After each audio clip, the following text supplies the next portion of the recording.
Come on. Why do I always have to flip it?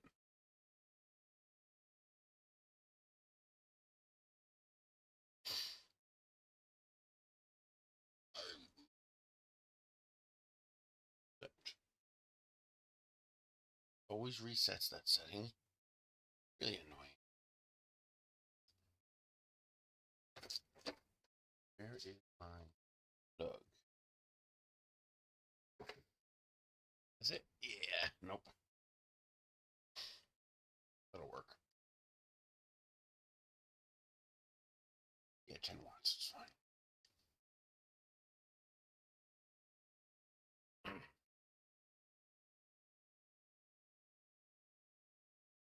Hey, Cyber Bob. Merry Christmas to you. Chat. Stick you over here. Change you to scale it up.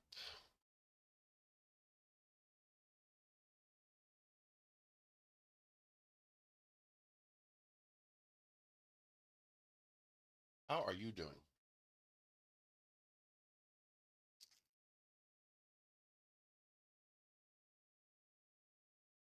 They were out of the Christmas tree cakes. I'm addicted to those things. These were a close second.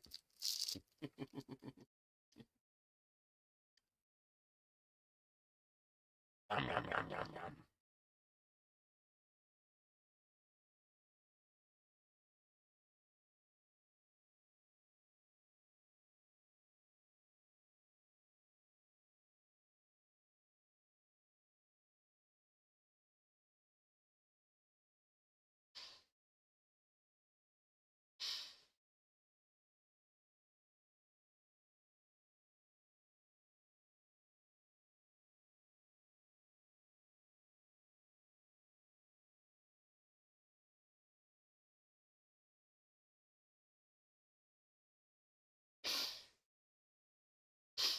Nice.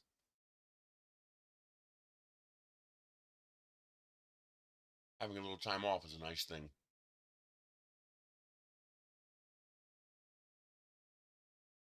Okay. Let's bring this into a new workspace.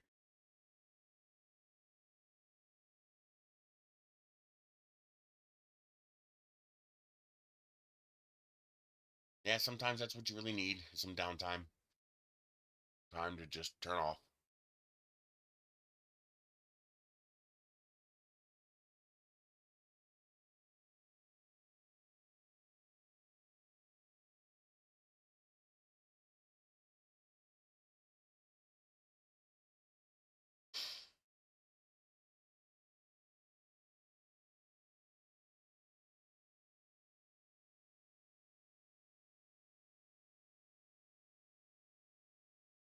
All right.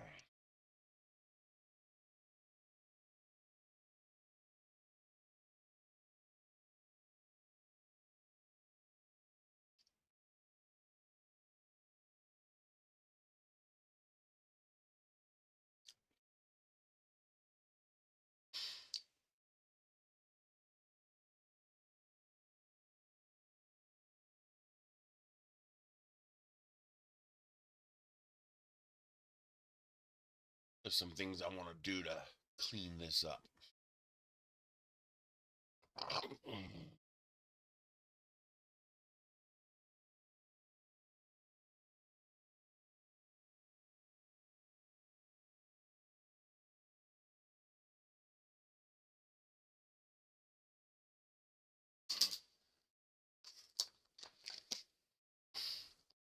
Oh, that sucks.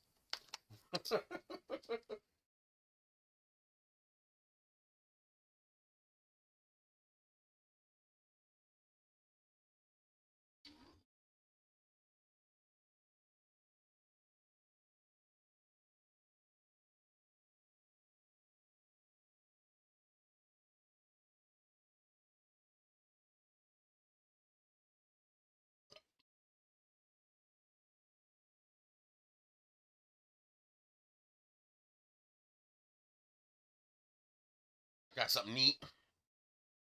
I ordered more, but I like the original, but I got one of these. This one runs off of up to 24 volts. The reason I want this is because that means this will run directly off of one of these batteries. We need to see how bright this is.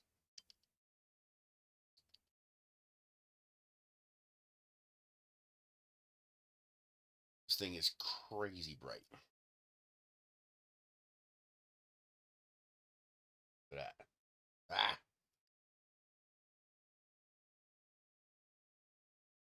To find one of the adapters. Stop digging with this. Look at that. This thing doesn't stop pulling out. I'm gonna lose it. This thing is crazy bright.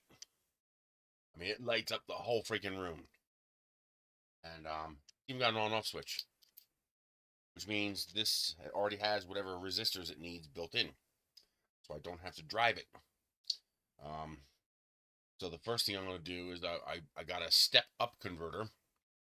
So I'm going to make a version of this with no end on it. It's just going to be a tube with a bar here with a big heatsink and one of these on it like that. So you'll have a big giant area light to just like blast an area with light when you need something that's more broad than just a flashlight. And then I figured out that I can do this, and they curve by quite a bit. I think I can make a circle with 3 of them. So I'm going to make a 3D print where you'll fit these in a slot and curve them.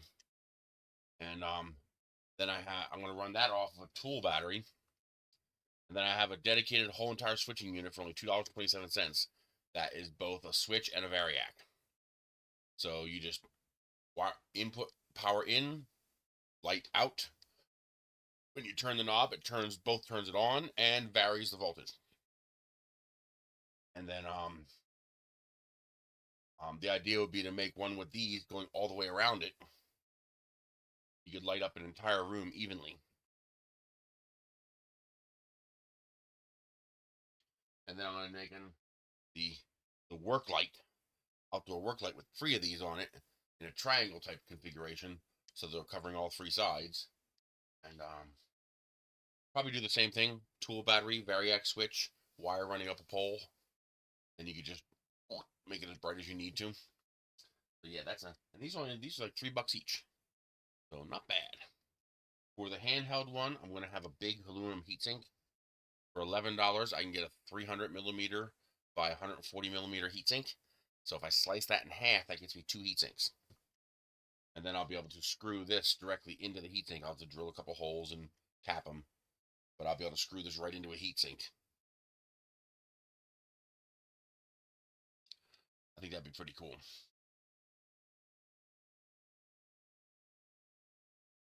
The only thing we got to change on this is that you got to remember, when you store this, when you put it away, when you're done using it, you're going to have to disconnect the battery on the end, because it's always drawing some power.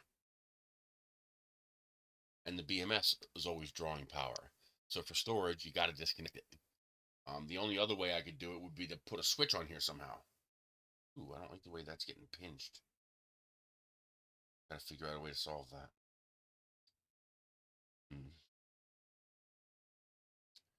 How can I solve that?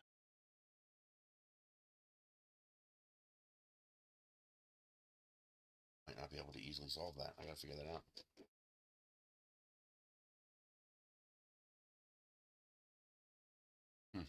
I gotta think about it.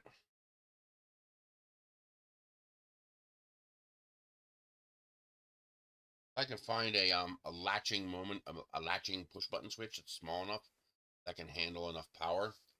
I might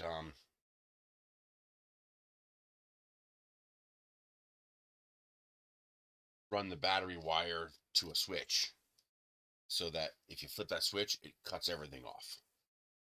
It puts it in storage mode, so to speak. I just haven't figured out the space to put it yet. I mean, I do have a place to put that switch. I did get that going. So here's what that'll look like. Much better. So now that switch is completely inside there. I'm actually going to move that switch up a little bit to hide it even more. But that switch is completely inside there. And what it'll be is forward will be the 2 lights on the front, backwards will be the side light.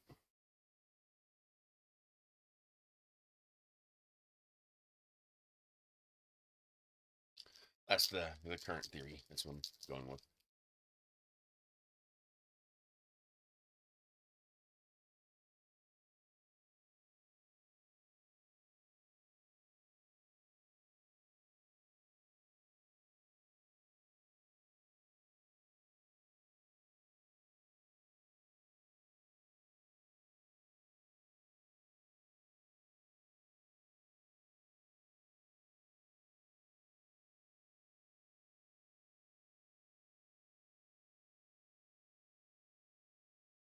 Well, there is merit to the idea that earrings with cheap metal going through your ear are not worth the effort.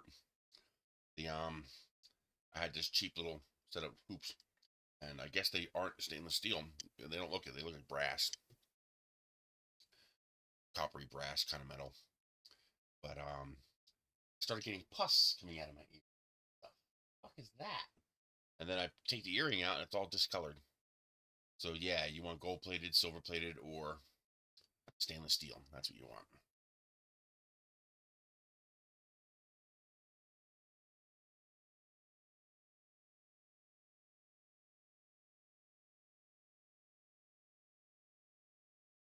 It's good.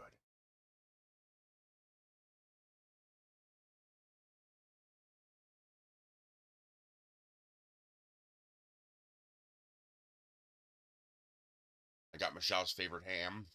I got a spiral cut ham with the salted caramel glaze, and got some sweet potatoes so I can make some mashed sweet potatoes with whipped cream, and I got some roasted red potatoes with green beans. So make a nice dinner, and we're gonna have dinner together.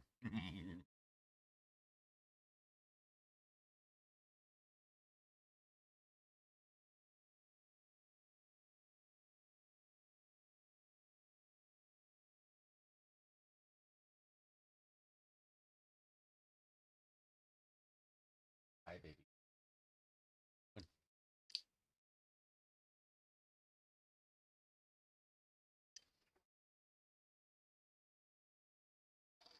Better. There you go.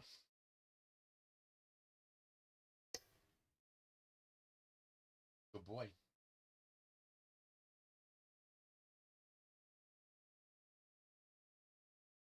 What is it doing? Oh, it's something. He's a good boy. Except when he sticks his claws out.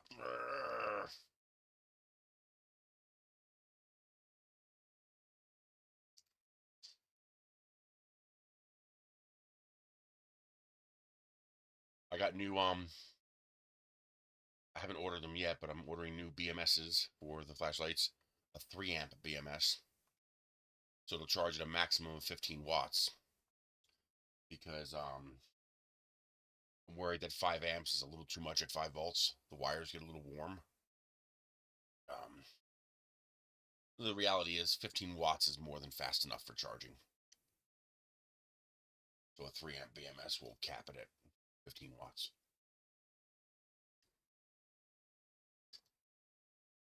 Oh, a little more than 15 watts because that's 15 watts.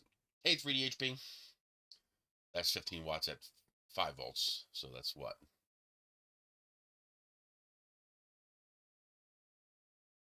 Well, 3 amps.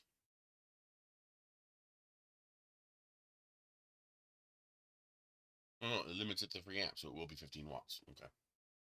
Well, a little bit less. It's going to be 0.65 times 3, 10.95, 11 watts, which is what I'm getting on here. Okay. So that'll take 7 hours to fully recharge, which is fine.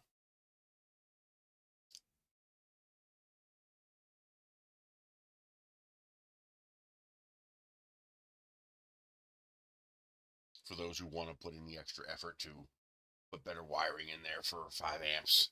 They can always get the 12 amp BMS and charge it up faster. Chewing on your toenails again? Wacky cat.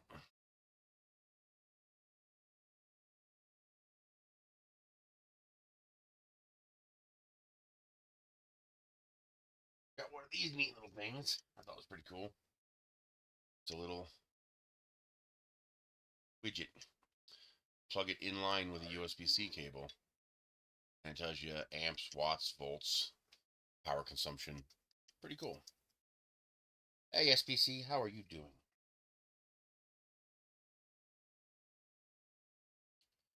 Yeah, I thought that was pretty neat. It's $4 on AliExpress. I wish I could get one with a little bit bigger screen.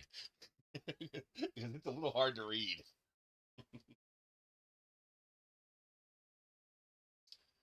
Got some kitty cat decorations. Oh, this is for Michelle's friend Anthony because he has an orange cat. I'm going to send him the orange cat. These were like 80 cents on Temu. Then I got one that looks like Ender. And I got one that looks a little bit like Noel. Little tuxedo cat.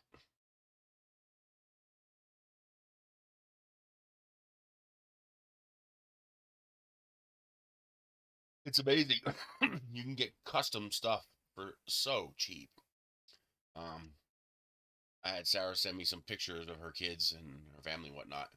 I got custom ornaments and custom like stained glass decoration kind of things, and we're talking like $4, $5. It's incredible.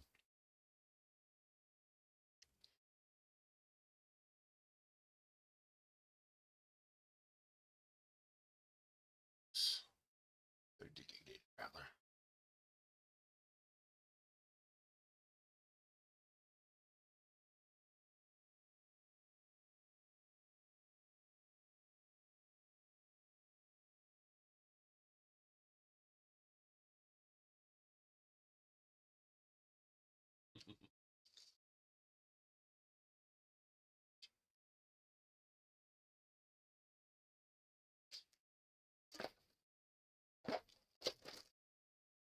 It's the BMS.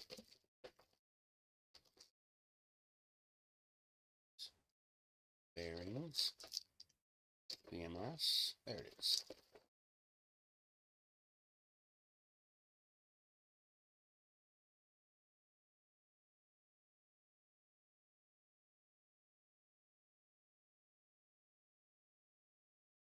I had one out here. I don't know what to do with it.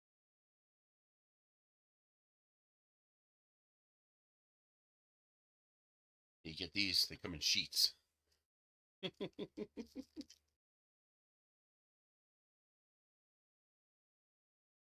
Break one off and go.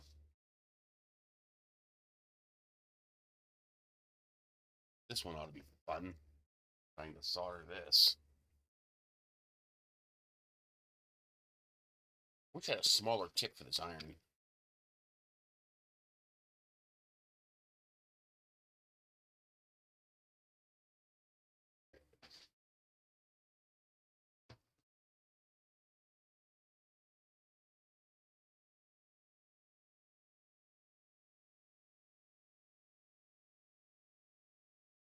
So this is the fun part, is trying to solder the damn thing. Where is my wire? Just had the wire. What did I do with the wire? Oh, you got to be kidding me. I don't know what I do with the wire. Ah, there's her CD. Her favorite movie, so I got her the 20th anniversary edition of the DVD and the CD. She'd like that.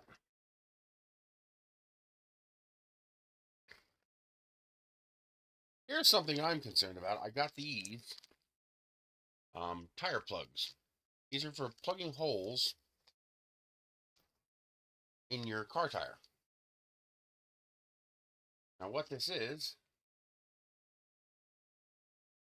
it's kind of interesting, although now I'm kind of worried.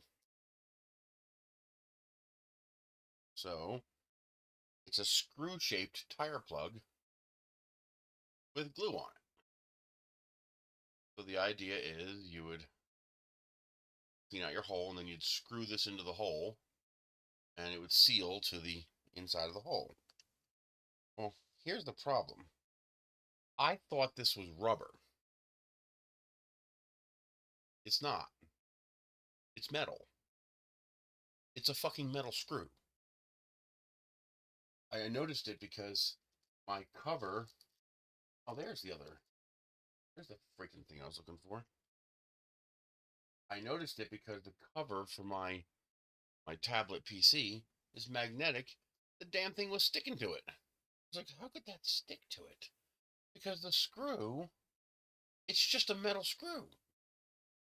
Well, rubber cement's not going to stick to a metal screw. Eventually, that cement's going to let go of that screw. I mean, I wonder if anybody's done any long-term testing.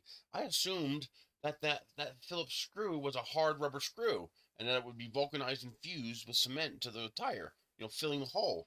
But if that's just a metal screw, how's that any different than taking any screw, putting some cement in there and screwing the screw in?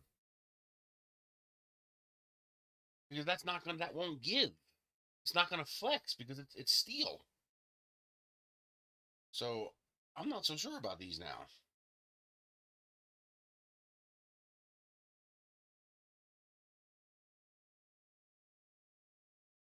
I'm gonna have to do some more research on these things and see if anybody's done long-term testing.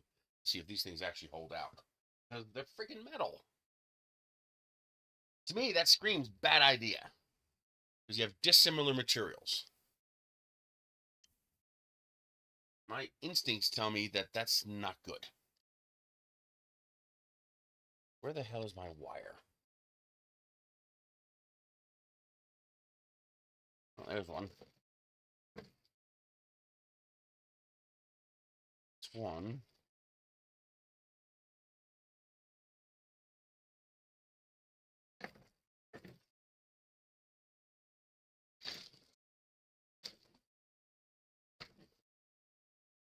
Back in. Switches back in the box.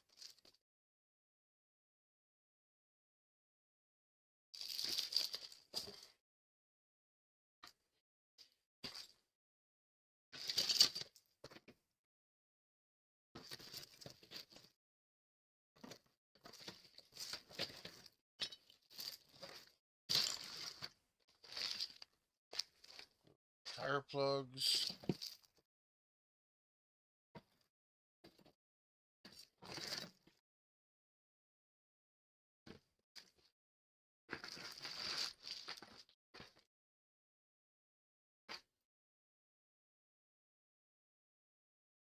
Oh, those do not belong there.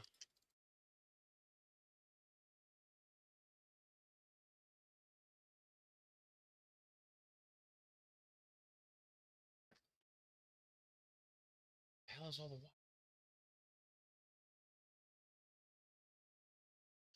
Okay. These are so hard to see. I'll bring up the diagram again.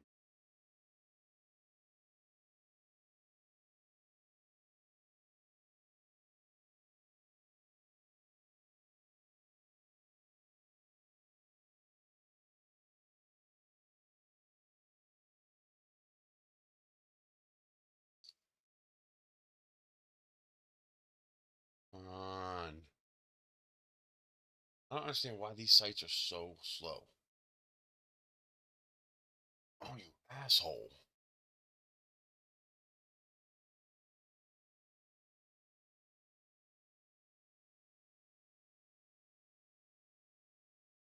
Yeah, I got a 5 amp DC-DC step-up power module. So I could step up the 3 volts coming out of the lithium iron phosphate battery to the 24 volts that the LED needs.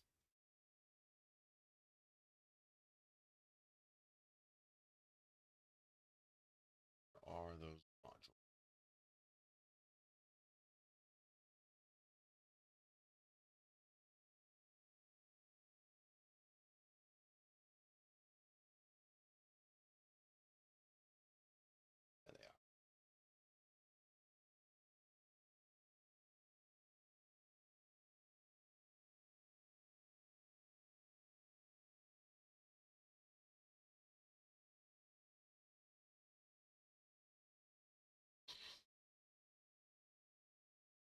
son of a bitch. Motherfucker.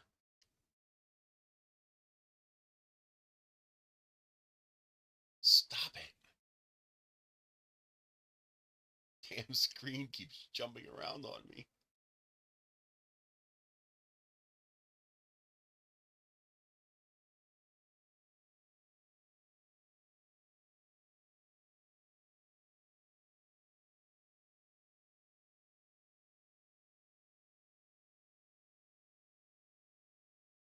I did not ask you to do that.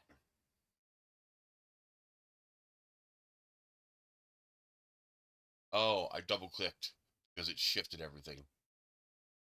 Moved. Okay. So this is the input. I got these two have to be connected. This is the output.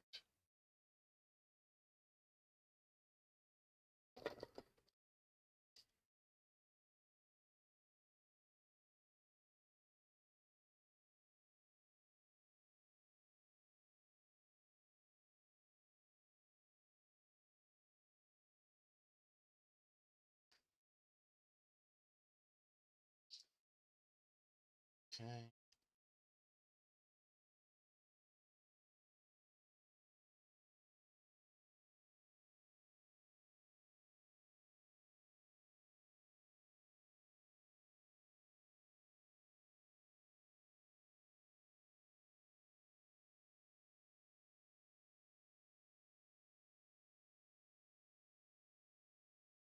Oh.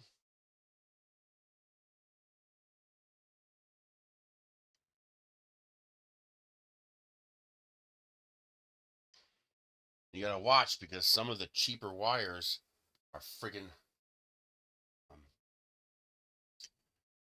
copper coated aluminum.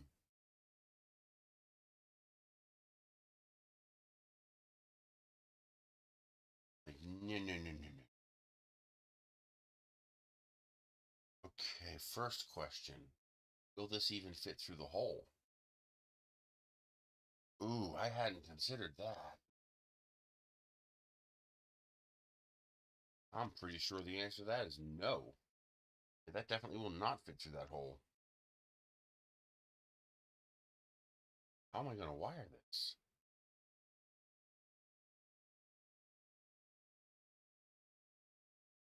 I would need a long enough wire to go inside and not get in my way.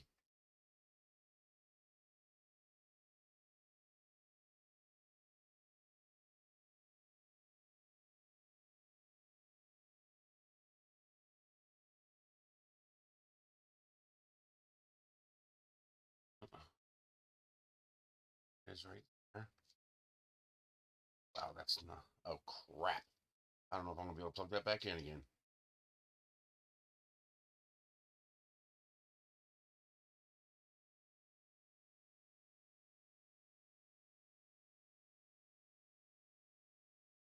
What the hell? Why is that so short?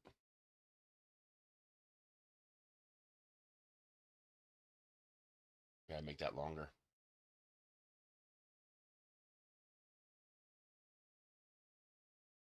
Yeah, that's not going to be long enough. I'll never be able to interact with that.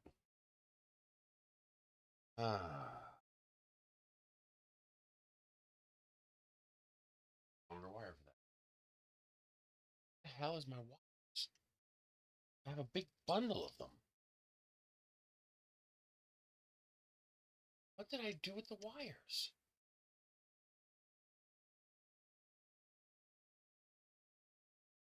Oh, here's one of them.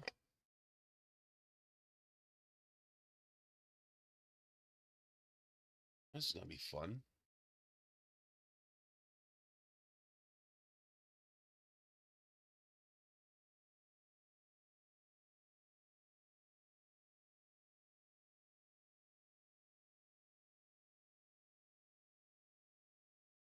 I think I'm going to have to make that a slot big enough to allow me to slot it in there. Because otherwise, once you put this together, it's going to be a little more difficult to service than I would like. Don't want this to be difficult to service.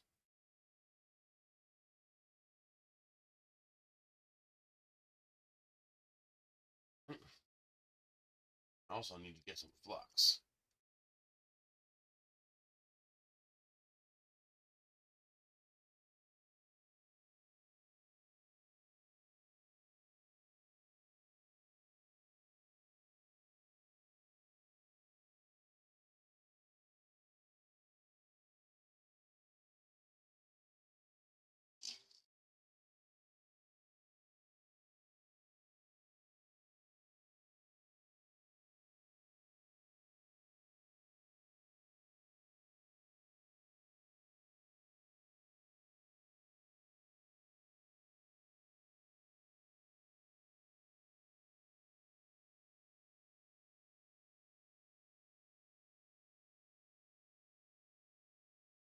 Okay, that's tin. Tin this. Never get it to stick.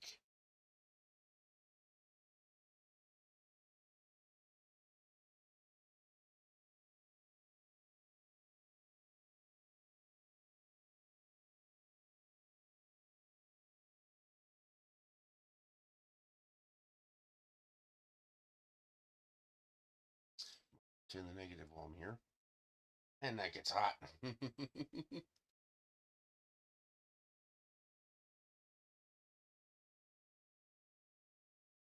Got it. Okay.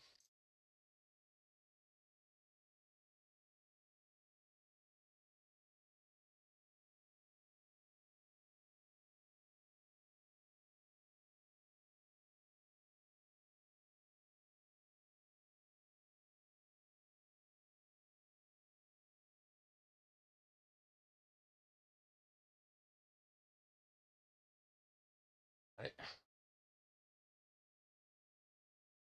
It's that one. Now where is my negative wire?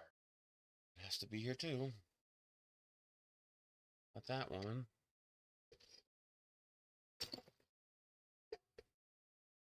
Oh, that looks like it. Yeah.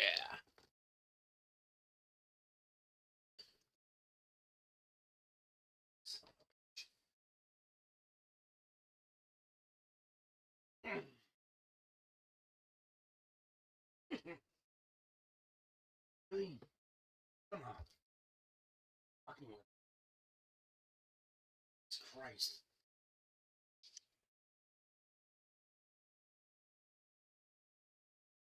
Okay.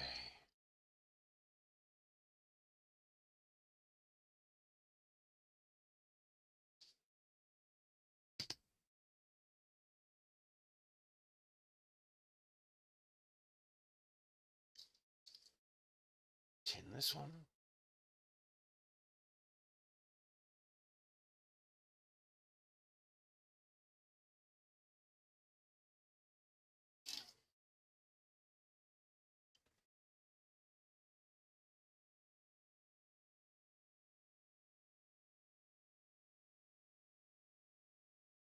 No.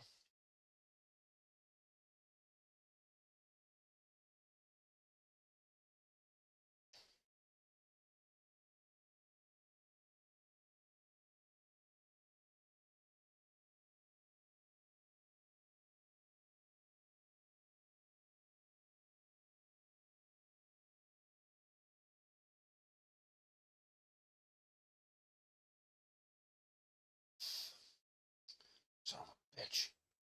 Damn it. Hot enough to burn me, but not enough to stay put? You bastard.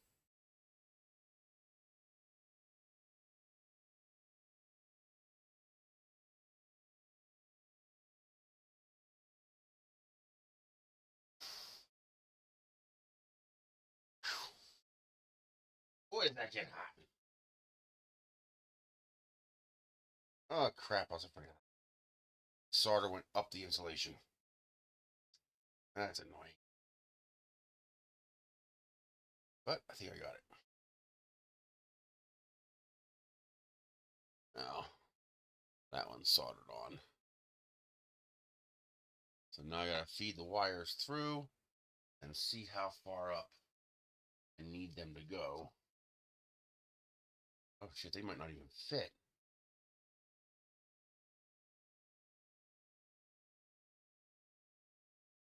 Yeah, I think I need to make this, everything about this bigger.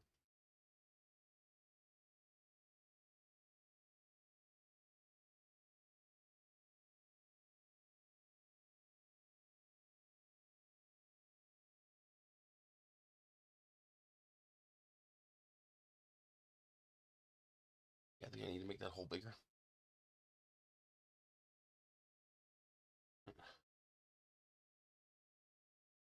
Don't you?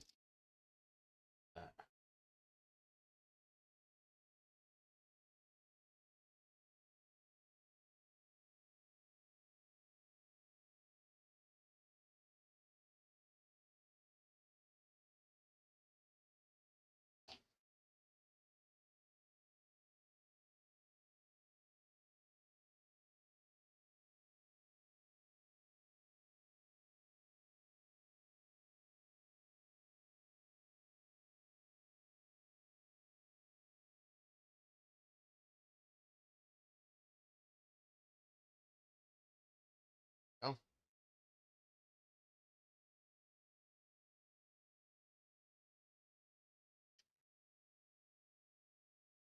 yeah, you gotta figure out a better way to do that.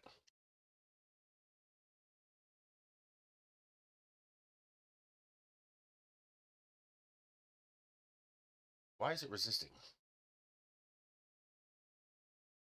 Come here.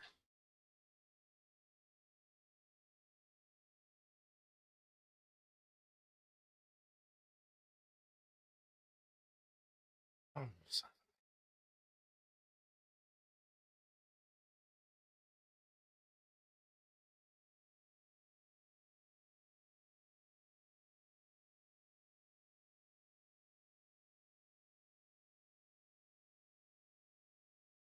come on. This should not be this difficult.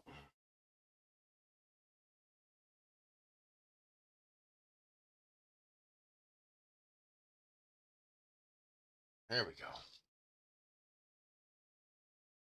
the fuck are you resisting now? Like, what's stopping you?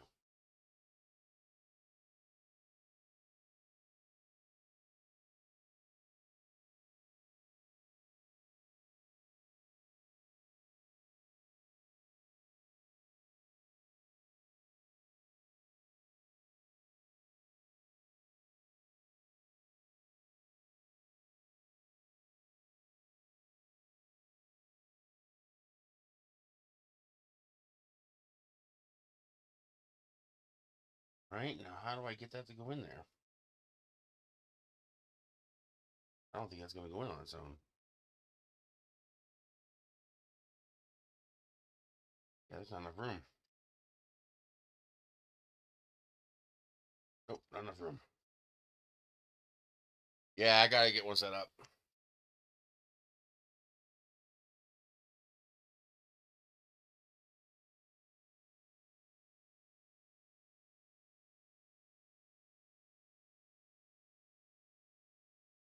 There we go.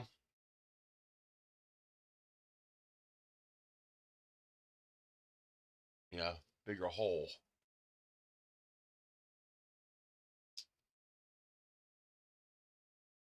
Actually, what I need to do is put the hole under here. What I need to do is put the hole underneath here, the slot going in, so that the wires can feed in this way and disappear underneath the LED emitter. But then again, I'm using stupidly thick wire for this. The LED does not need 20 gauge wire.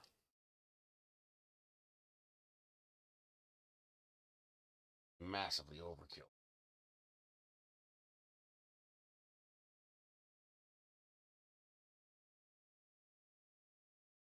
I got right now.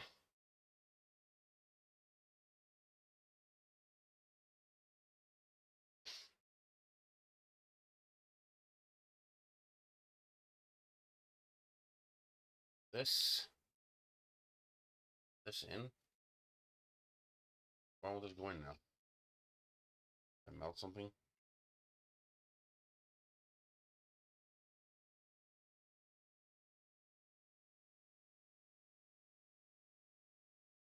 Damage something.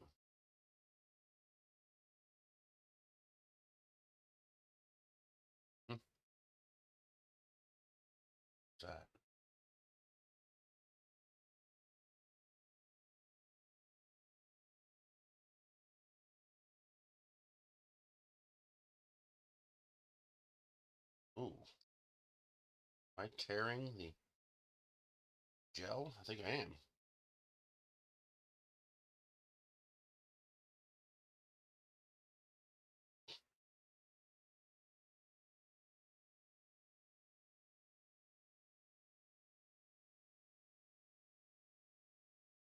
You just won't get out of my way, will you?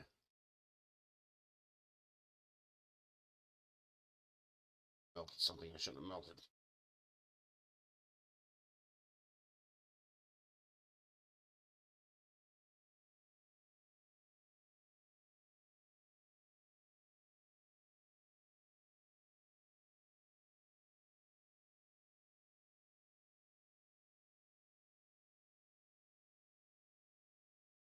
You know something? I don't need this. I can just disappear this temporarily.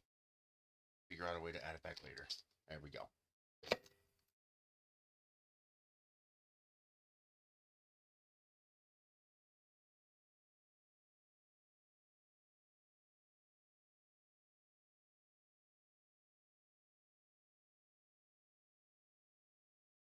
There we go.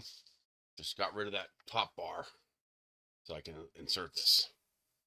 If I didn't already kill it. May have killed that at least.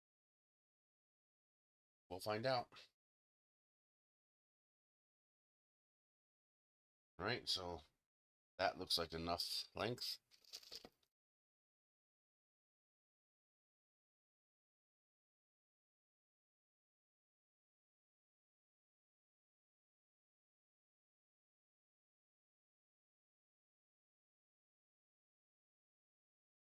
Okay.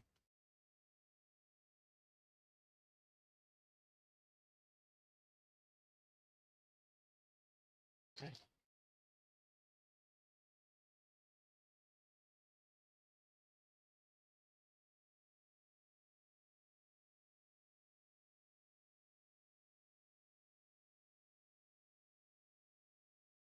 So now I have enough length out of here. I think I'm going to have to take this apart though to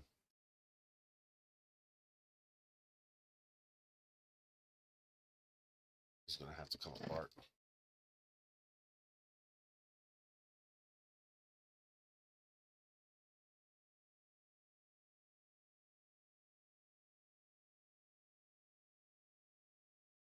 Push this through.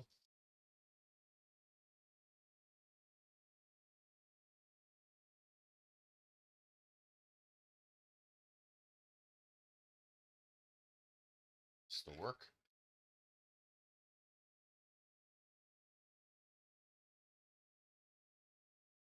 It's going to have to all come apart.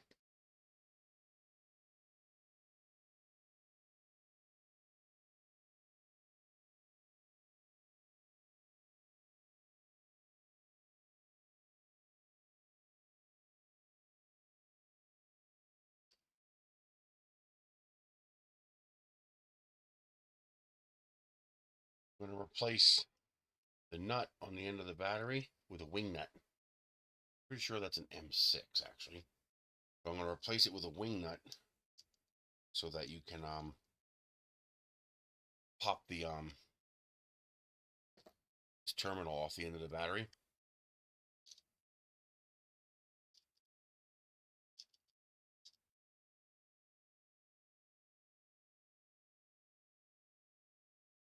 How do I get that out of there now? Oh, there it comes. That was easier than I thought.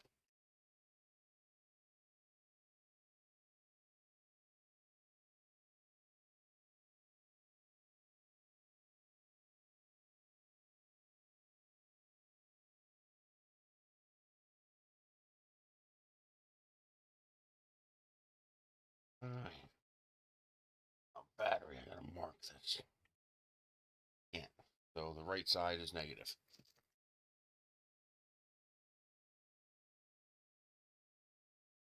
Okay. Now we need to get this out. Might as well replace the switch while I'm in here.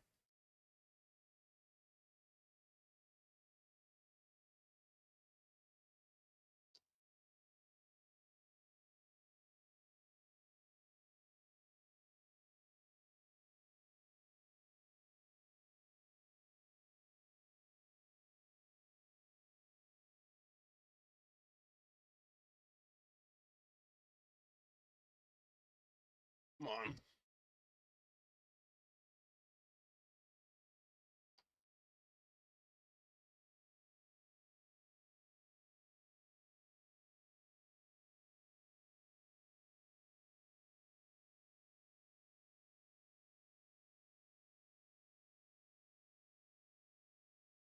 What the hell is your problem?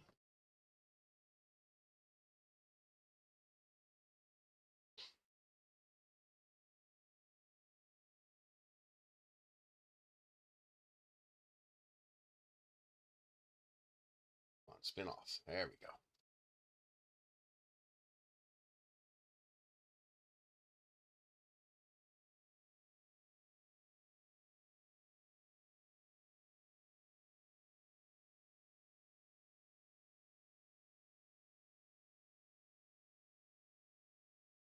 I would use 20 gauge, go from the USB port to the BMS and the BMS to the battery. However, the second set of wires on the BMS that go to the direct drives and the emitters, those do not have to be 20 gauge. You're running a maximum of 4 watts. So, 22 gauge, 24 gauge, 26 gauge, pretty much anything will be fine. Oh boy. I'm going to get that out of there. Went in, so it has to come out. There it goes. Oh. Bring.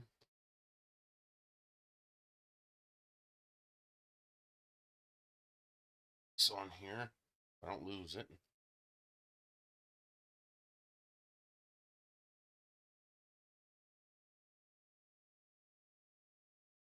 I don't want to lose the nut that goes there. Okay.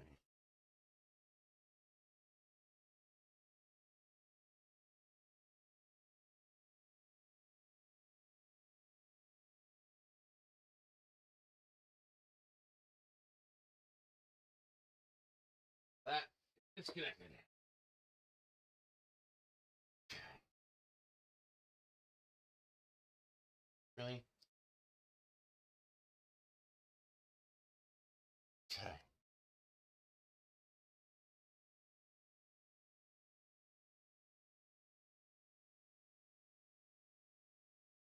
I can gut all this. Start over. Yeah, matter of fact, I think that's exactly what I'm going to.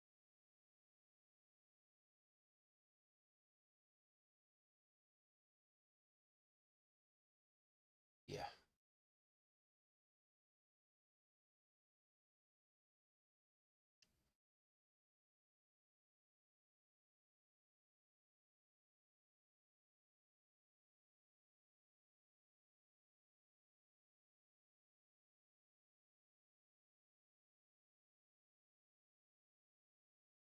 Fuck.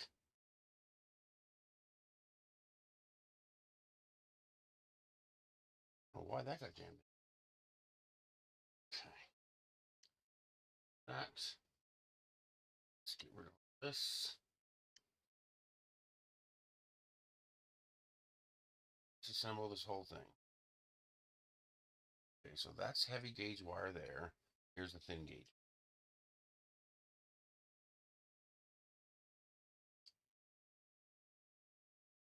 See where I messed up on this. I got enough wire. Let's just start over.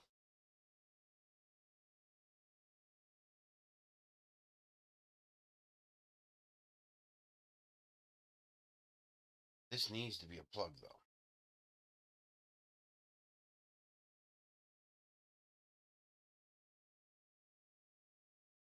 Okay, that's thick. Can't tell if that's thin or not.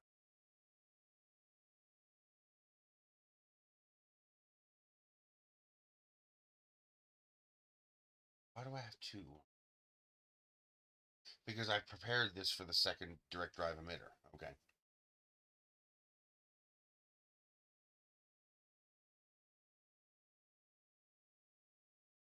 Sense now. Oh, see. I can use this to go to the emitters. I have one of that emitter. That has a. Oh, it's a male.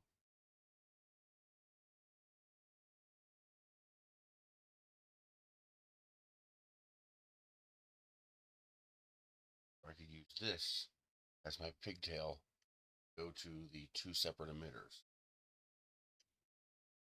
That'll go to that one. No, this is the driver, isn't it? This is the driver. Shit.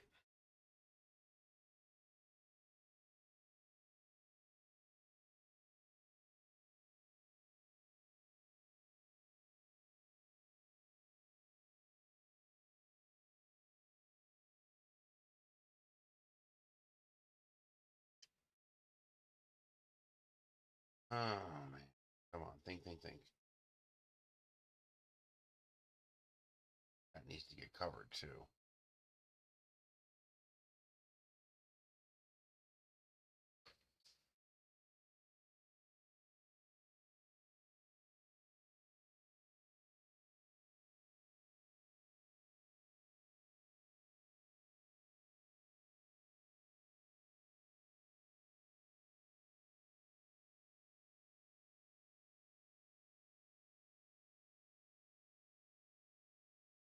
Okay.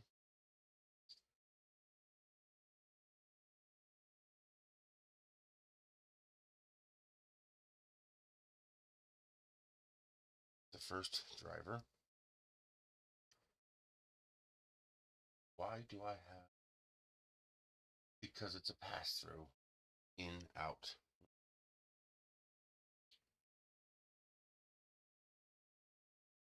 And it's a common ground.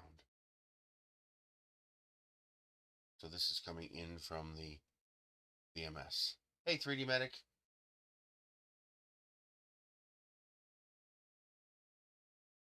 Okay.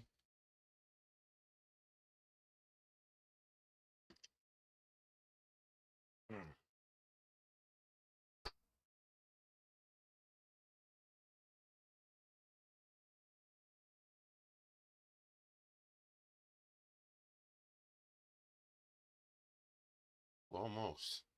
Too bad that almost fits.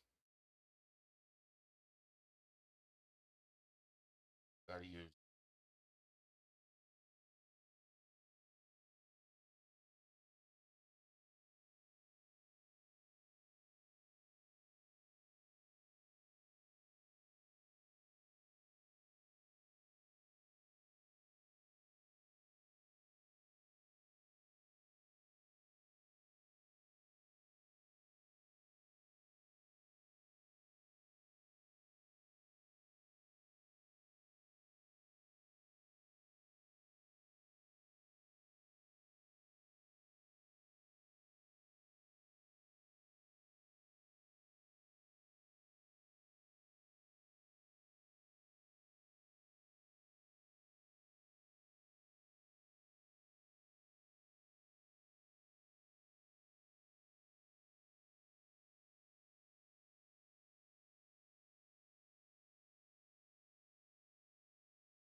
There we go.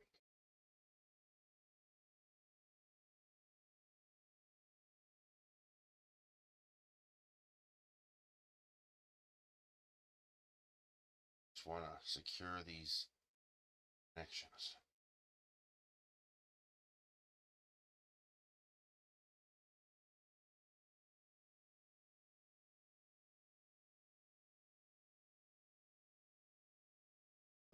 That's the first one.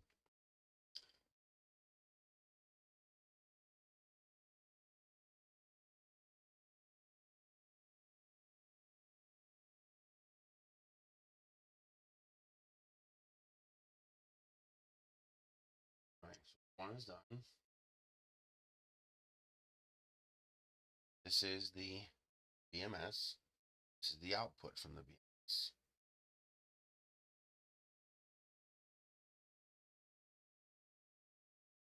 That's connected by a wire.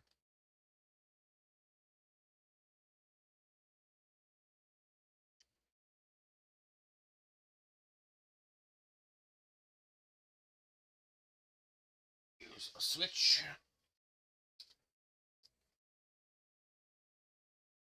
You know this works.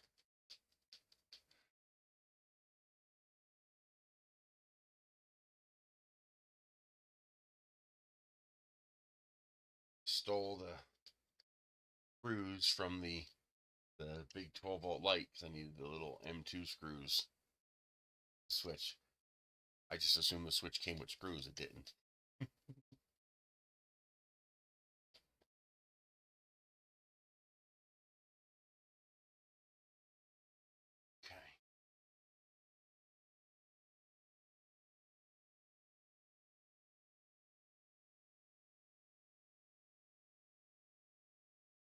Metal shavings. That's no fun.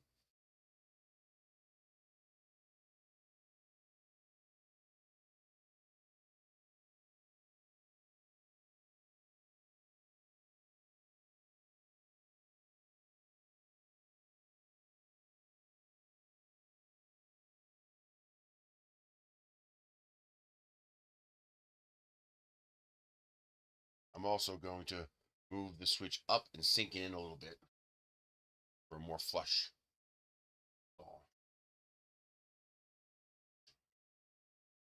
See if this fits properly.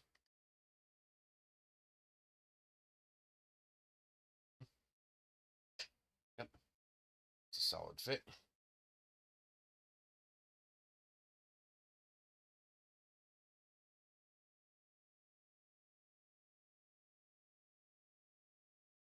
Okay.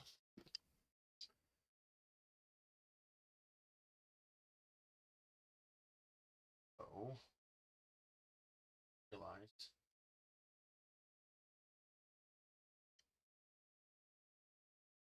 this battery.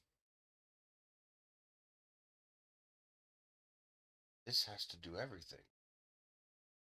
This is input and output.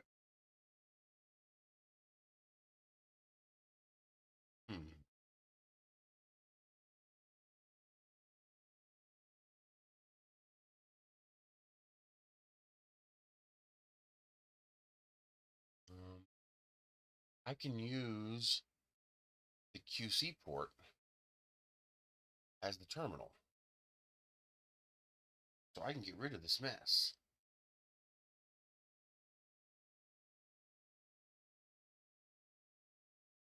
Just get rid of all these connections, and I can use the terminal block on the QC port for input and output because it's going to the correct spot. Yeah, that'll work. All right, let's just do a new mess. Okay. Yeah, that'll work. I can make that. That'll simplify things quite a bit.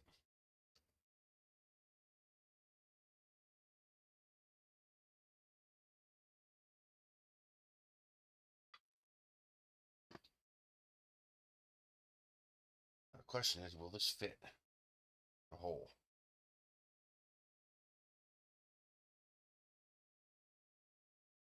P positive.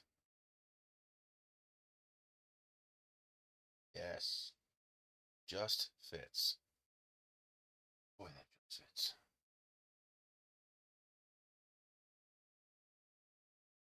What did I do with the starter?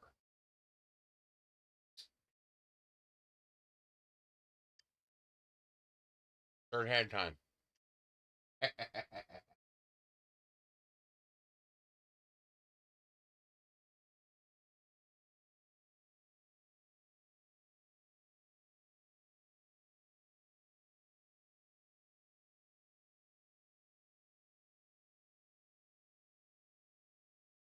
Why isn't that doing?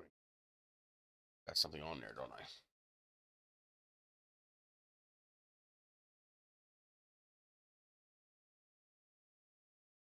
Uh-oh.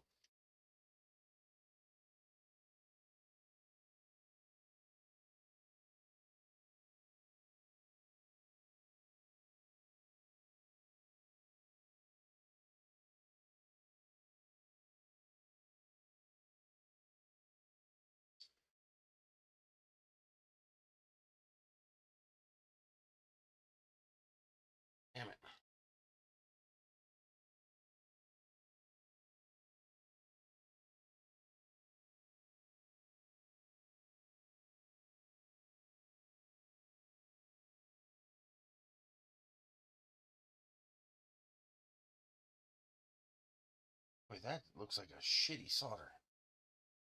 Why is this stuff not coating properly?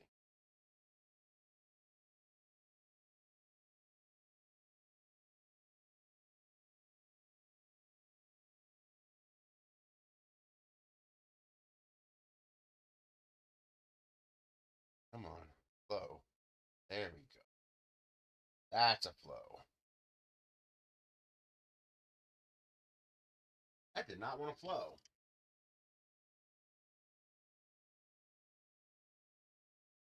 Huh? Hey.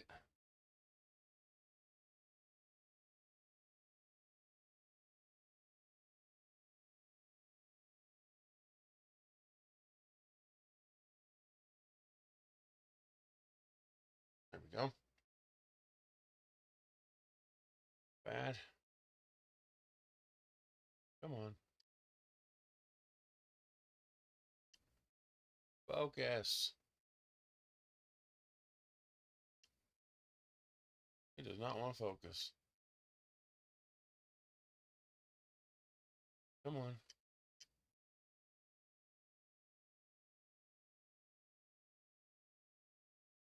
Yeah. Where's the black?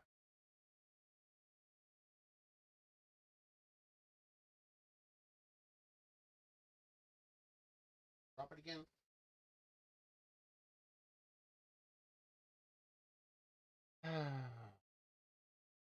There it is. Really?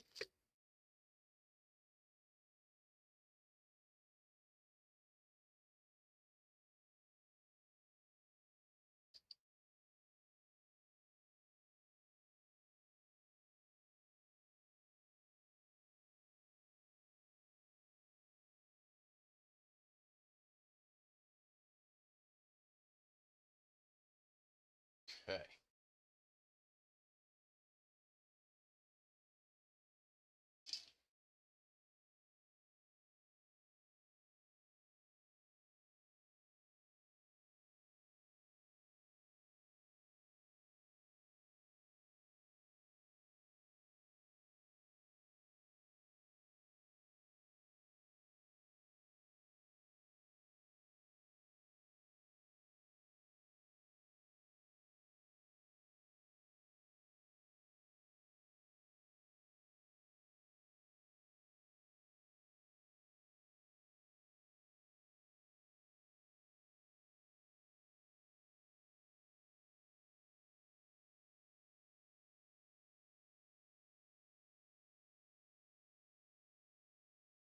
Jesus Christ, it's hot.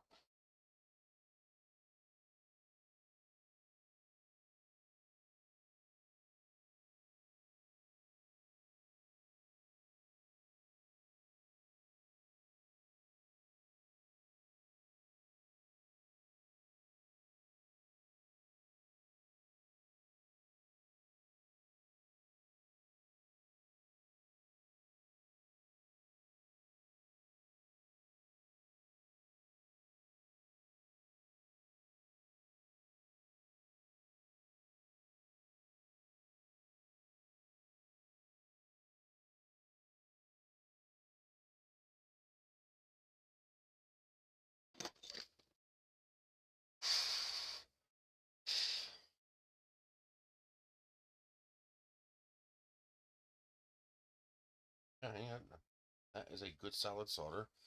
It's not a good job soldering, but it's solid.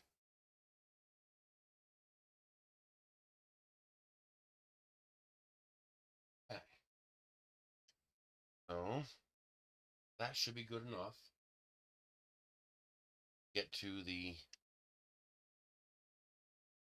QC port.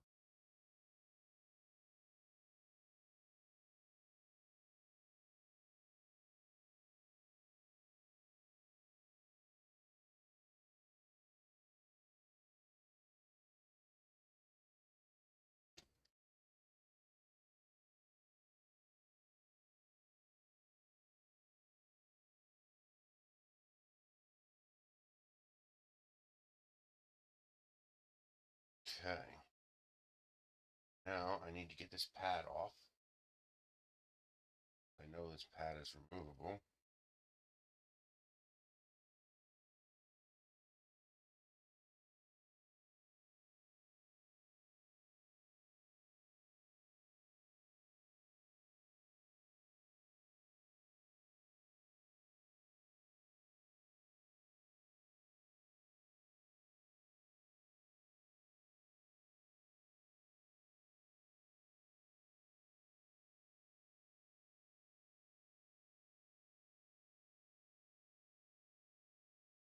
know it comes off. Took it off on the outside.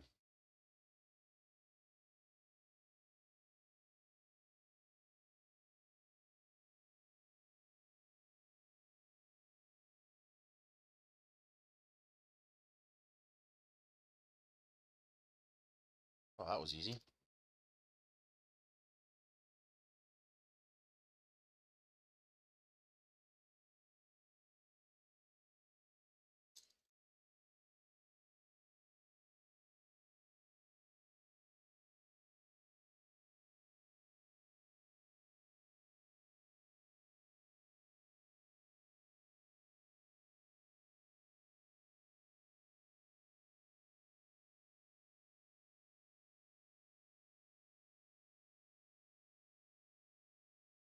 I want it flow.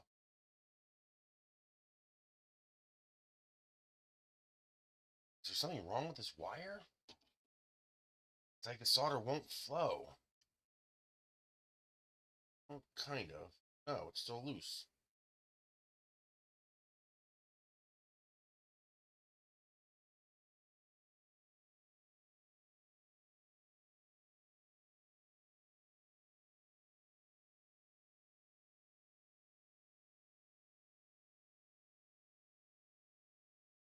There we go. Why that was so hard.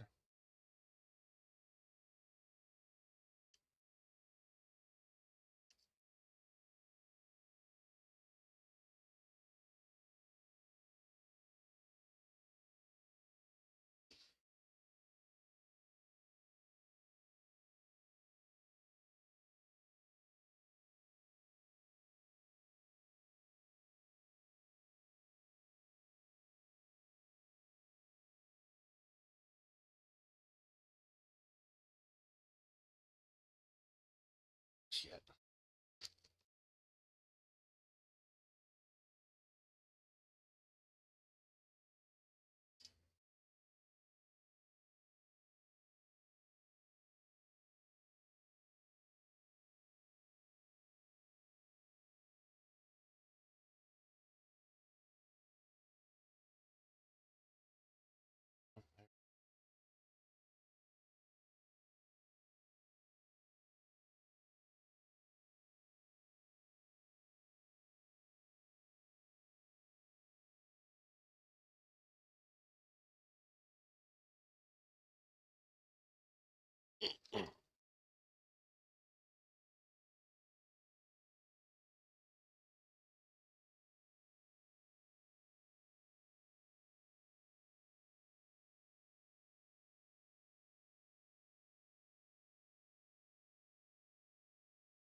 Come on. It shouldn't be this hard.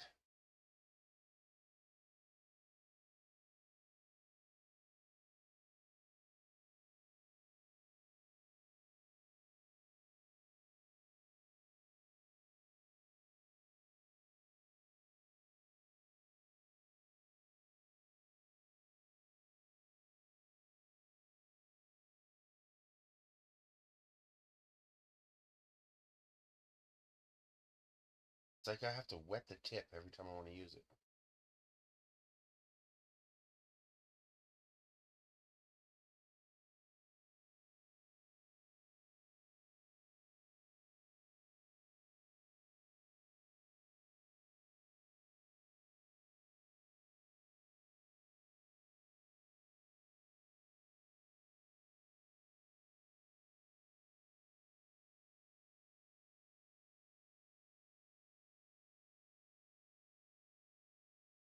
Son of a bitch.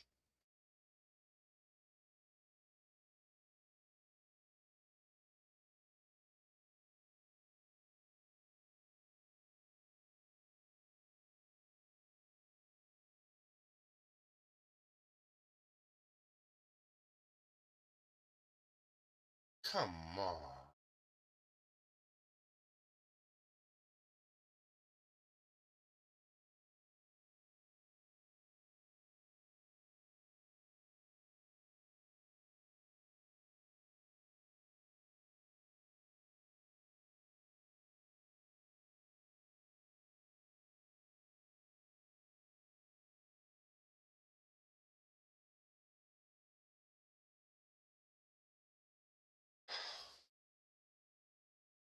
I suck at soldering. Well, I think part of it is this tip is not good for this.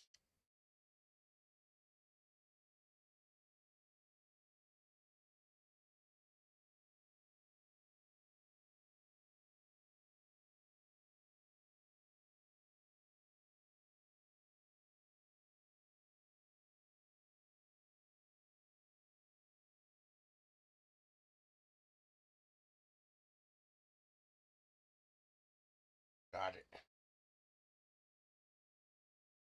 Yes.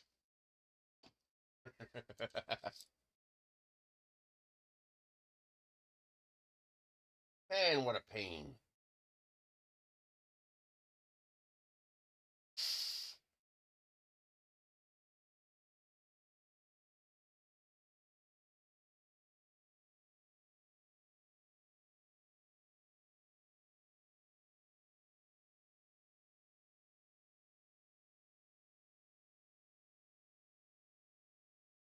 You son of a bitch.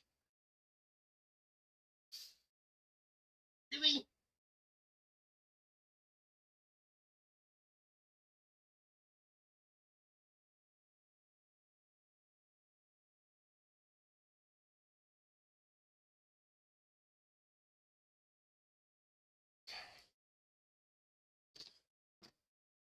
I want to try to put this heat shrink on the two ends without covering the MOSFETs. Those kind of need to breathe. So one to cover that, one to cover this. I don't want to cover the MOSFETs. Okay.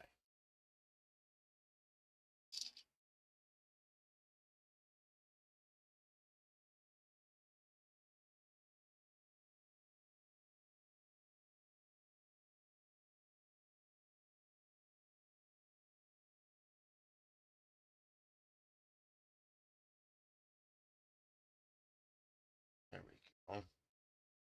That worked better than I thought.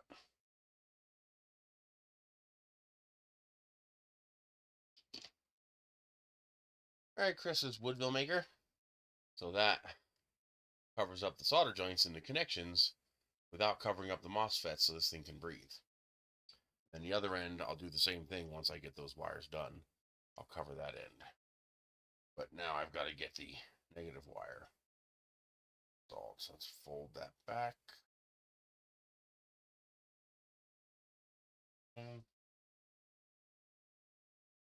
Well, I gotta wet this first.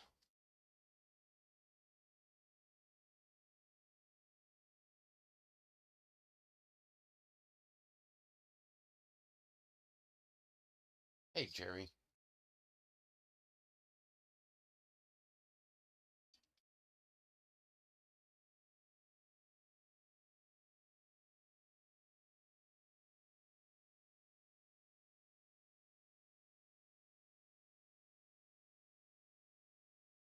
Wet. There we go. Good wet connection there.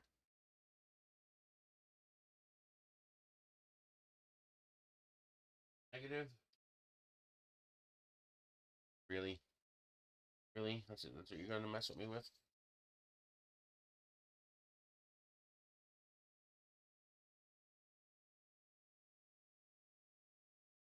I really suck at soldering. The rep rack setup.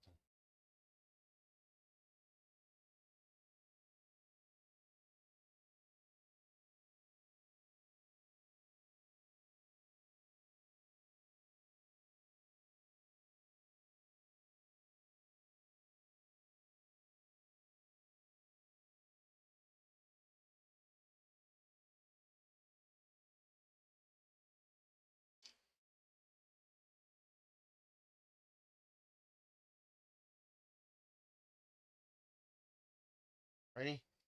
That's good and wet.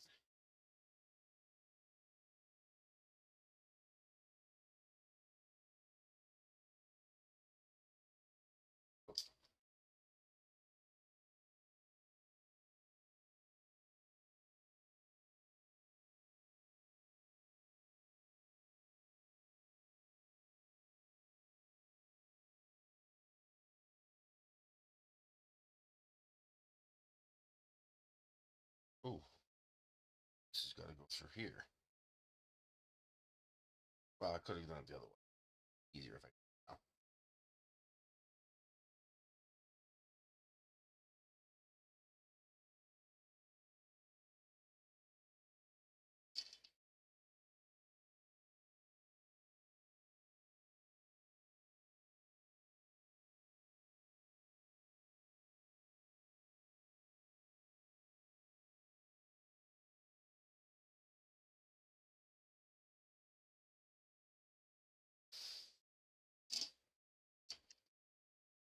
Nice.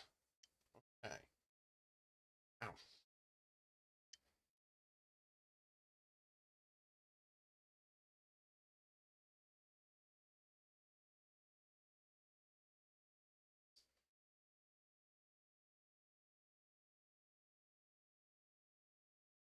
That should do it.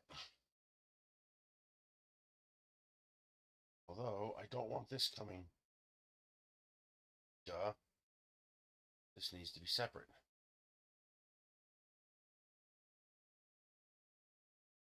Oh.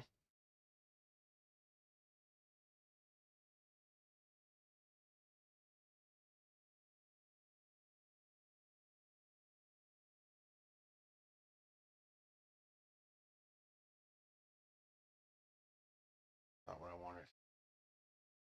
Put a second piece right here.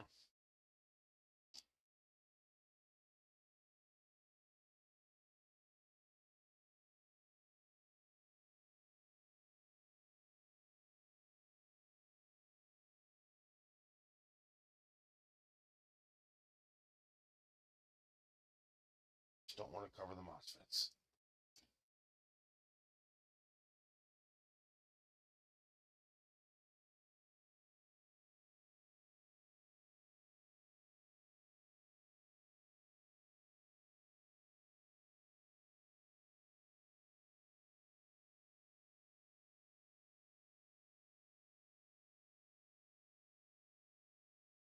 There we go.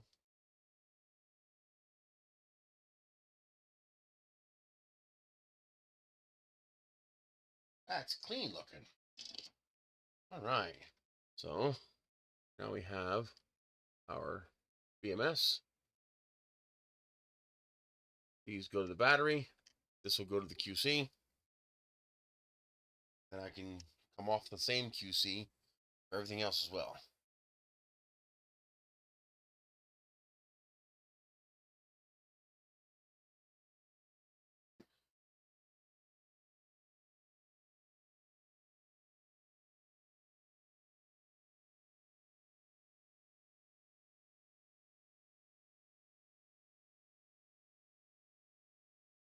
Just remember, acrylic is brittle.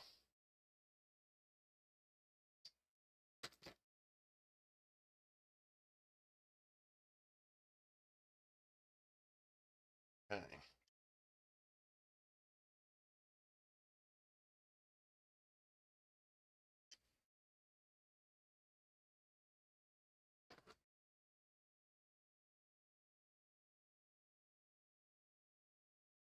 I just want to neaten this up a little bit.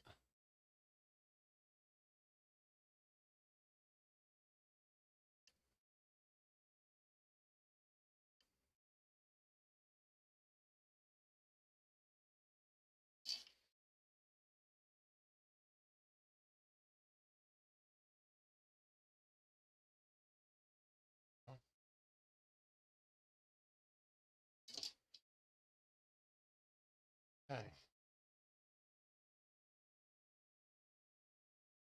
All right. Body. So if this sits somewhere in here, this only needs to be, this can be pretty short. I want a little bit of extra length.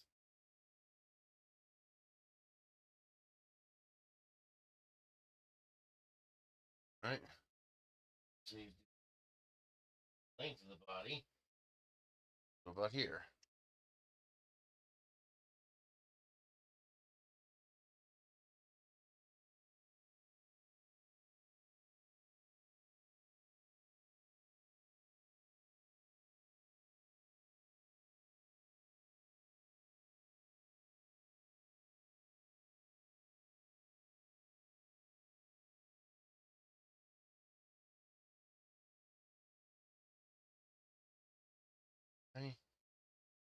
is our battery connections.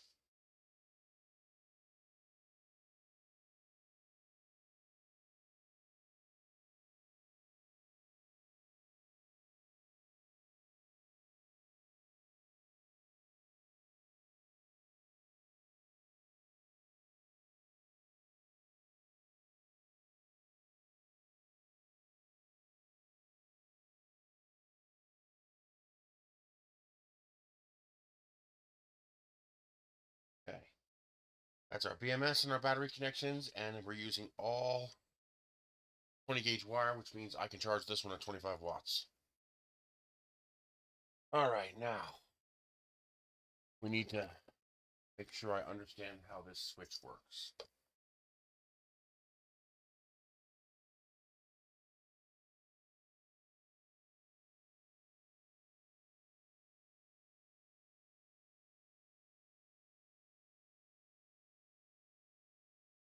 You gonna let me adjust it? There it is.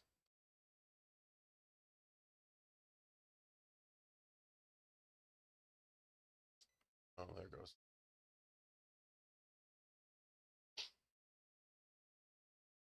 Okay. If I understand correctly, this should connect to this. Yes. This not connect to this. Good. Does not connect to this. Not connect to this. Connects to neither. Connects to this. Okay. So I do understand how the switch works.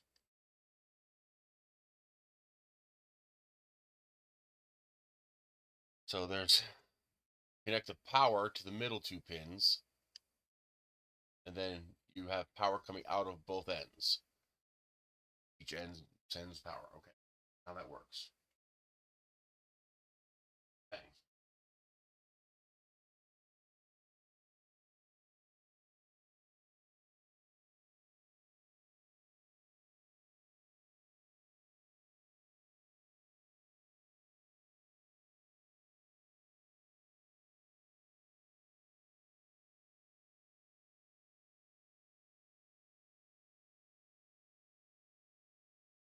Nice.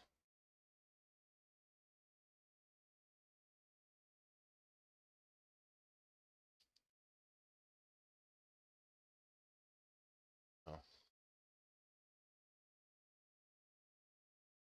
Nice Jerry's wall.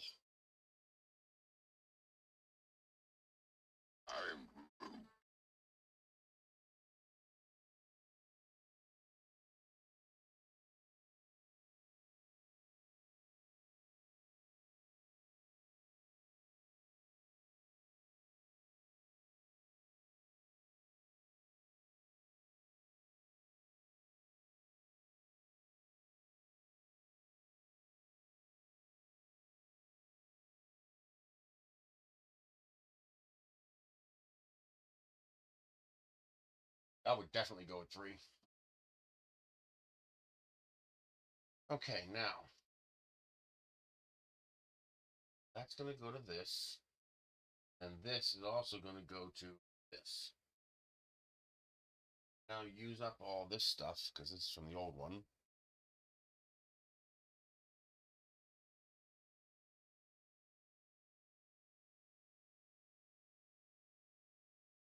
Now this is where I'm probably going to want to use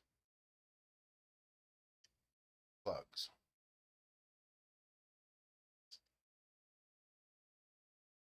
Yeah, this is definitely where I'm going to want to use plugs. Otherwise, this can get real messy real fast.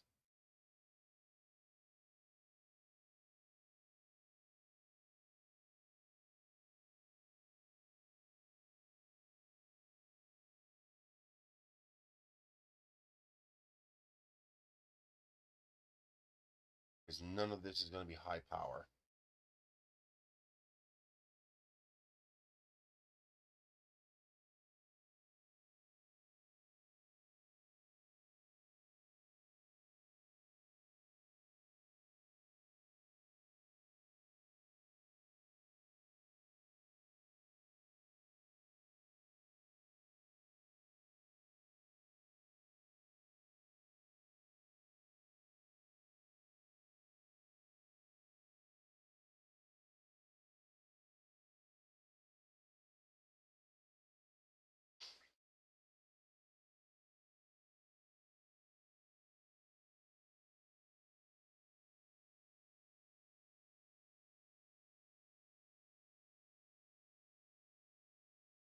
Okay, now the trick is to get the solder to flow.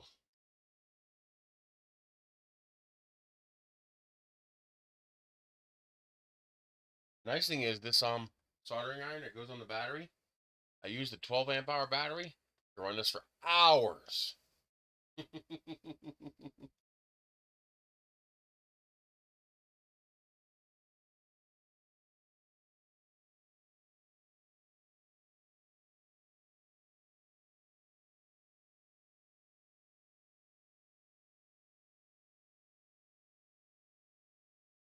I think that worked. Yeah, I think that actually worked. Maybe.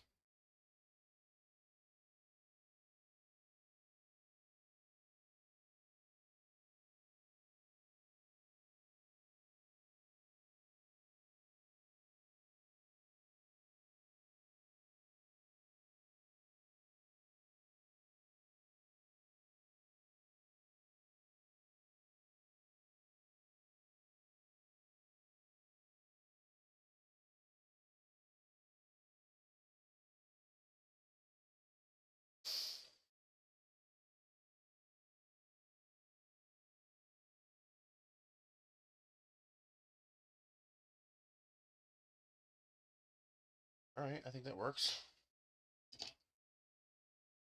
Okay, now I need to do more.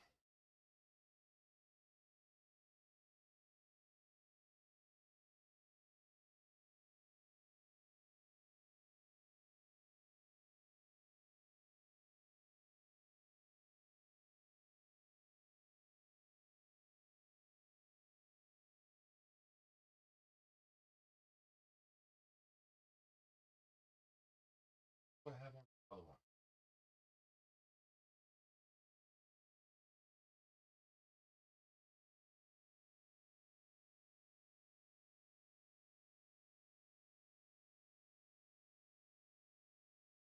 shit.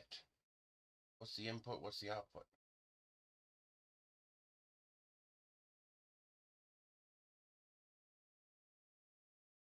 I forgot what the input and output is.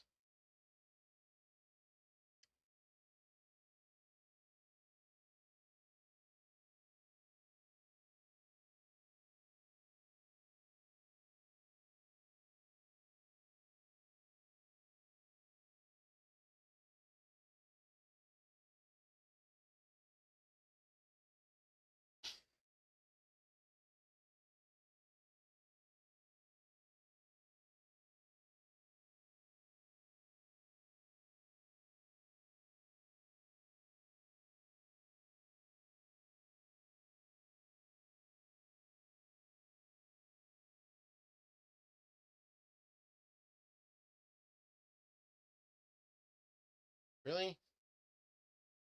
It's gonna pop out like that? That's how you're gonna do it?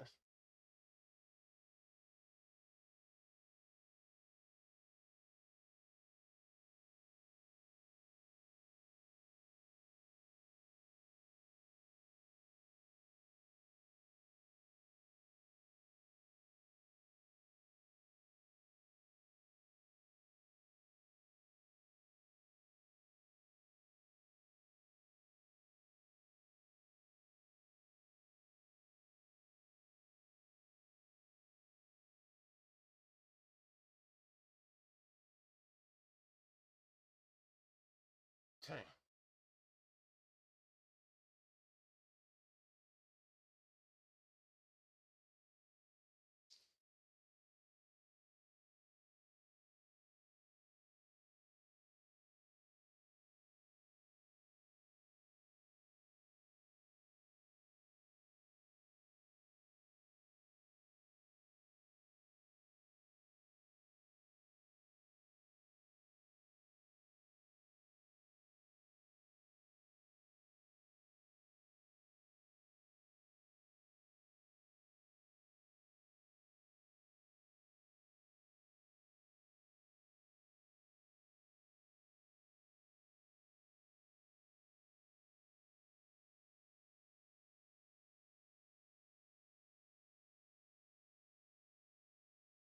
Come on.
Yeah. I need to get one of those third-hand units.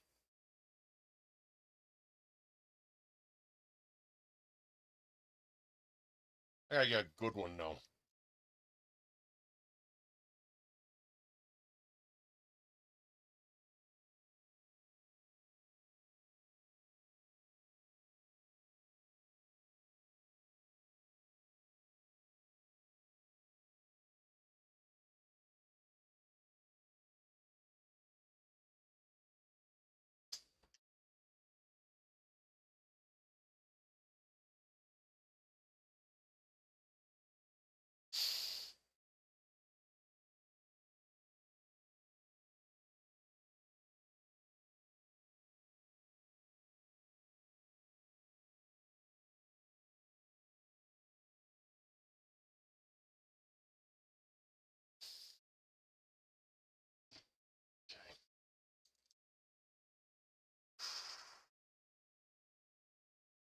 Okay. That should do that. Now,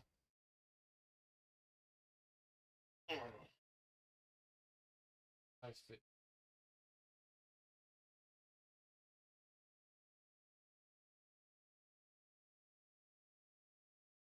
Yeah, that'll work. A little shrink tubing.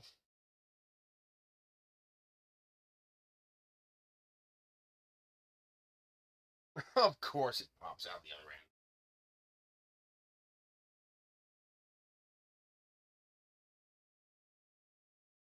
Seriously?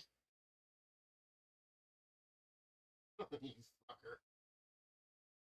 You motherfucker.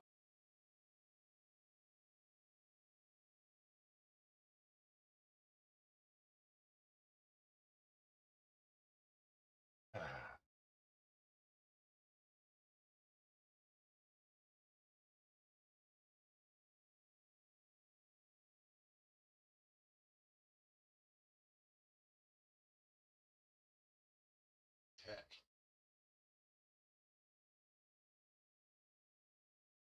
I'm just trying to do this one right. I want this one to work well. Not, stop working on me because I screwed up a connection somewhere. Okay. Sounds good.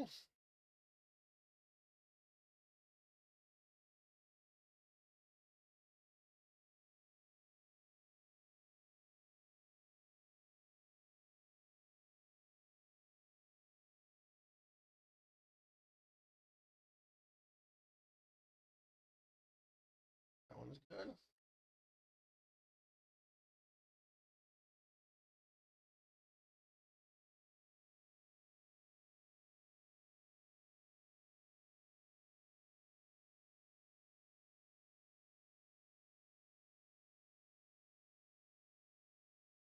Okay. I'm shoving some heat shrink tubing over that just to shield those connections a little bit.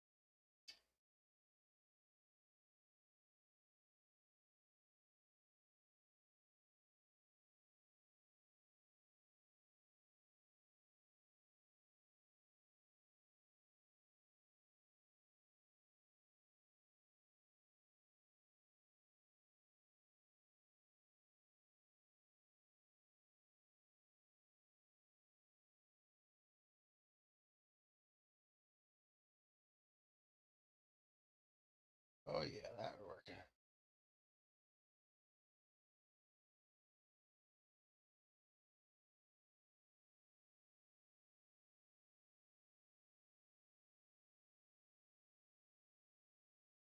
Nice.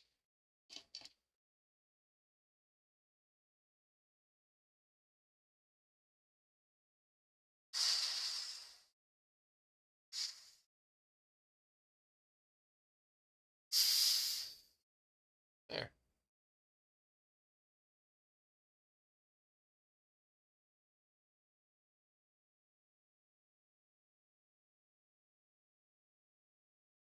Ah.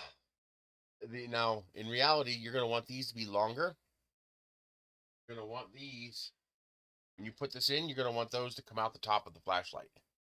So when you buy these JST plugs, you're going to use the full 20 centimeter length. I'm using what I have.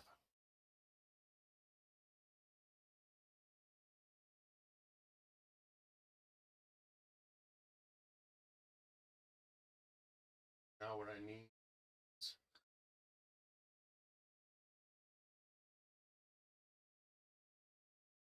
okay, we know which one is because it's plugged into this.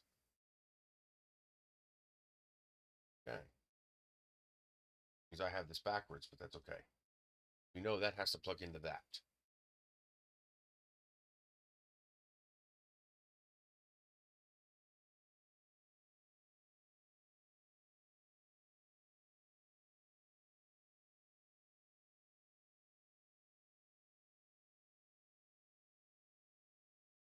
Right? I want to shield that exposed wire on this one.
Yeah, I say there's no exposed connection now. And I still have access to the pot to adjust the output.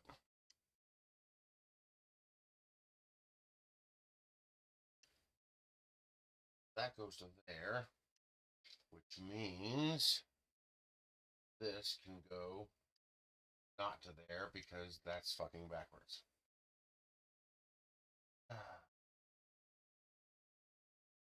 Seriously?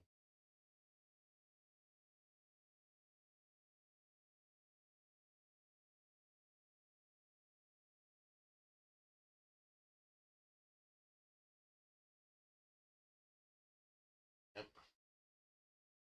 Wrong connection on here.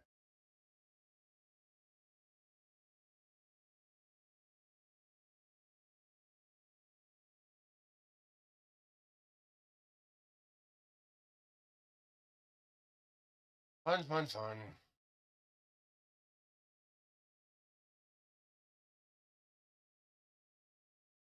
Seriously? Come on.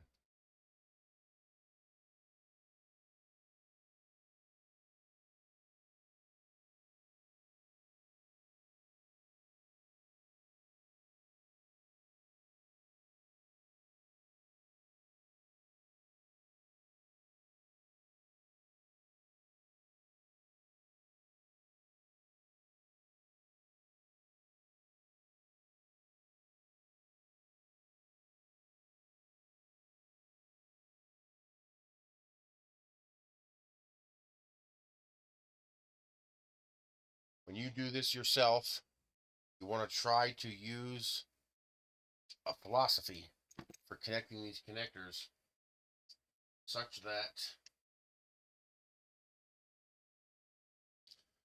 you do not have you want the connectors to go A, B, A, B, A, B, so you can't do them backwards. So that it can only go in one way. This way you don't accidentally connect something, backwards.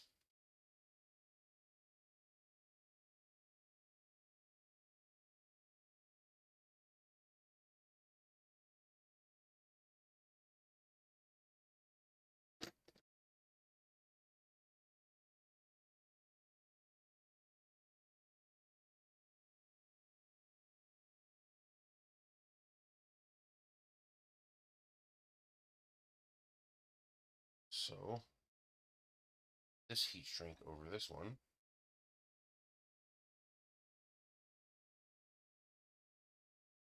This heat shrink over each of these.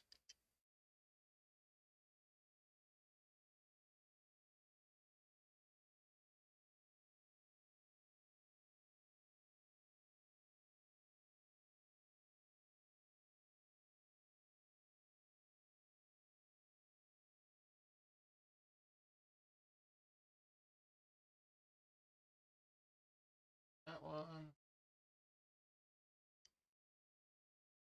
That one.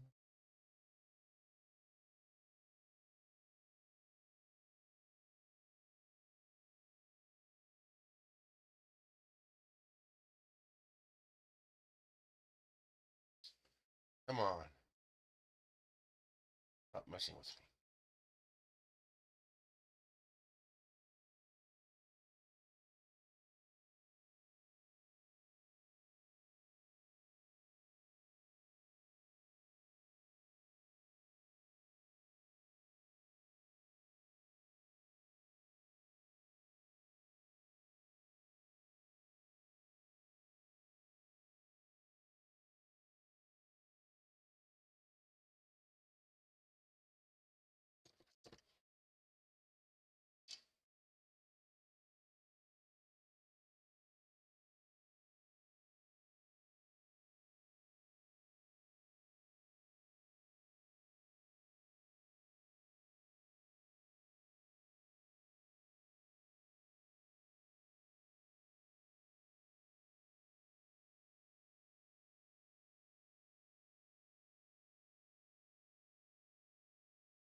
Damn it.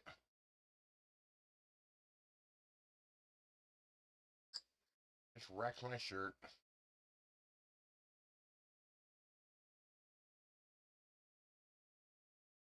Nice. Now I got solder on my shirt.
Okay. This one goes here. This one. Which?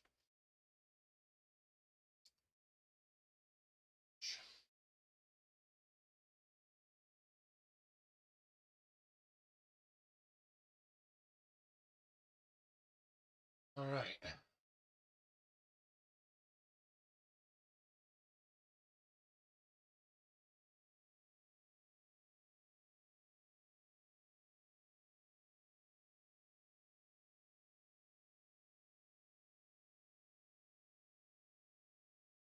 Now comes the fun part. These things are a bitch to solder. Really?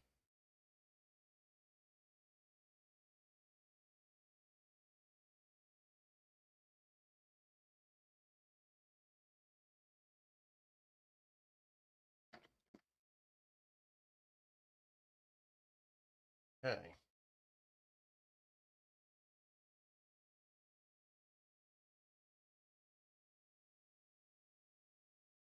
Damn!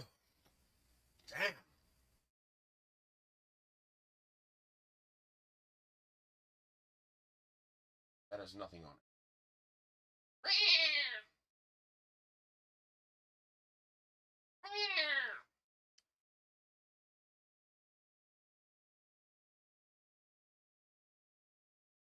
Come on.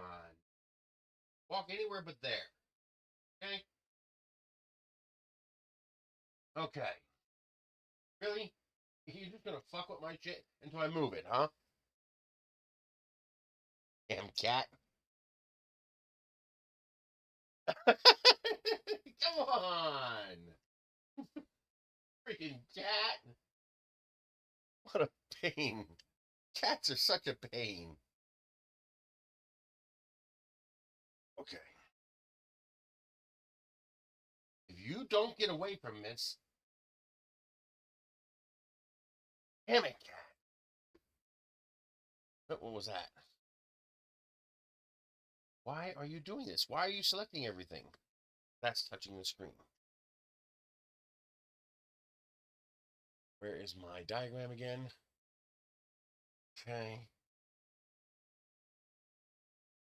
All right, so that's the positive out.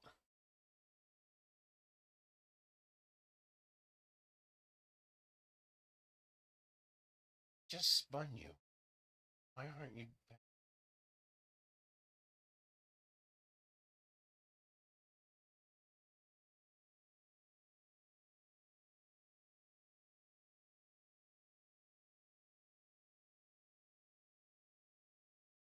Okay.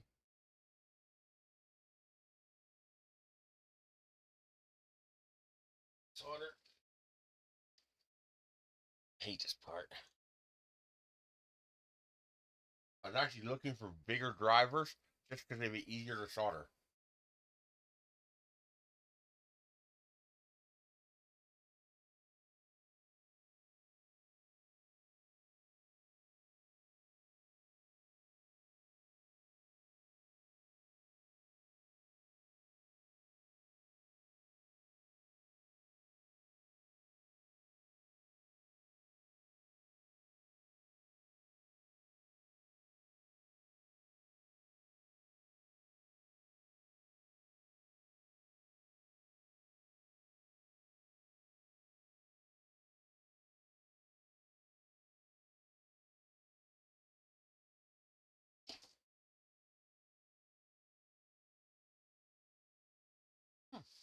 That seemed to go pretty good. Sorry about that, Jerry. Okay. That wasn't so bad.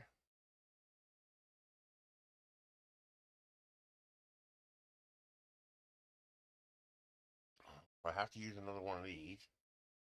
Ow.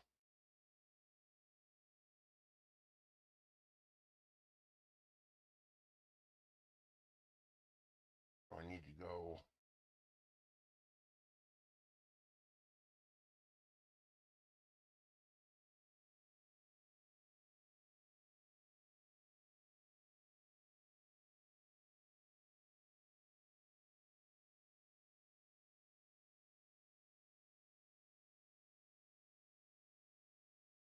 Need to go up.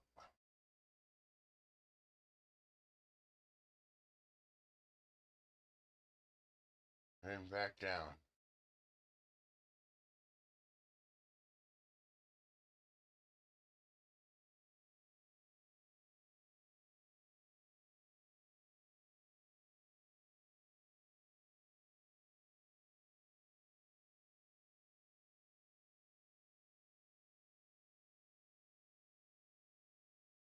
Come on. Why won't these twist together?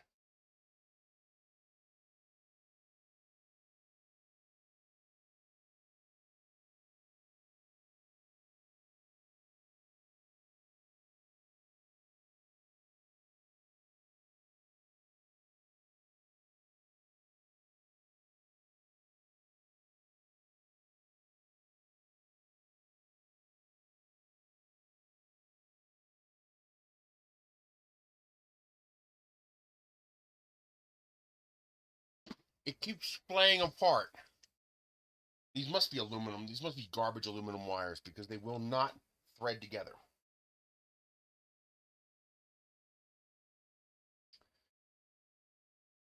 No matter how much I twist them, they will not stay together.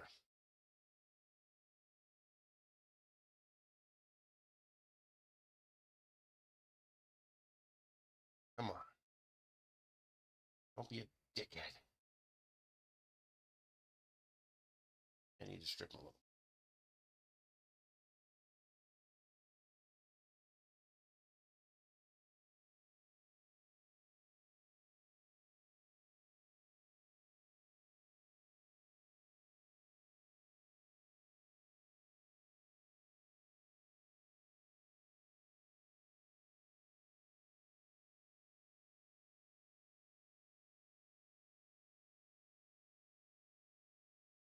I need to go up one hole and out the other hole.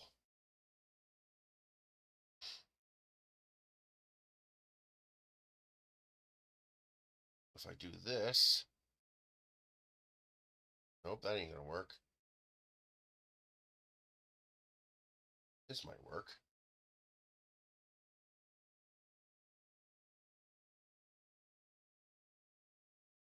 It's so hard to see this.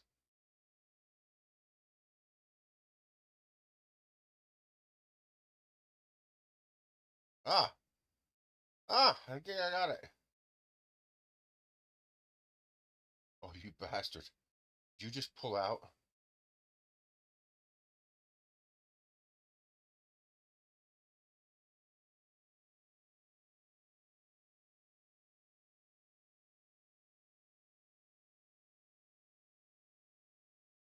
Got it. Okay. Now I just solder those two together. You have to go in one, out the other. For some reason, those two are common for the positive. I don't know why.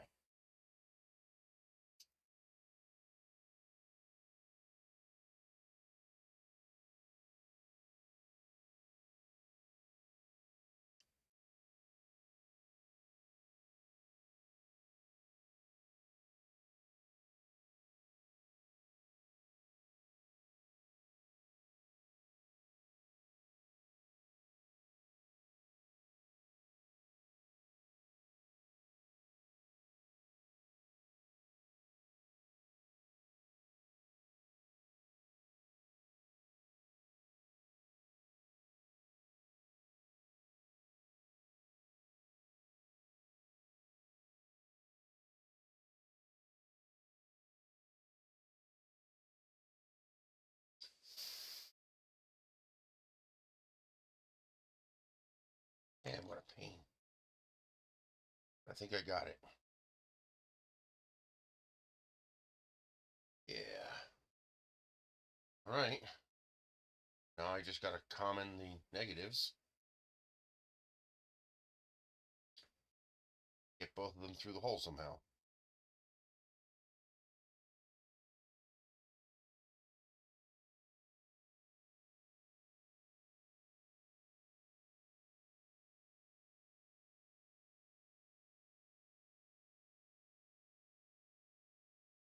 Okay.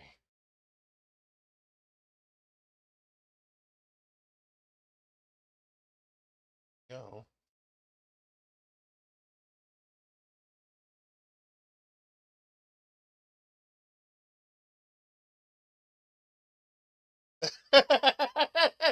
Yeah. Well, you do what you got to do. Okay. It's in there. And this is probably really shitty solder, too. I got to find a good source for the good lead solder. Still don't want to breathe it in, though.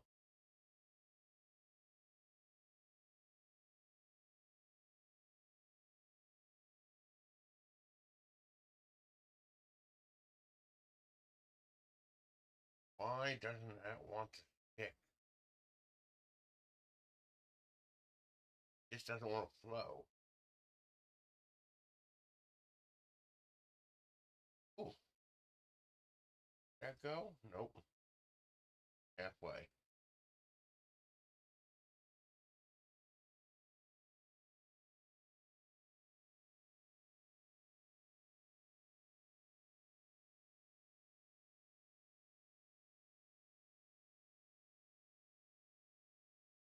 Got it.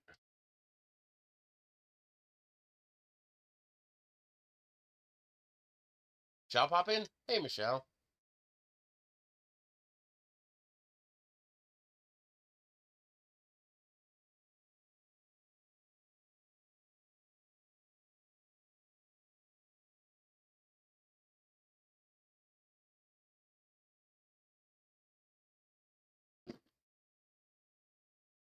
All right. I think I got it.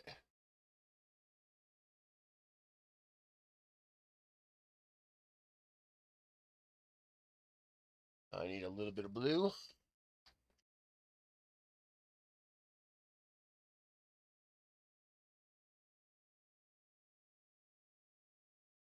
You would.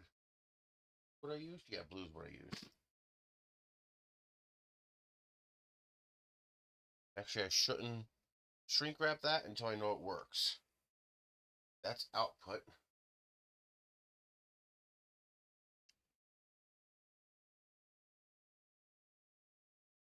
I'll put that.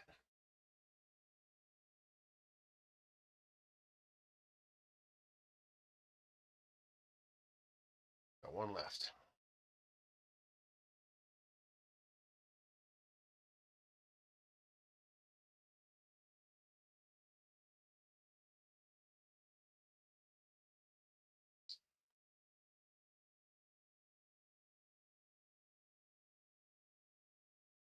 Oh, good. Got some length on it.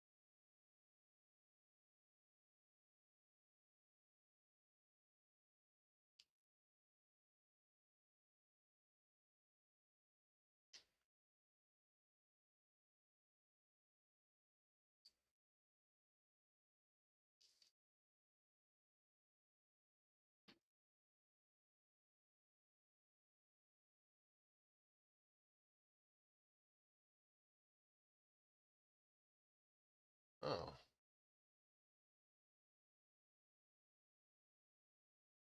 I'll leave that in there.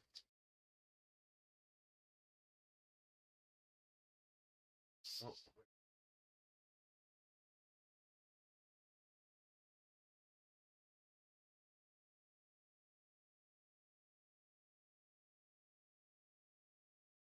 Okay. Black. Here is red.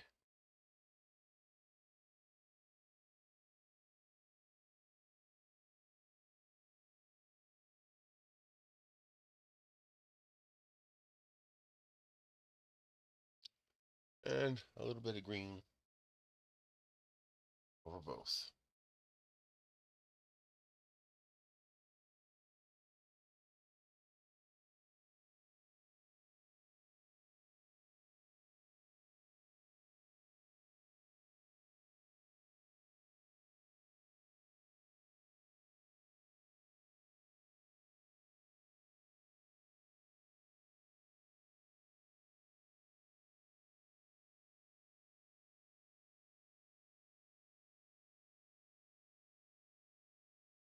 Okay.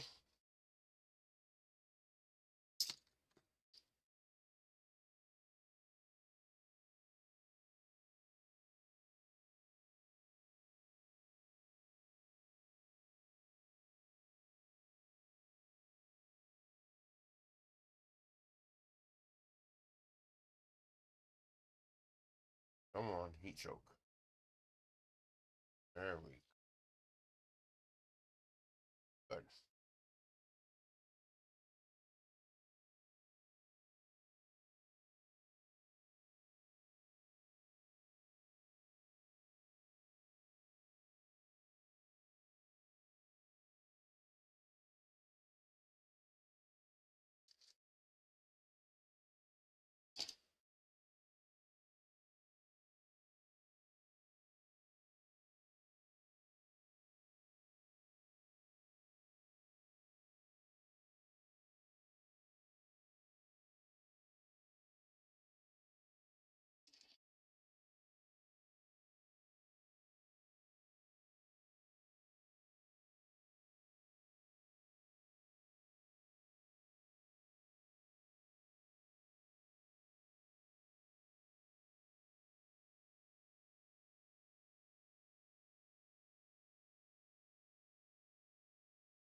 Yeah, that ain't gonna work. That is too skinny. I put too small a piece on top of the wire. So I gotta destroy it. Which sucks, but oh well. Stuff isn't expensive.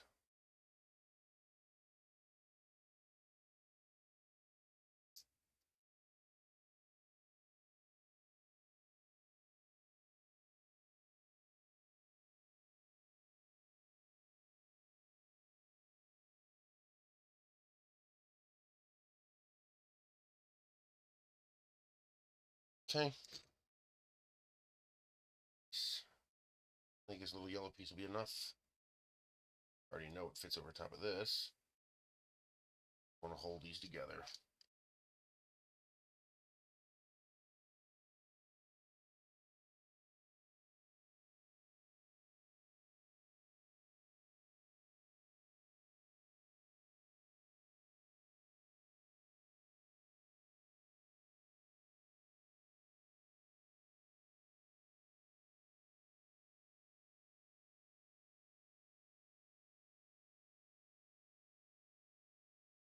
Okay.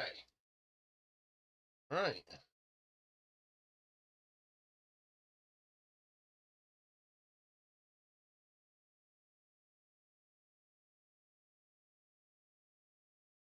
Now I need to mark this somehow. I'm going to use another yellow piece. So yellow goes to yellow.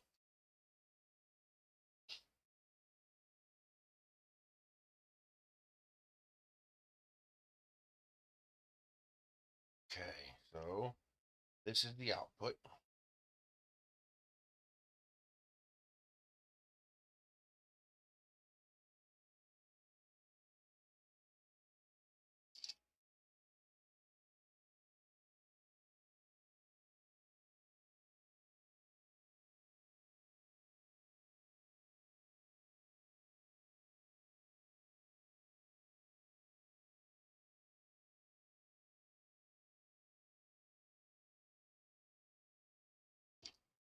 Now I know yellow goes to yellow, since both of these have yellow.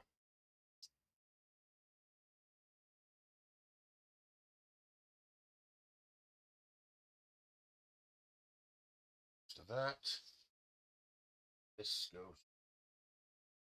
other end of the switch.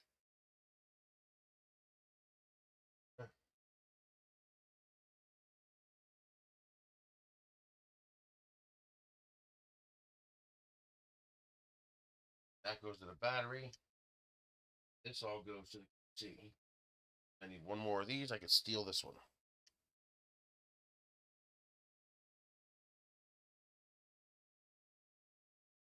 What's that?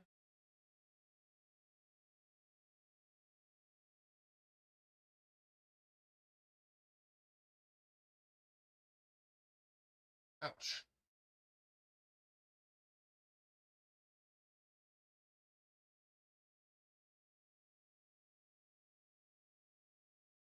Why won't that come out? Ow! That's why. Wrapped around. Derp derp. Yes.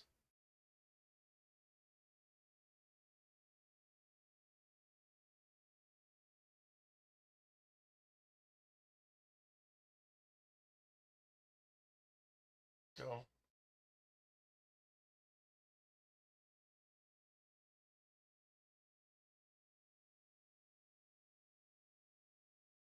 Thought that was wrapped around.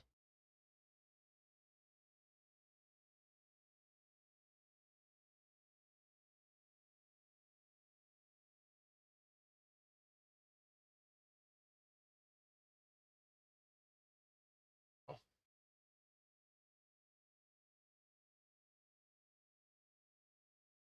Okay. And this,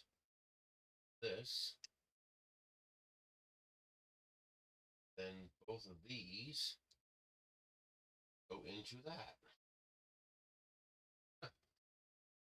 Disconnect this. Heavy.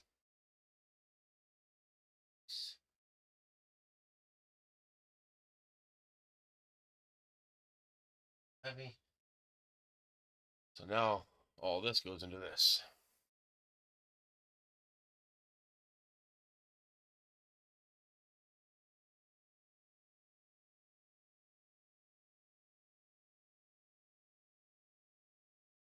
Which one's which? This one's ground. Will these even fit?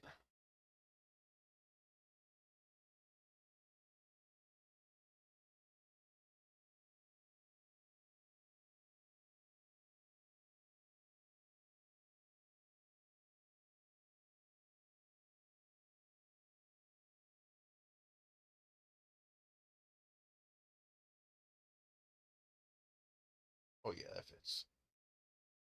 Right one? Yes, that's ground.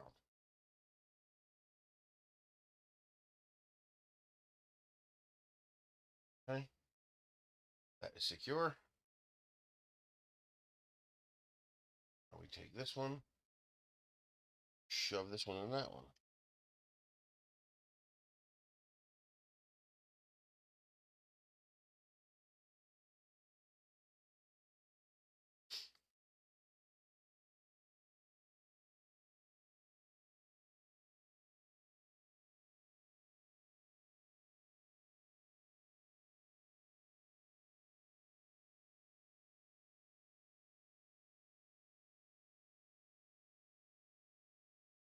Okay.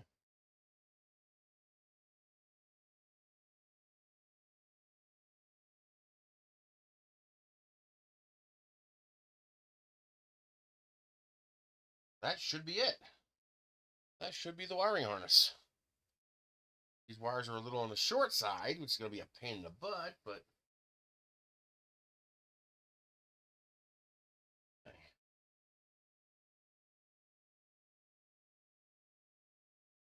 That.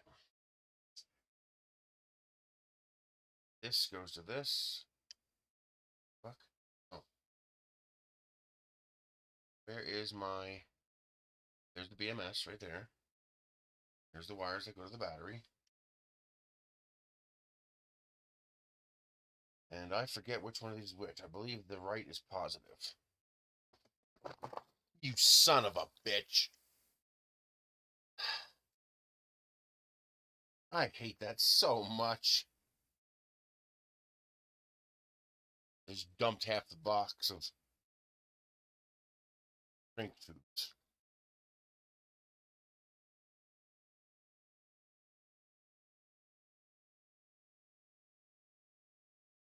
Come on. Work with me. Instead of screwing with me.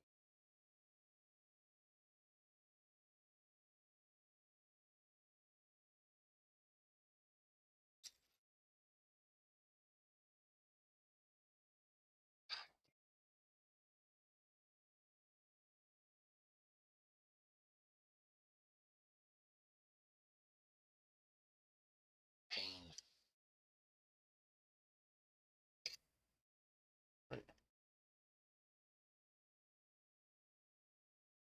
This should be negative. So, bitch. Yes. This is negative.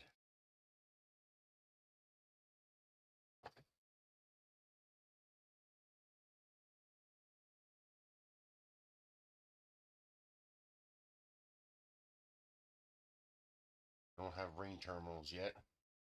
I'm just twisting them on temporarily for now.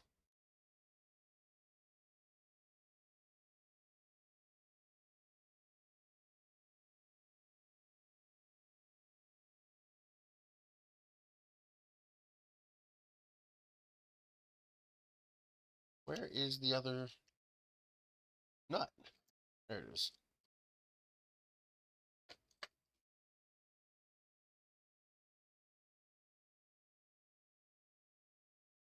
That's incorrect, but I don't care. Okay. All right.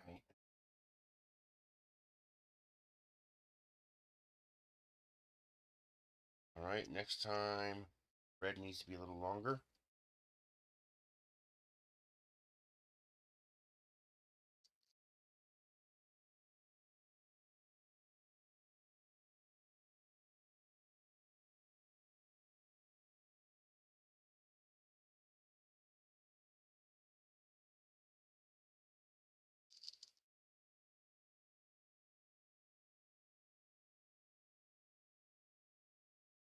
All right, let's see if it works.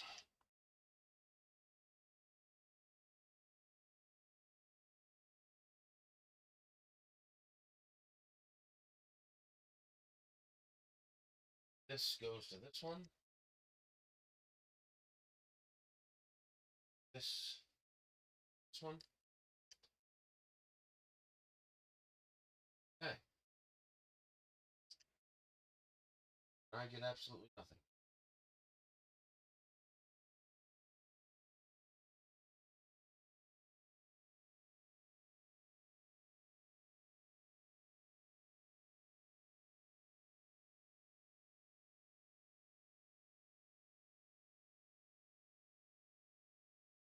How do I happy that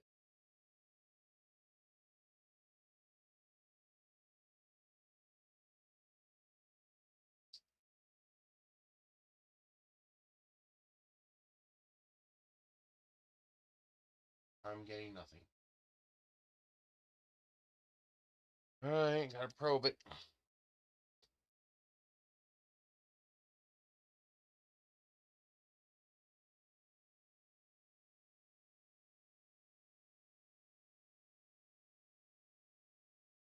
It'd be easier if I do it this way.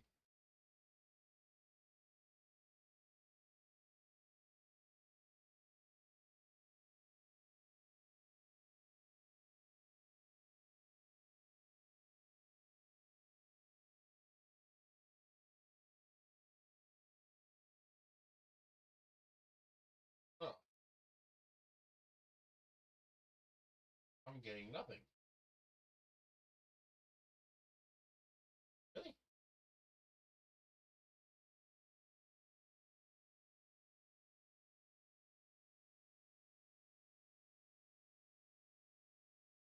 Am I really getting nothing out of this? At all?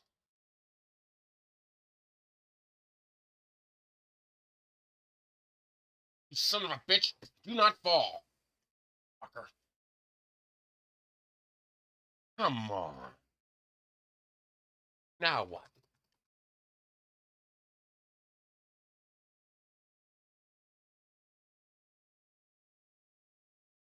Where the hell's my chat? Oh, I must have accidentally closed it. Pop out.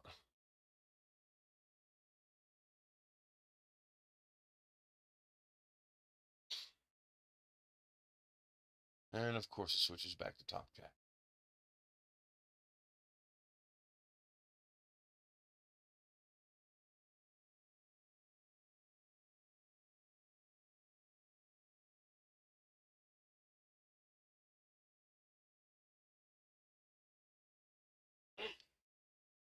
Let's get some DC power here.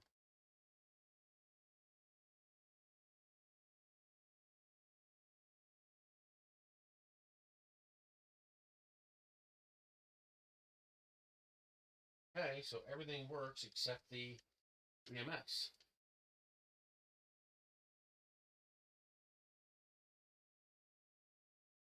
So something's wrong with the BMS. Oh, wait a minute. Now I'm getting power. I have to plug it into.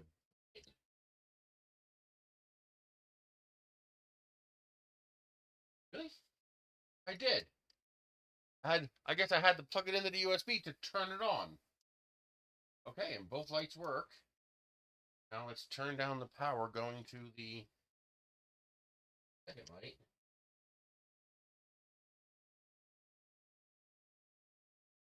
Minimum power.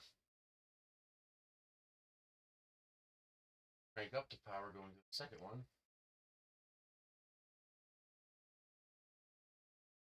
Okay. It works. Let me switch back to this screen. Okay.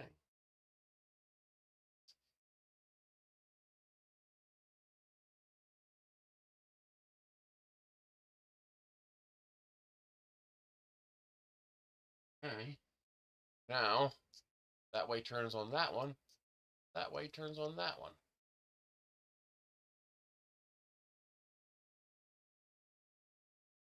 Now I just got to put it all inside here.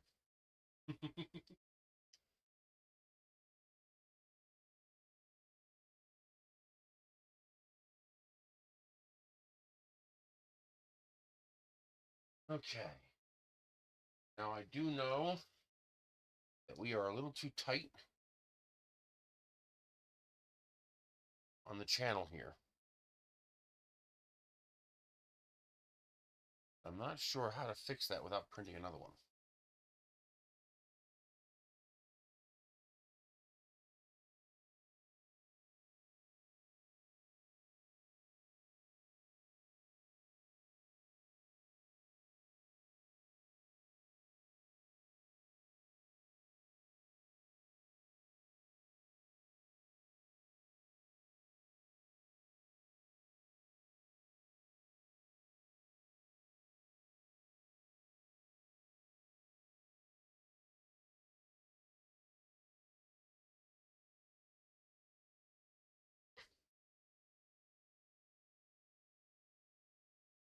Oh, almost forgot that too.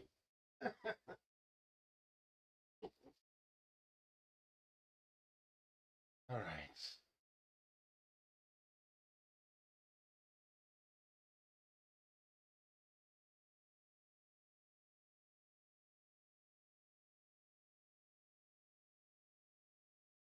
Oh, that's not supposed to go on above that.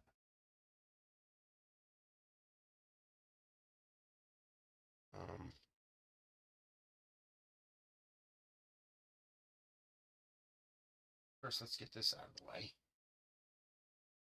But oh, that's not a better idea. I'm just gonna snip this.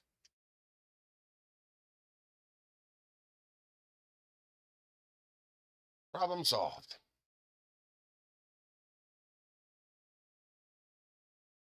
I am so tired of fighting it.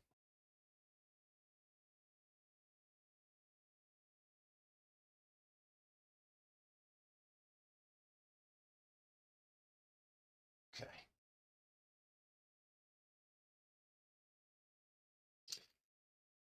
Now, this goes in here.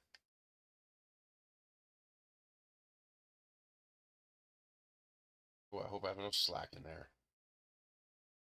Suck if I don't have enough slack.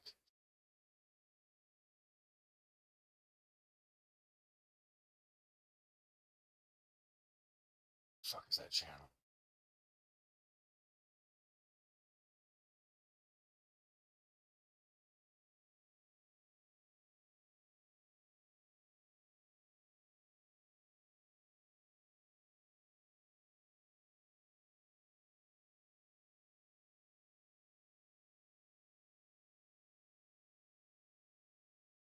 That does not want to go.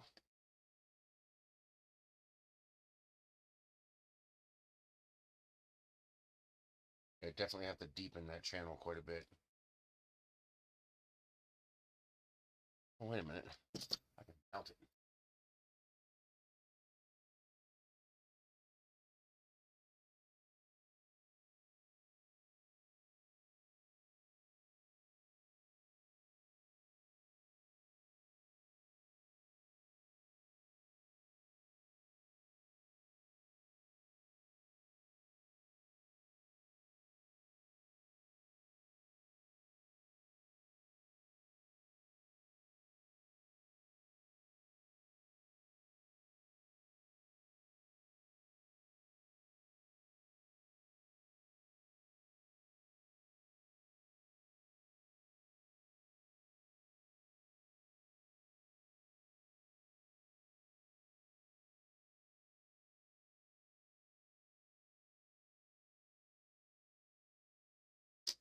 Okay.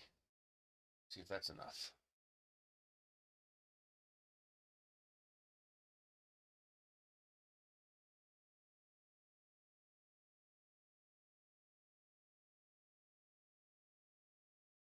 Hey, Cassandra. Ooh, that might be enough.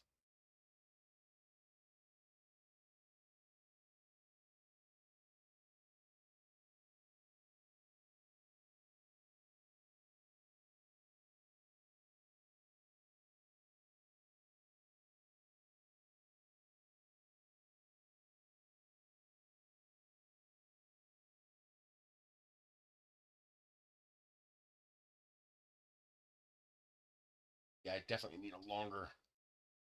Although if I get the channel clear, then that won't be a problem.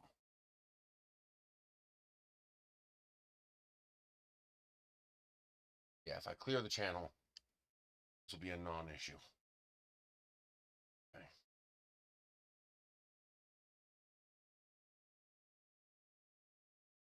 Now the question is that long enough?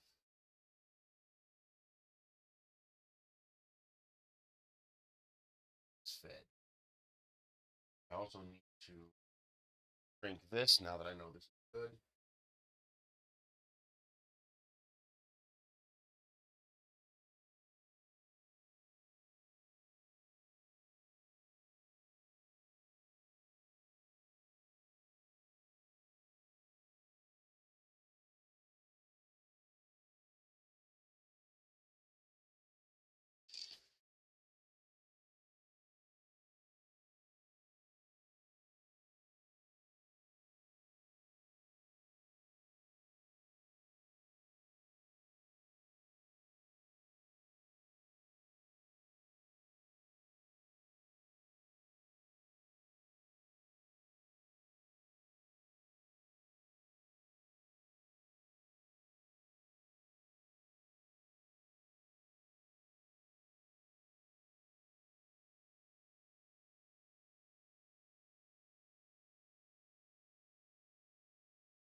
Nice.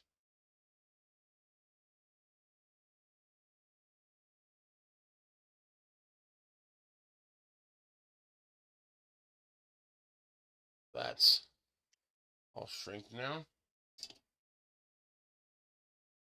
Okay. Now the question is that going to be long enough for me to be able to plug it in? Although, I can cheat. I can feed it out this hole, plug it in, then feed it back into the hole.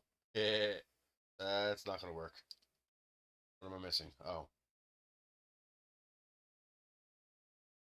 What? Oh, that's the light, duh.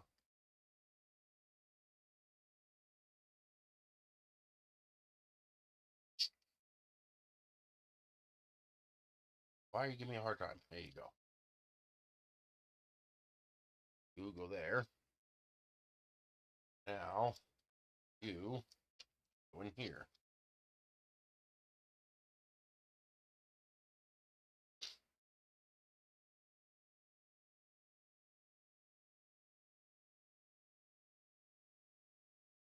Oh, there.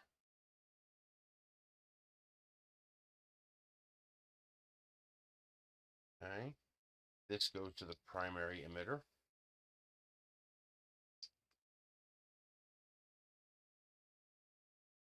And that is long enough. Yes. Sticks out. This goes to the secondary emitter.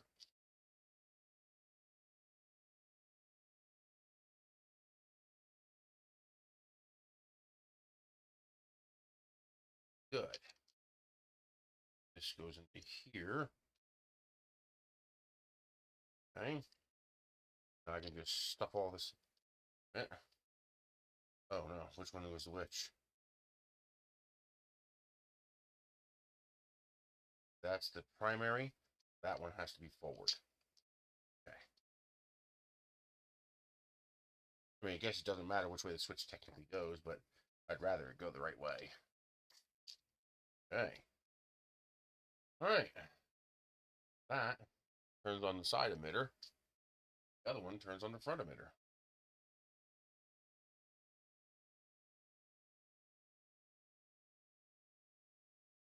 And you can pull this out of here enough to adjust these pots. So all you have to do is, like right now I have this one set to maximum 9 watts, and this one set to the minimum power. The other one I set to maximum because it's driving 2 of those LEDs. So we'll just run it at maximum. Oop, wait a minute. Gotta secure the switch in place. Let's disconnect this so it doesn't cause us a grief. So this prevents the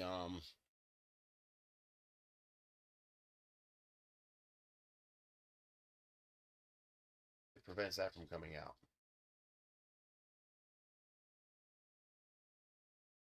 Locks it in place. Go. So now that's secured in place. If you push a little hard on the USB port, it's not going to push inside the flashlight. Okay, this can go in the back here. Okay. Now this goes into here. Now I just got to stuff all this inside here. There's the 2 drivers.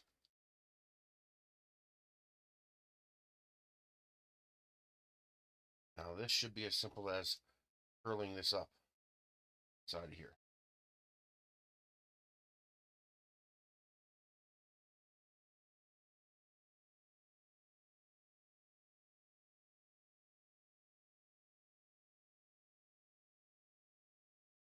What the hell?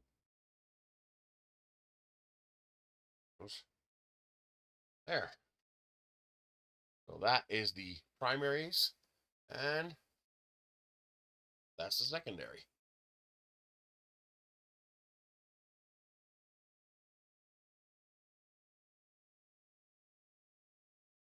This is actually working. I built a freaking flashlight. A nice one.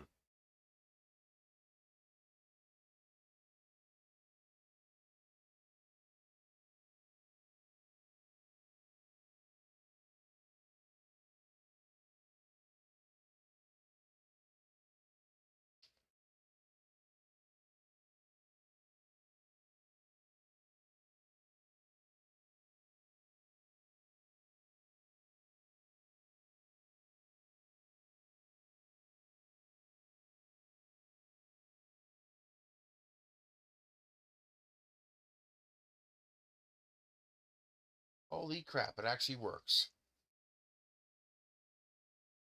So you have your strap, USB-C charging, nice bright emitter that'll go at least 40 or 50 hours on a charge. And then for lighting up your desk, you have that emitter, which is nice and dim, but enough to light up to read a book by, or you're cooking something. And if you need that brighter, just turn it up brighter. There's a pot inside there. You can just adjust it. I had this set at the minimum brightness, and I think that's pretty bright. Now this you can set down on a table on the end cap here. So you can sit that on a table and just let that light shine on whatever you want. I am very happy with that. There are a few tweaks I want to make. I want to move this switch up a little more and recess it a little bit. Just because I can. I want to keep it, now see it's out of the way, so it won't be accidentally turned on. I don't like the way the cap pinches the wire. I'm thinking about a way to fix that. I might castle the top of the cap here, that compression ring that pushes against the battery.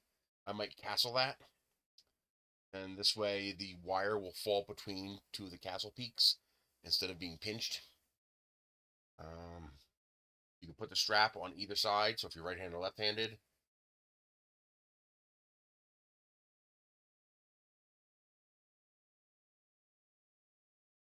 Think. Anything else? That's all good.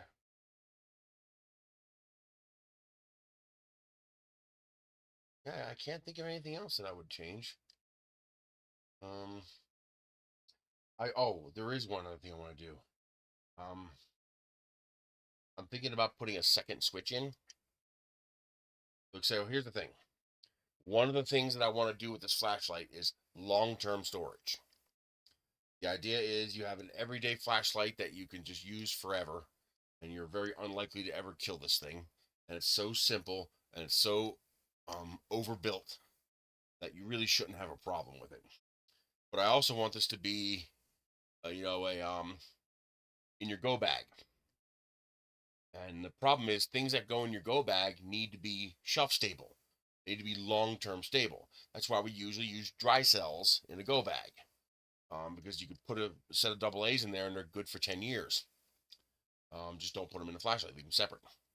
Well, this is a 20 amp hour battery that will run these lights for 40 or 50 hours. And it'll probably run that one for well over 100 hours. I'd have to actually test that. So the only problem is quiescent draw. So as you can see, that is on, even though this is off. And that's because the BMS is always powered up, because the BMS is checking for over voltage and under voltage. So the BMS is always powered on. It's not much power. It's very, very little. But when you're talking about sticking this in a go bag for 5 years, you want to make sure it's going to work when you pull it out. The battery itself should have enough capacity that even with self-discharge, meaning just sitting there doing nothing, it should still give you, a half a dozen hours or a dozen hours of light when you pull it out of that bag, even after 5 or 6 years. So what I need to do is I need a way of completely isolating the battery, disconnecting the whole system. Now that actually has two problems. Something that I did not anticipate was when I plug this in, yeah, like a kill switch. Well, there's two ways to do it. The easiest way is to, since we already have this as a removable cap, would be to simply put a wing nut here. And you just loosen the wing nut. This would be a spade, a Y plug like this, between the washers and the batteries to connect it. So you would simply give a quarter turn of that wing nut, unplug that wire, and leave it stuffed in here, and then close this back up again. Okay, now the battery's disconnected. But there's a problem I had not anticipated. When you plug it back in, it doesn't work. I thought I did something wrong. When I plugged this back in, it didn't work at all, even though the battery had voltage. So apparently you have to bootstrap the BMS, meaning I had to unsoldering this off. So I had to bootstrap the BMS, meaning I had to plug this in just for a second, but I had to plug that in, and then the whole system turned on. The problem is, if you don't have the ability to feed that power when you're ready to go, that could be a pretty big problem. I don't know how to solve that yet. I haven't figured out how to solve that. Now the question is, I basically need to have power come in order to turn on the BMS. How much power? Is 3 volts enough? Because if 3 volts is enough, I could connect the output of the battery itself from the BMS input. I can do a bodge to the QC output with a momentary switch. And so you would just go boop and hit that momentary switch, which would momentarily feed 3 volts from the battery into the QC port, which should go to the BMS. And if 3 volts is enough, bootstrap and turn it on. I don't know if that'll work. I'm going to have to test that. But that's something I did not realize would happen. I didn't realize that I would need to boot that BMS somehow. I didn't know that was a thing. Let's try it again. Maybe it was fluke. So flashlight on, flashlight on. So this is working. Light is lit up. Let's see what happens if I disconnect this.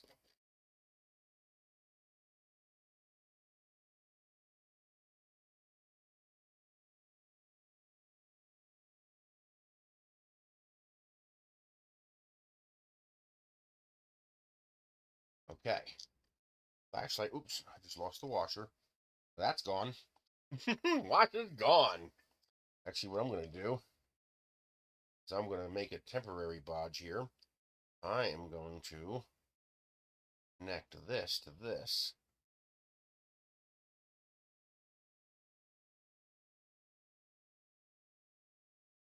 And make myself a temporary little ring terminal.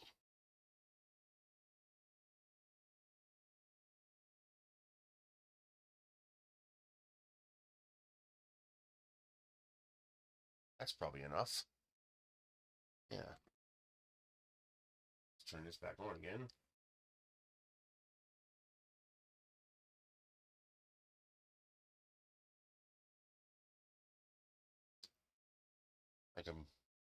Yep, that works perfectly. I can make myself a little temporary ring terminal, so I can make this a lot easier for me to turn this on and off. I ordered ring terminals, and somewhere at the post office, my package got ripped open, and the 25 pack of ring terminals is gone. Nobody took it, it just fell out, but obviously we have no idea where it fell out, so it's gone. That sucks.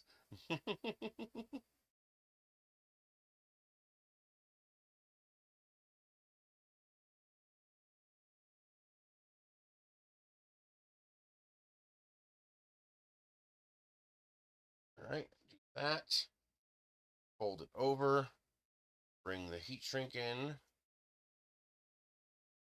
There we go. I've bodged myself ring terminal.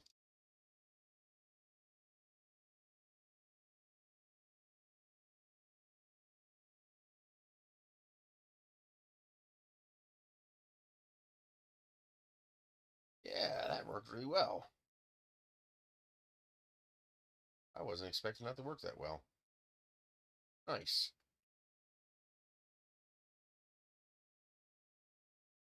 Off. What did I do with that washer? Oh, I just heard it. There it is.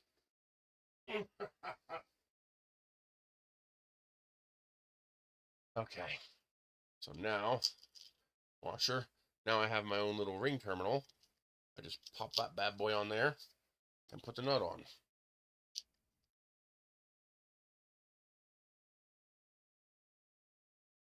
There we go. Now power is connected. Now the question is, see, doesn't work. But if I connect USB for just a moment, that's it. 1 second connection. Now we're active. So I need a way of bootstrapping that. Oh boy.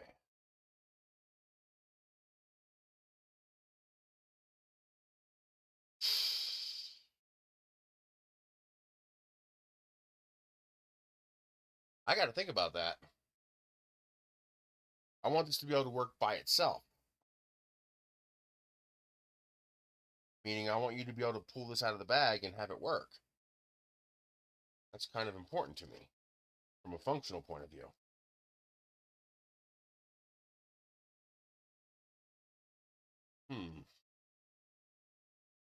Yes, I did, Big Bad Joe. You didn't have to get both packs of aluminum. I wasn't sure which was cheaper, buying 2 of the 2-pack or 1 of the 4-pack. You got the 4-pack and the 2-pack. Thank you. And I got the filament too.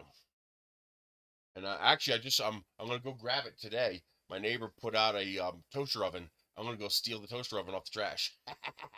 He puts stuff out by the curb for people to take instead of going to the landfill. So I'm gonna grab that so that I don't use my own oven in the house here for cooking PLA. I just thought, I was like, you know something? Using my oven that I cook food in might not be the best idea. So now I have a free toaster oven that should hold it just fine. But okay. I gotta clean this up a little bit in order to, well, part of it's because we're using really thick wire. This does not need thick wire. You only need the 20 gauge wire. Actually, I believe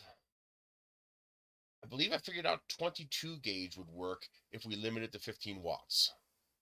If you're going to go with the 12 amp BMS, meaning you're going to be able to push 25 watts, you need 20 gauge wire from the QC to the BMS to the battery.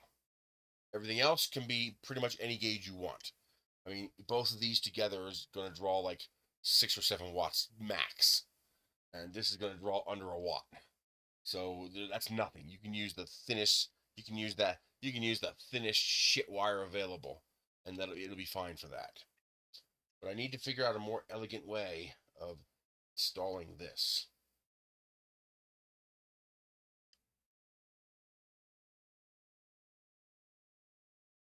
I think the only thing I can do is I simply need a hole big enough to accept one of these plugs. To accept one of these plugs. The hole needs to be big enough for one of those plugs to fit through. Because I want you to be able to dismantle this without having to desolder anything. I don't want you to have to cut or desolder to take this apart. And if we feed the wires through and then put the plug on, then you're going to have to desolder. I don't want that. So I'm going to have to make the hole big enough to accept the entire plug going through. Now, do I care about the fact that it looks like that?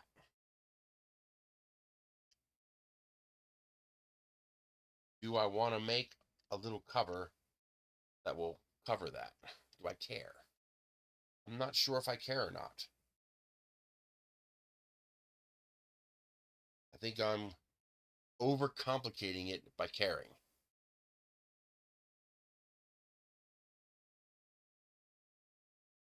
It does look a little kludgy. It would be nice, so maybe I will do it as a stretch goal. Later I'll do it. Maybe I'll cut this off right there so that it's ready to accept a cover. And then maybe I'll just make a 3D printed cover that goes on there and use 2 little screws like this, like you're going to use for the switch, to hold it on. Just 2 little screws, done. I think I might do that.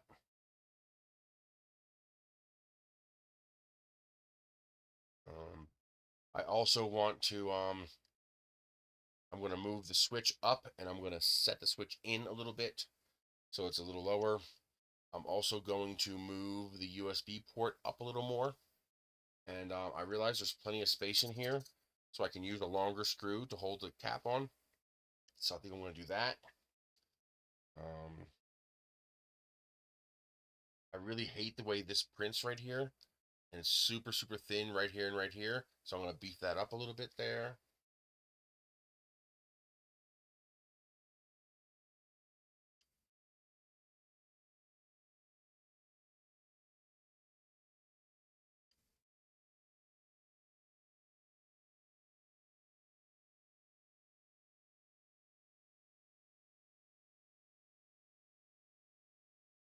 Oh, the heat sinks moved. I wasn't expecting that. It's probably not a problem. I did not know they would do that. Oops. Shifted something. There we go. I also need to clean up how these heat sinks mount in here. Like have an actual socket that fits the actual heatsink so that everything's locked in place. Right now it's just a friction fit. When you tighten these screws down, it just squishes down on top of it. Although we could solve that with just a little bit of foam under the heat sinks to take up the space, so that when you screw this on, the heat sinks compress the foam, and the foam provides that little bit of resistance to we could also print it. This way we don't have to use anything bought. You can also you're already printing TPU, printing 2 little friction tabs to fit under the heat sinks would be nothing.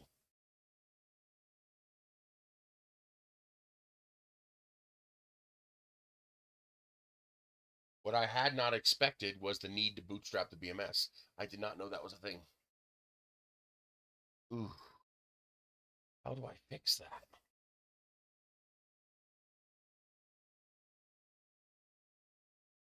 That BMS right here. So I did not expect that to be a problem.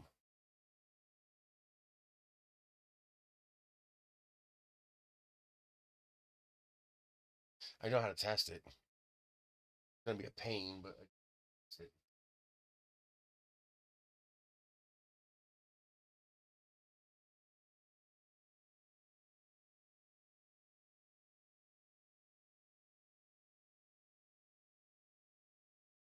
What I need to do is connect the battery to this, and then also connect the battery to the input output of the BMS with a momentary switch, so that when you plug the wire in, you press the momentary switch, boop, and that will send 3 volts from the battery into the BMS backwards, which is what happens when you plug the USB in, except it'll only be 3.6 volt, 3.2 to 3.6 volts. Question is that enough? Is that enough to bootstrap BMS? I know how to test it. Just realized that.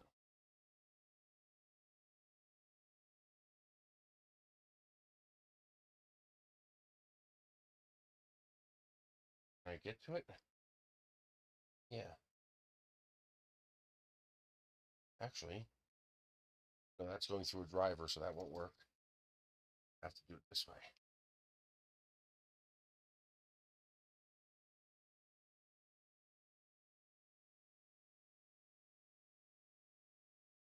So there's the terminals for the QC, and that goes directly to the BMS.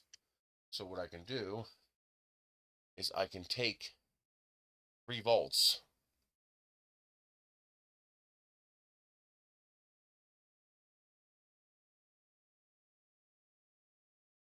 I don't have access to 3 volts. I don't. So I could plug a separate battery in. Is that in this one? Nope. Not in there. Not in there. Oh, it's in here. Yeah.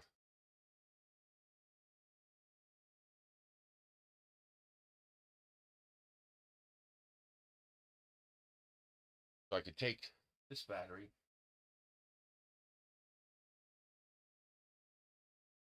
If I remember correctly, should be negative this end.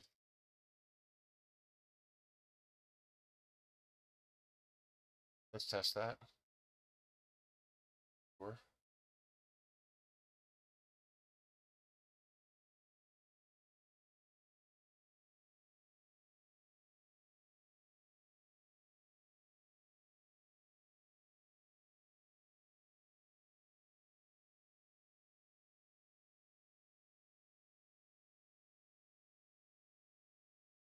Yes, negative.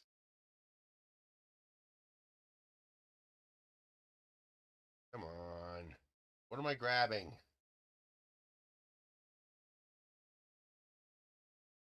Okay. That means this is negative.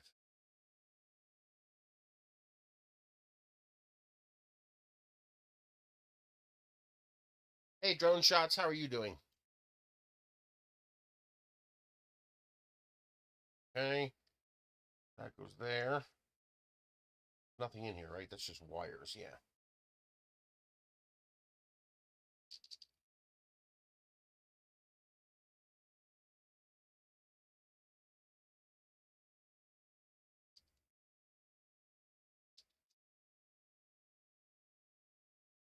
Okay.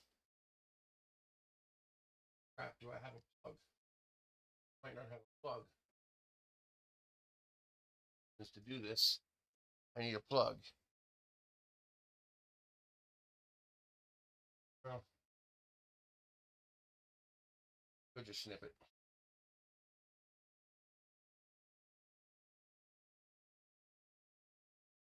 Let's open this up. See what I got in here. I'd prefer not to destroy this if I don't have to.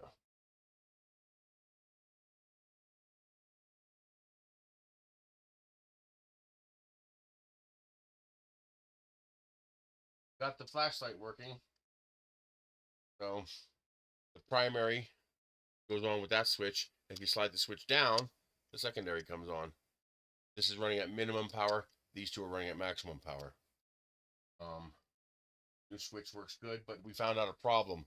For long-term storage, you need to disconnect the battery. The problem is when you disconnect the battery, the BMS does not turn back on when you plug the battery back in.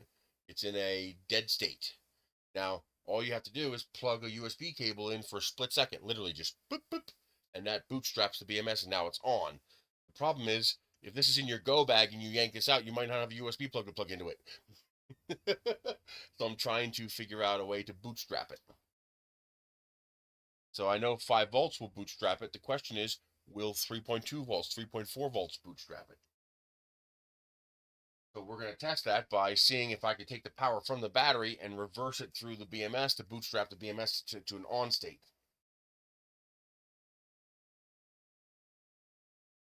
I don't know if it requires a minimum voltage for that to happen. So we're going to find out.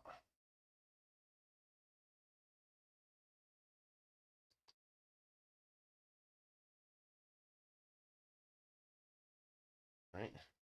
Here's this connection. Whew, that's on there.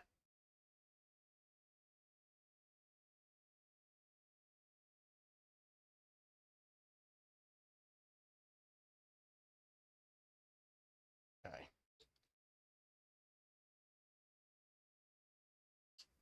Exposed connection. This I have to be careful with, because if I do this wrong, damage the battery. These are expensive. Okay, so now I should have 3.2 volts coming out of here.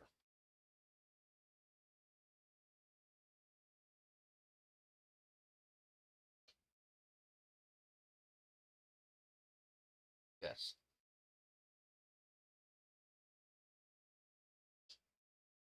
Now we keep those wires apart. Now we disconnect the battery.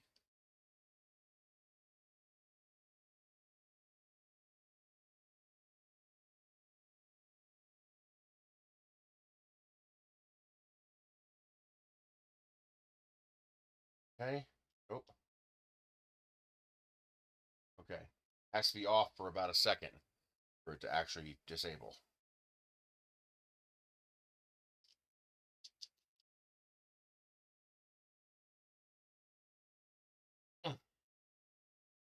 Okay. So now it does not work.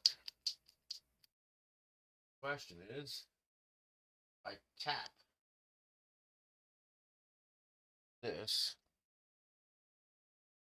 That's ground. That's positive.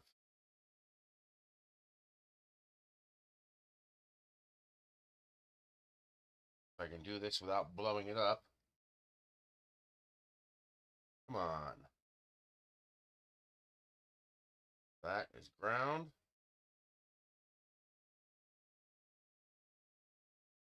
Please work with me.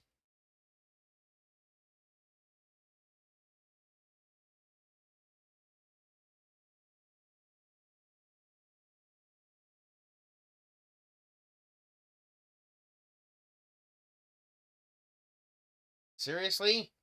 How the hell did you get wrapped around there?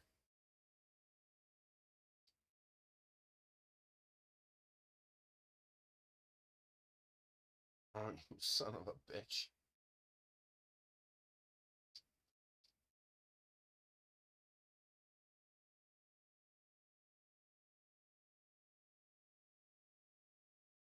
That did it. It bootstrapped it. Now it's on. Okay, so 3 volts is enough. I can use the built-in battery to bootstrap the BMS. So what I'm going to need to do is to let me get this put back together again.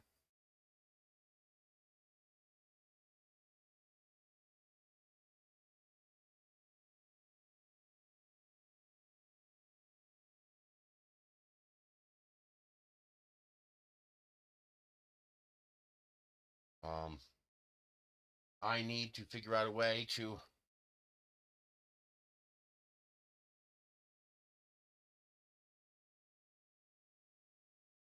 do that. That's part of the design.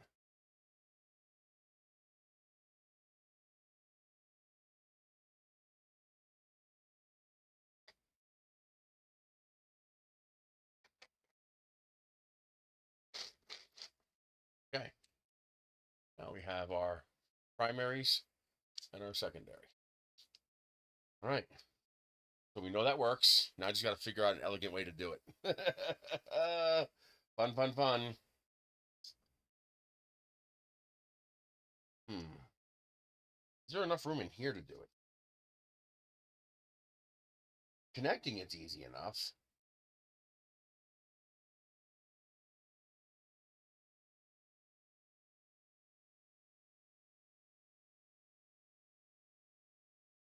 I mean, I could do it right at the junction for the QC port. Put 3 wires in there and have those wires go directly to the 3.2 volts of the battery. However, interrupt it with a momentary switch. And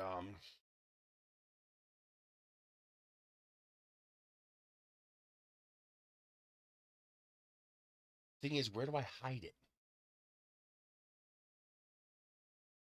I mean, the simple thing is to hide it inside here, but I have to make sure it doesn't get pressed.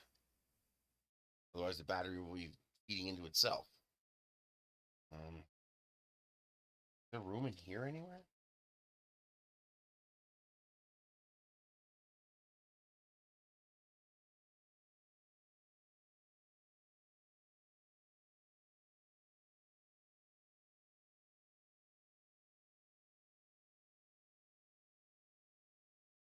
Not really any room in there. Because that holds the battery in.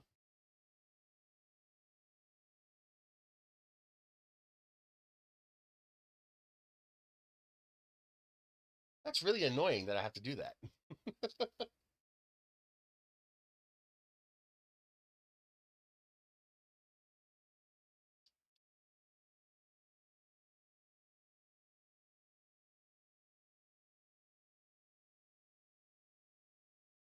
I gotta think about that. How am I gonna solve that? I mean, we know how to solve it now. It's just a way of figuring out how to do it elegantly.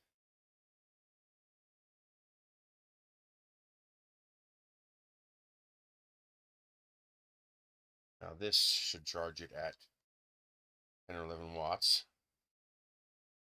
15 watts. 17 watts. Wow, that's fast. Oh, we're good now. I've got 20 gauge wire, so we're good.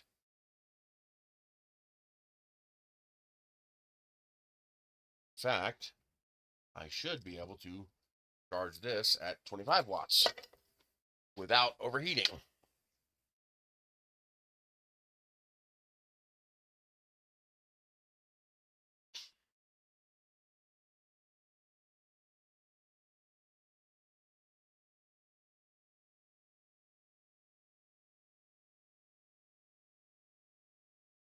$21, just about 22 watts. Well, it's transmitting 22 watts. It's receiving 16 watts. That's a lot of loss. Still, that's nice. Now I can quick charge this. Use it while charging? Yes, you can.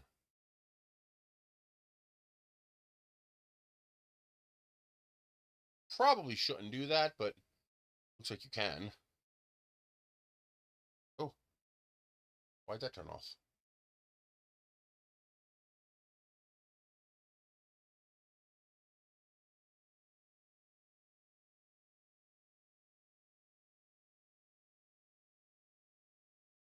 Come on, negotiate. Huh.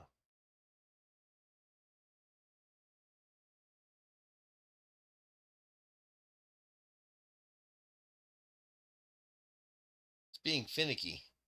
It's having trouble. Oh, wait a minute. I know where I got the fast charge from. Yeah. when I use this.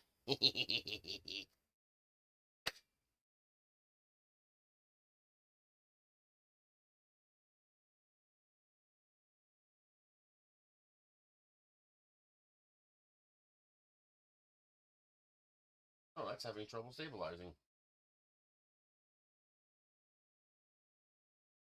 Why is that having a hard time?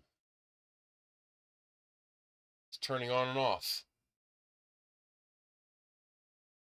Like it's not negotiating the connection properly. Probably the cable.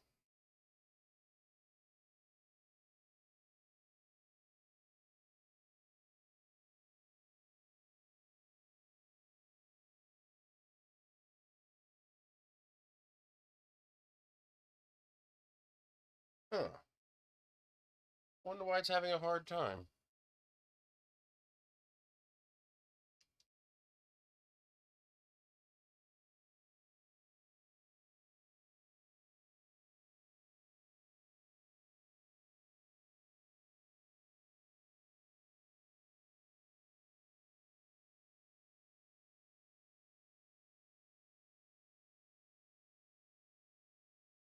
Am I flipping?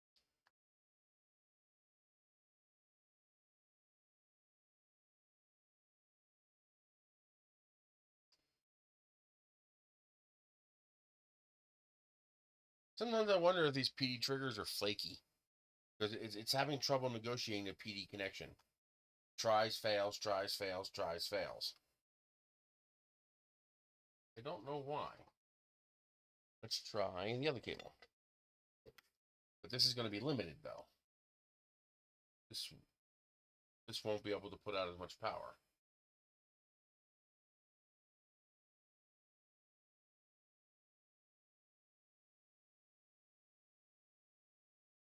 Oh, yes, again.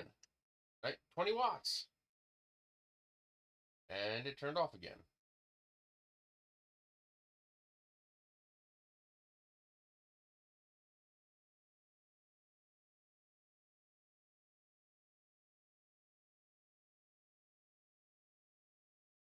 What the hell's going on? Unless it's fully charged. Oh, this might be fully charged. I did charge this up. See what happens here. 14. Yeah, it turned off. Yeah, I think it's fully charged.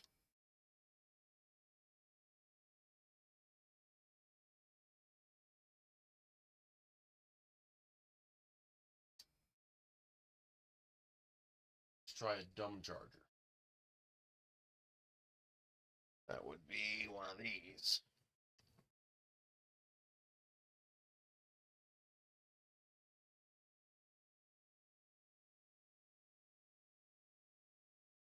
That's giving me 9 watts and 0. Yeah, I think it's just fully charged. I think the BMS is turning it off and saying, "Up, you're done. You're fully charged." Okay, that's why. I'll run it for a few hours and see what happens. Actually, just turn on now. So I'll run it for a few hours and hi, cat. Break down the battery, make sure it charges properly. But I love this thing. This thing's great. 140 watt bi-directional. Nice. um,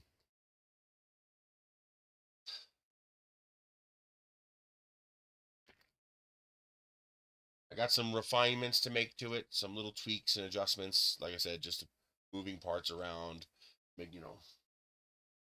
cleaning up the entry point, making the channel bigger for the wire going up. I'm going to wait until I get the aluminum heat sinks that most people are going to use, because these never get warm. There's really no reason to use copper. Aluminum heat sinks will be just fine. And I can get those so much cheaper. $15, I can get 21 of them.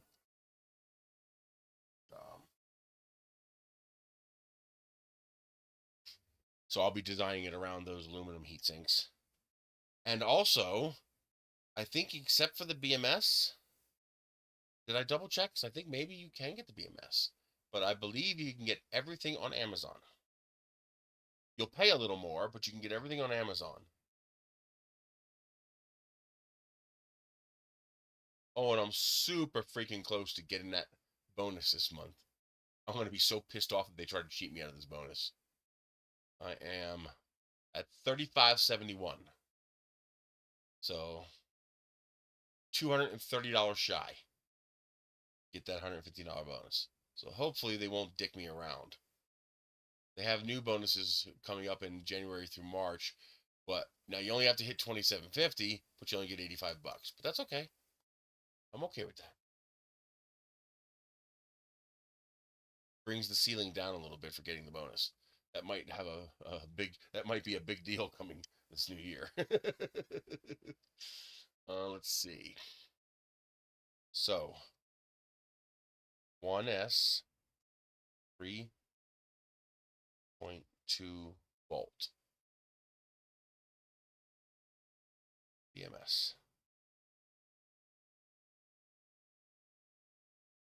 Let's see.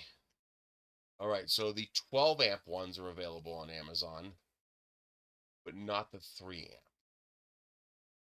So what we need is these, but 3 amp version.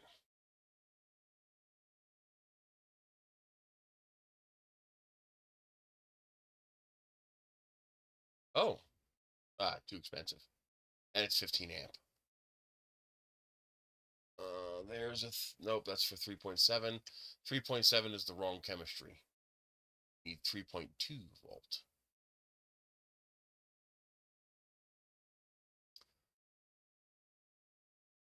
Okay, so but you can get them. You know, $10 gets you 5 of them.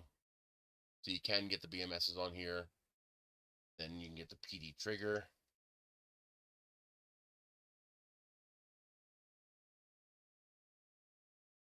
There's the PD triggers. Ooh, is the constant current driver available?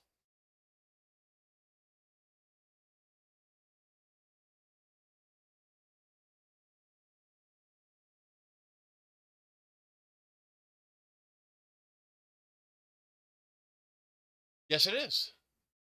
Right there. That's a bit expensive.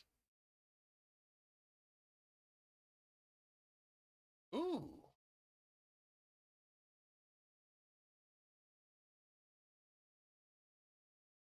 Ah, it's 12 volt. Damn it.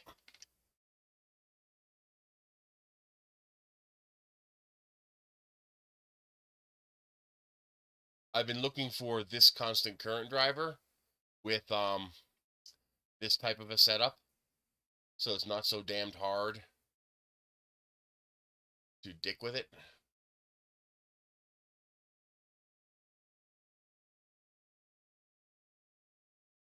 Oh, this is not the same thing anyway. It's a dimming circuit. So you need to feed it a PWM signal. We need one with the pot so we can adjust the output. Because man, are these things a nightmare to solder.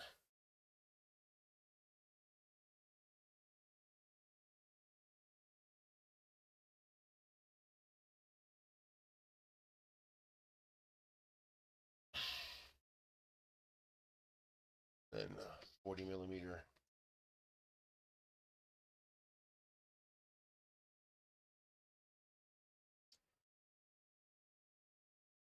There's the heat sinks. Any of the 40 millimeter by 11 millimeter. So 40, 40, 11. That's what I'm going to design it around. So anything that's those dimensions.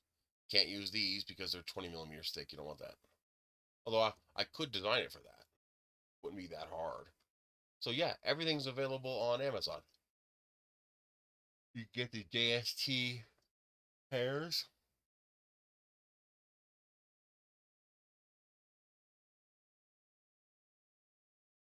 That's these right here. And 22 AWG is perfectly fine. Just get the 6-inch ones or longer if you can. That's only 8 centimeters. No, we don't want that. Ideally, you want 30 centimeter ones, but those are pretty hard to come by. But this is the kind that I use. These things here.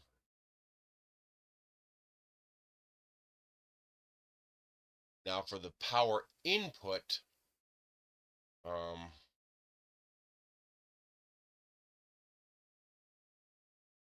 no, you don't need a plug because we're soldering directly to the board. Plug is not needed because you could feed it through the back end without having to tear anything apart. And then it just plugs into the junction box on the PD trigger. So we're good. You don't have to dick with that. Here we go. 20 pairs, 22 AWG, $8, 200 millimeter. That's more than enough wire to wire everything in here up. So you need a little bit of 20 AWG. Now, if you're going to go 3 amps, you might be able to get away with 22 for the whole thing. You might be able to get away with 22 for the whole thing if we're going to limit it to 3 amps. But if you're going to put the 12 amp unit on here, which means now you're never going to get anywhere near 12 amps. Put what after the switch?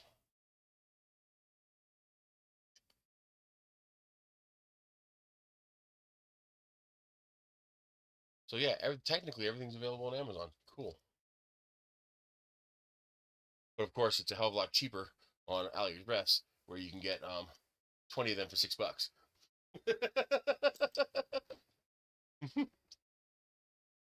It's amazing how cheaply they can produce this stuff. Now,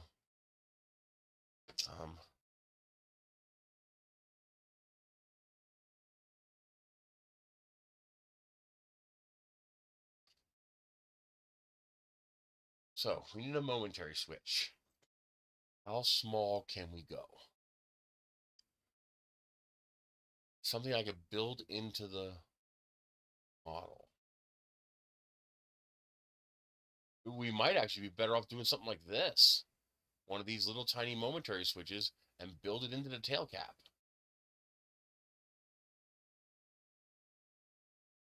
It might not be that hard. If I just make the tail cap a little bit deeper so you can coil the wire up inside there, that might work.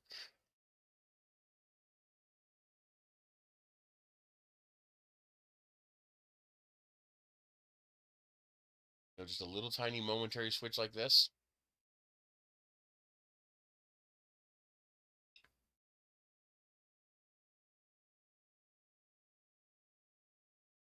It actually, what I could do, we could have a switch like this, kind of a momentary switch. I wonder, can I take the cap off?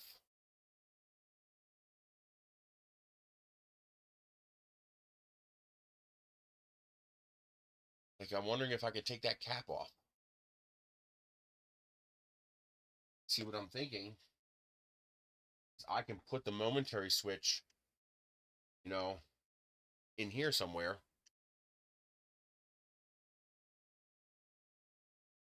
Put the momentary switch like, you know, like right here. That you would, well, actually, it would be up here. No, that would be here. I could have it in the thread part. Yeah, I could put it all the way up top in the threads. So it'd be easy to get to, and you would thread it right into the plastic. And now from the outside, you would not be able to press the button. But you could take like a stick, a pencil, a pen, a poker, anything, and just go poke and hit that momentary switch. And then you'll see this light up, and you know you're good to go. And now your flashlight is active. And yeah, that might work. And just thread that switch right into it. That might work. I can just solder a little pigtail right off the BMS. And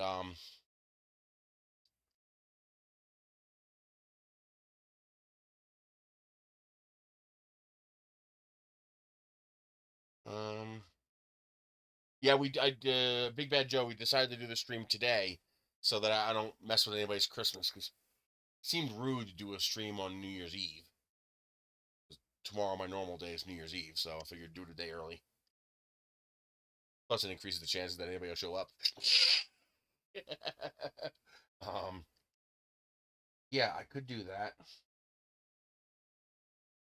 I could just make the switch subsurface, so you'd have a little hole that you'd have to stick something in to press that switch.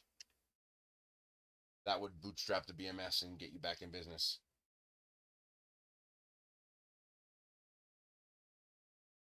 Is there a more elegant way to do it?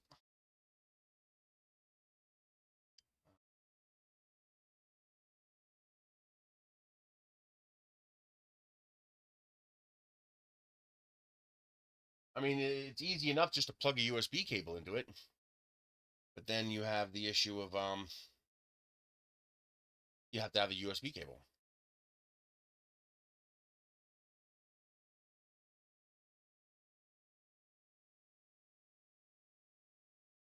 That's one. These things are good. Yum, yum, yum. What do you mean put it after the switch?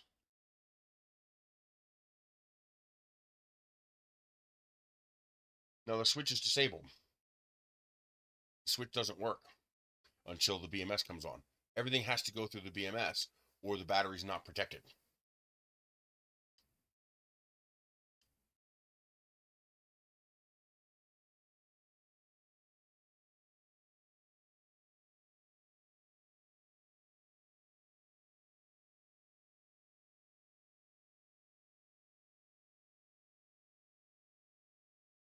Actually, you know something? I don't mind the bootstrap button.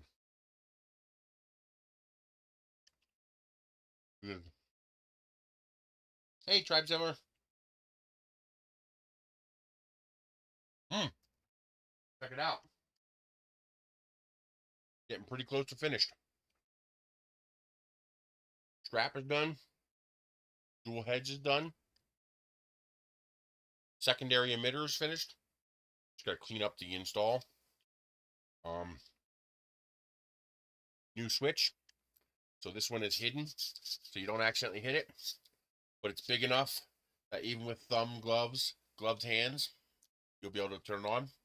So it's a double pole 3-position switch. So forward turns on your double emitters. Backwards turns on your secondary emitter. This is good for hanging it on your molly pouch or your webbing, your backpack, or sitting it on the table, and just this is done at dimmest possible output, like 1 watt. You know, enough to light up, you know, reading a book or checking out a map or something like that. But we did run into one problem. For long-term storage,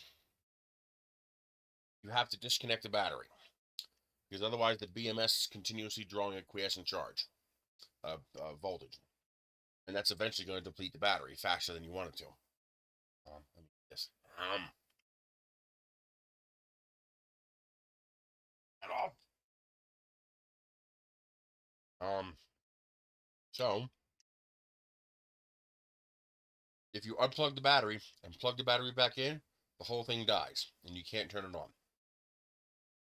The only way to turn it on is to momentarily plug a USB cable in. Literally that fast, just in, out, and you're done. And now the system is active. So we need a way of bootstrapping it. So my question was, that's 5 volts. Is the 3.4 volts coming out of the battery, is that enough to bootstrap it? And the answer is yes. We tried it. Wired up the other battery and touched it to the inputs on the PD plug on the backside, and the whole system booted up, and it was fine. So now what I'm thinking is use a switch like this, you know, one of these little momentary switches, to connect to the battery. And so when you turn the thing on, you can just press that momentary switch and bang, you're good to go. Your system is active.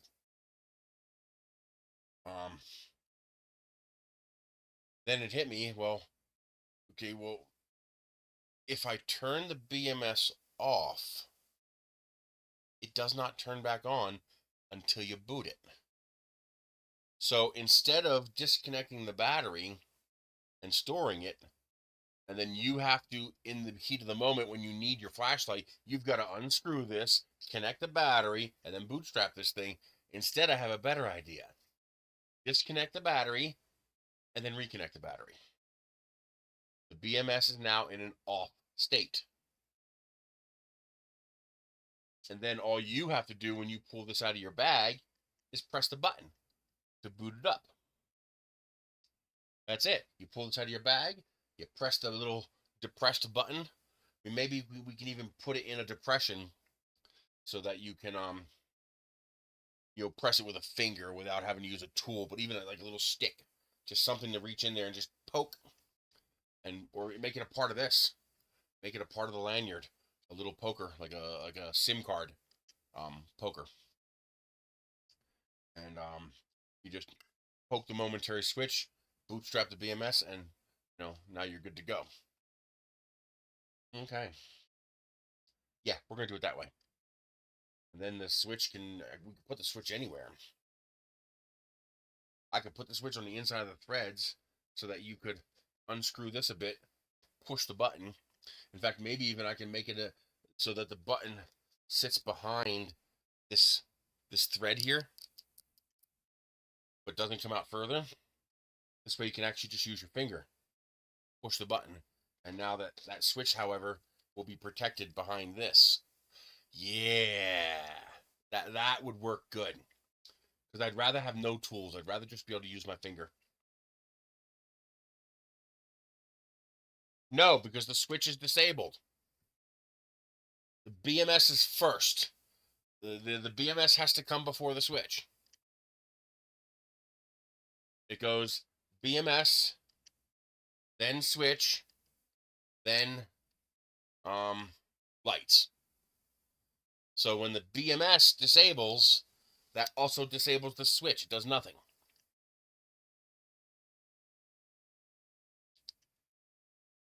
Okay, but that would work though. So you would disable the unit when you put it in storage, and then to re-enable the unit. Matter of fact, I'll put it right there so you can see that LED. Oh, you'll unscrew this, push the button, you'll see the red light turn on, and screw this back down again, and there you go. You're good to go.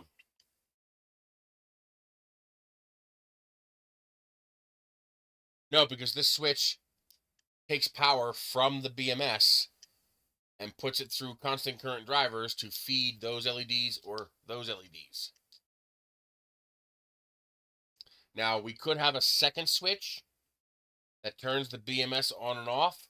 The problem is it's one-time use. Once you turn the BMS off, you can't turn it back on again. So if I took a second switch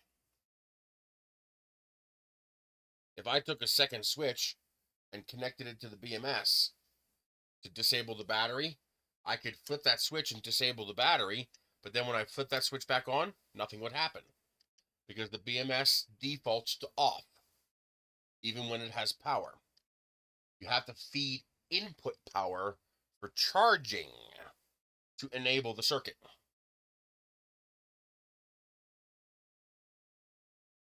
So what's happening here is once you plug in the USB cable, you're sending 5 volts to the BMS. The BMS says, okay, it's time for me to be used, and it turns itself on, and now it's good. Yes, this is a double pole switch. But again, the power comes from the BMS, and the power output from the BMS is disabled until you reverse voltage back into the BMS, meaning you charge it.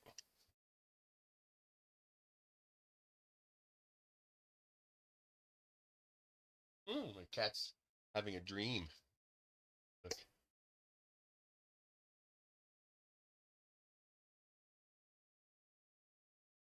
It's all twitchy. He was dreaming.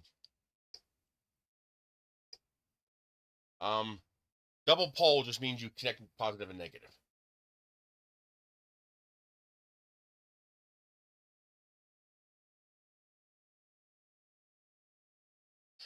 Yes and no. The problem is I was trying to avoid having 2 switches. And I want high and low. So one way gives you high, and the other way gives you low.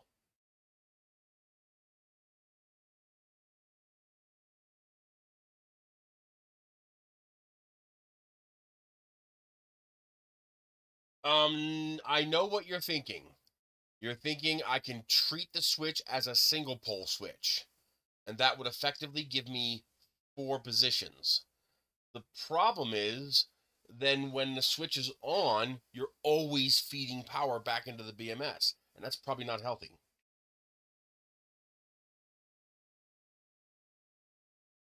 Which is plus and minus. So you can run positive and negative through the switches, which completely disables power to the emitters instead of just breaking one of the connections, or you can run 2 different switches, or increase your power output.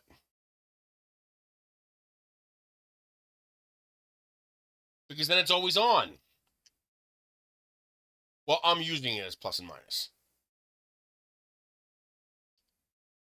They do it so you can increase the power output. That's how they're able to get 6 amps out of that switch, is by using 2 switches.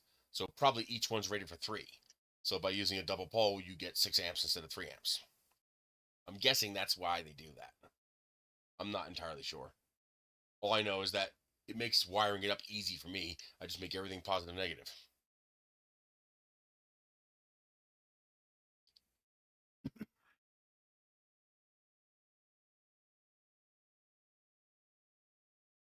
So from A, well, let me disconnect this before I short this thing. I just realized I have bare wires connected to this, and that's probably a bad idea.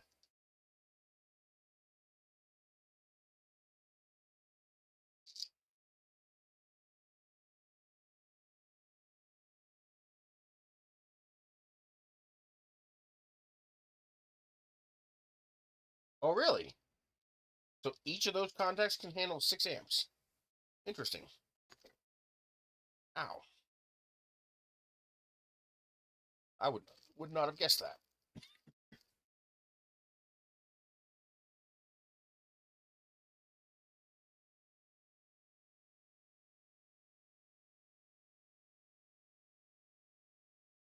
There.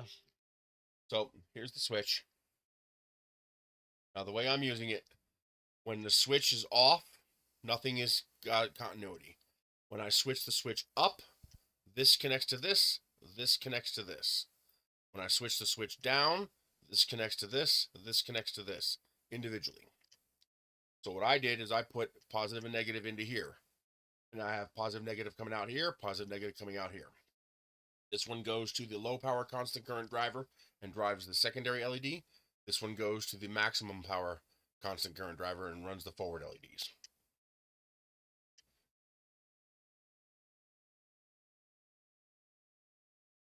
Yeah, there's 2 separate switches inside here.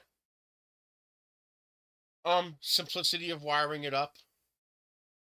Everything's positive, negative, black, black, black, black, red, red, red, red. It's just easy. And it also guarantees that when I have this off, all of those extra circuits are completely powered down. There's no power going anywhere.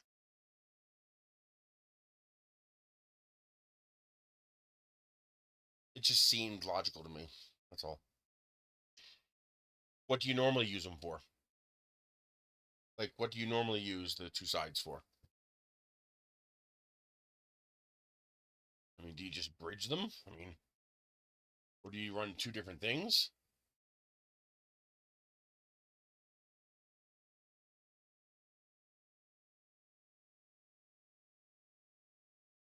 By both sides, do you mean positive and negative, or the 2 different lights?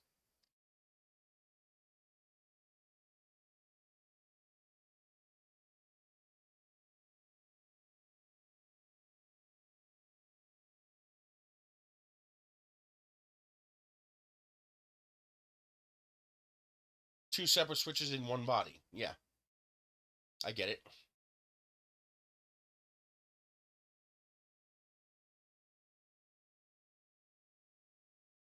This side is one switch. This side is another switch. That makes sense to me.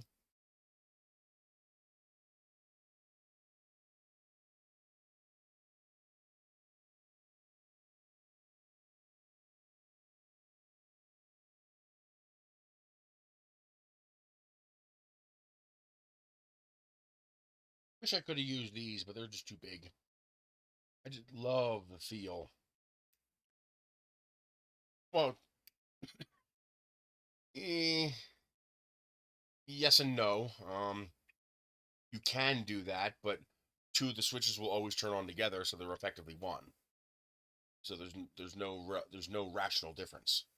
I can't switch on this one or this one. It's both or neither.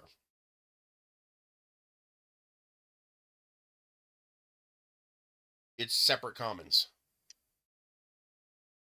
The middle, when I switch this switch down, this connects to this, this connects to this. When I switch the switch up, this connects to this, this connects to this. They don't cross.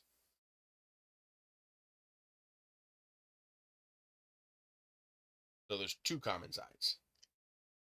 The switch is switching from here to there or from here to there. So for my purpose, it made sense, just positive and negative in, positive and negative out, positive and negative out. So I just feed it power here, and I can either send the power here or send the power here. Otherwise, what would be the point?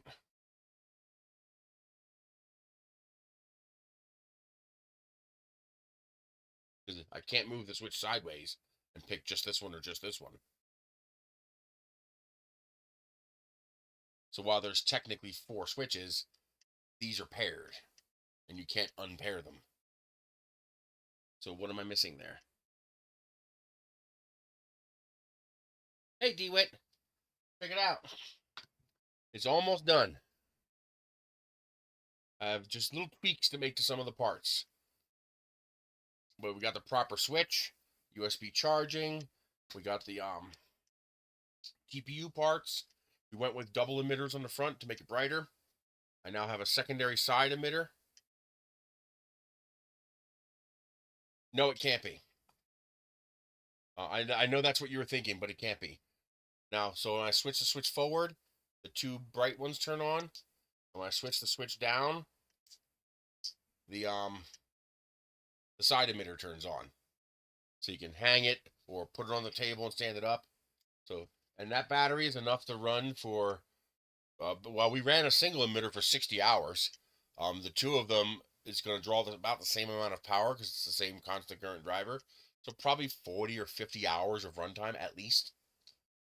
And with this one on the side, God, you could probably run that for 4 or 5 days.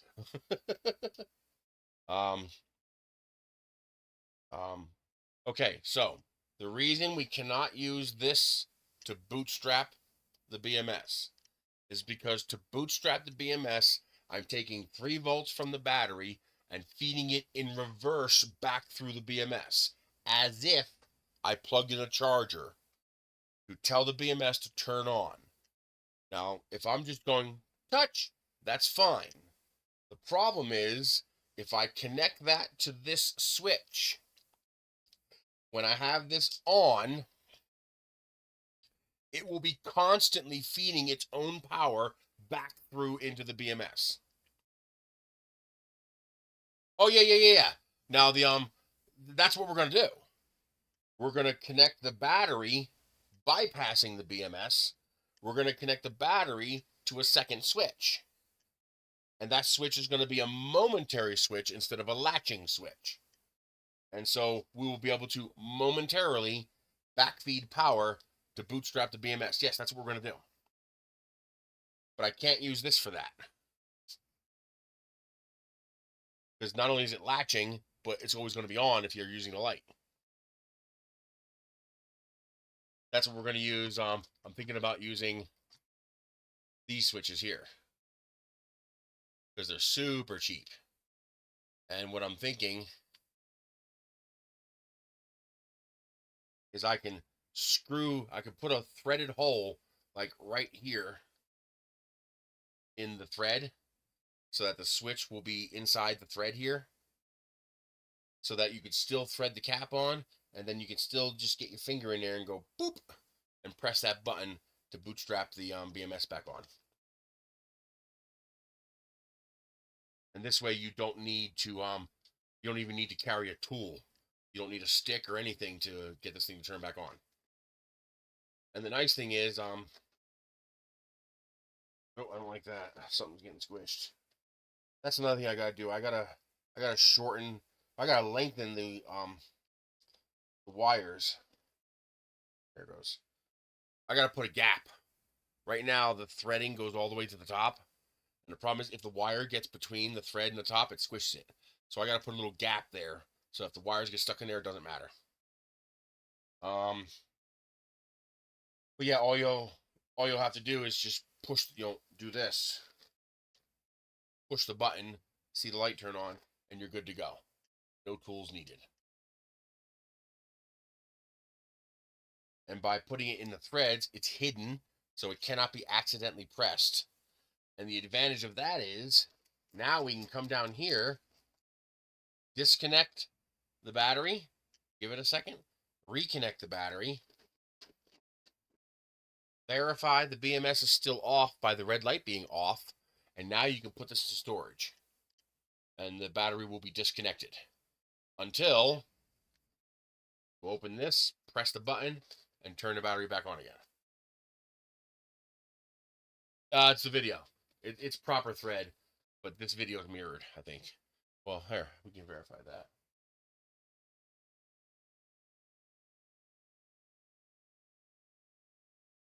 Yep, it's backwards.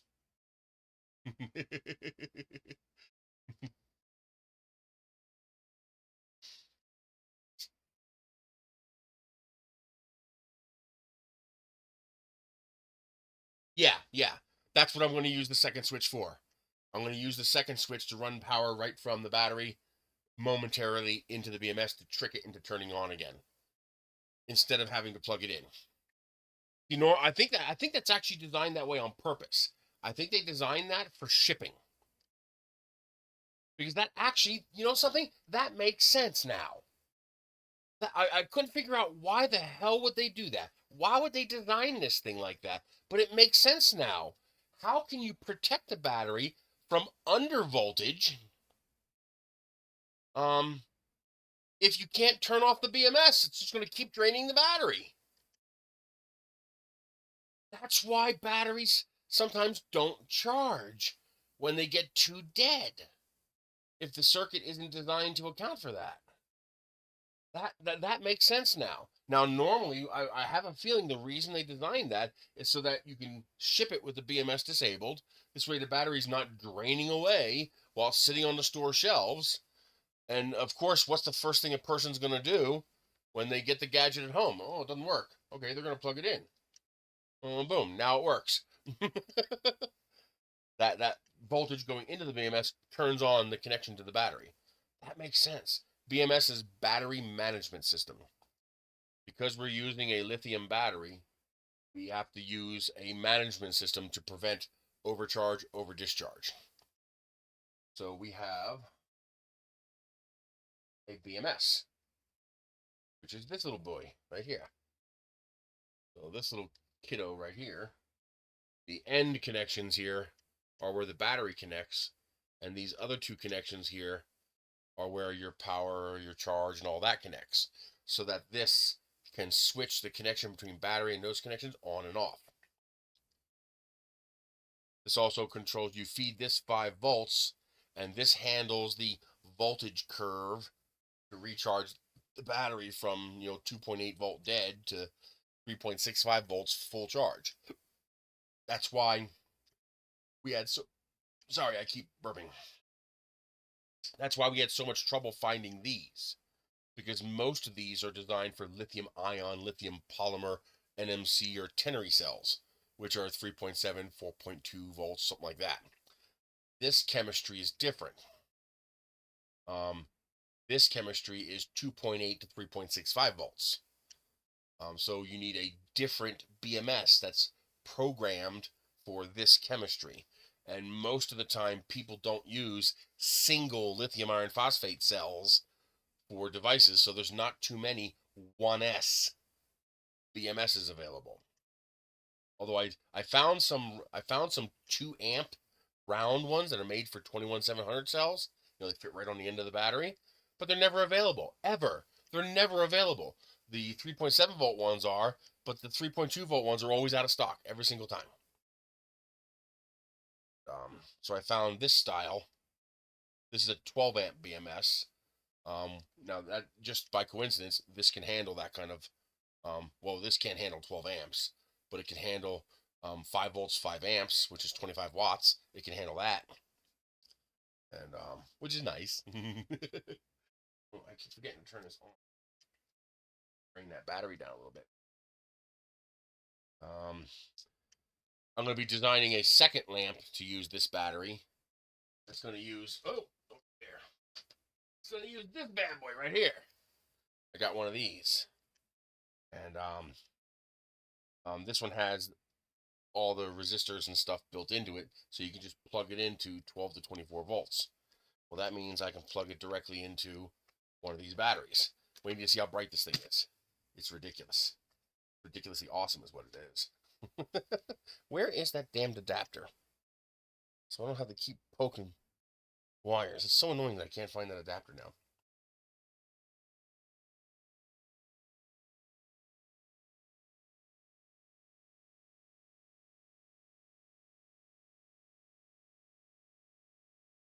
Look how bright that thing is. That's bright. And so I want to design another handle like this.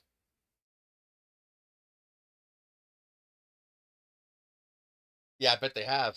I do have a custom-made flashlight. It cost me $170. It uses a Nietzsche daylight white bulb, just a little tiny bit of warmth, like 4,000 Kelvin, 4,500 Kelvin. And because I hate the blue light, but I also hate the warm white light. It's just too warm. But what I needed was I needed a thrower that was really freaking bright that would allow me to focus the beam. So I found it on the pizza delivery forum.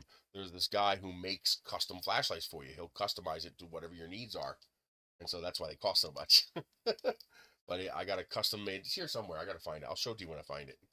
But I have trouble sometimes seeing the house numbers on the house. You know, not the greatest eyesight in the world. And apparently all drivers have that problem. So this flashlight is the opposite of this. This is 180 degrees, just broad light. There's no hot spot. No matter where you put your hand, it's the same amount of light. See how it's the same light? See how the light isn't changing? That's good. This is just a blanket of light. And that's what I want in a flashlight. I want a blanket of light. I just want to fill the room with light. Hot spots make it hard for your eyes to see.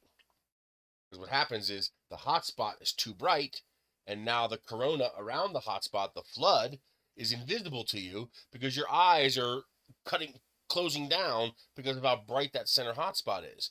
What you need is a smooth graduation from that hot spot so that you can see everything. And yeah. And but his, you could focus it. So there's a lens, and the body would shift and move.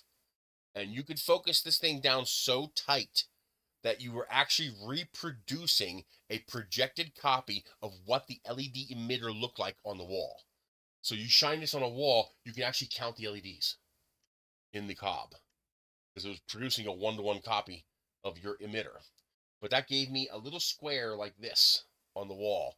Now, of course, further away, that square got bigger, but even 100 feet away, that square was only 2 or 3 feet, which meant I could point this thing at a house, and all I had to do, people were like, "What are you doing?" Because I would hit the house with a flashlight, and I would use it like a laser pointer. I would follow the frame of the house until I found the house numbers. But that allowed me to light up the house without shining the light into their windows. So I wasn't disturbing anybody. And I could just hunt down and find the little numbers on the house. Ah, there it is. And they would just light up when my flashlight hit them. And I love that flashlight. That's great. That one you had to actually buy high capacity output 18650 cells, because your regular cheapy 18650 cells don't have the amp rating to drive that LED. It was so bright, it was crazy.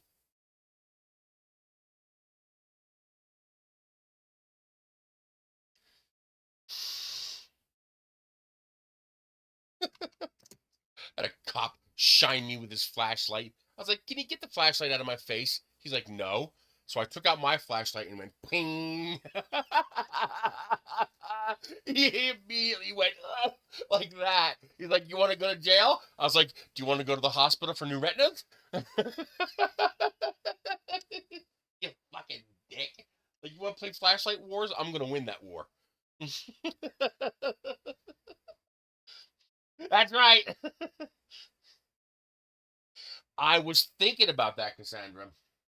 Not for this one, just because I got to think about it. I got to think about where I'm going to fit it. The easiest thing to do would be to extend this a little bit to make more space in here, because it shouldn't be that hard to put like a, like a 12-watt USB-C PD output charging circuit in here. The trick is this is a 1S, and most of those are made for 2S. It's not super common to find them for 1S, but I've been thinking about that. I would like to add the ability to charge other things with this, just because the battery is so big. It's a 64 watt-hour battery. I mean, even my phone, this phone's 10,000 milliamp hours. That's 10 amps, which is 3.7 times 10. So this phone's 37 watt hours. I could fully charge this phone and still have 35% of my battery left, because you're going to lose a lot in efficiency losses. But you can fully charge an iPhone like 4 times and still have 30 or 40% of your power left for your flashlight. So I was thinking about that, trying to figure out a way. If anybody finds a nice, tiny, little, elegant circuit, especially something like this, where I can just have the USB port poking through like that, not a wide board where I have to figure out where to mount the thing. But I am looking for that. A bidirectional, USB-C bidirectional circuit. We don't have to use it as a bidirectional. We can use it as one directional. And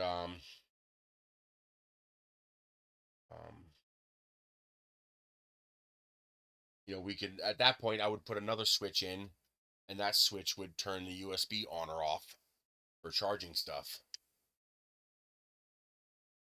Now, finding a bidirectional BMS PD port, that'd be great. I could just replace the BMS and get both functionalities out of it. But I haven't found one yet.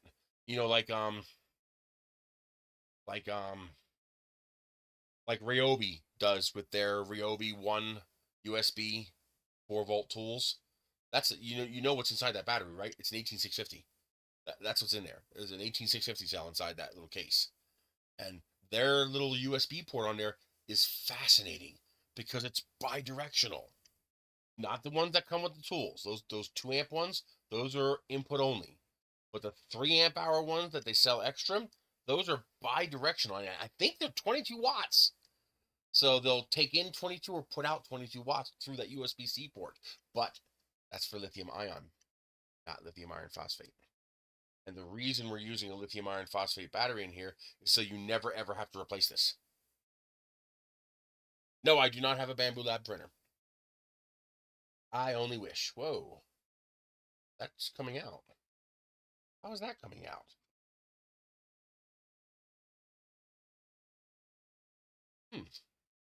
That's weird. I think I want to make the strap 1 millimeter thinner so I can get a little more meat into the body. That came loose. I don't like that.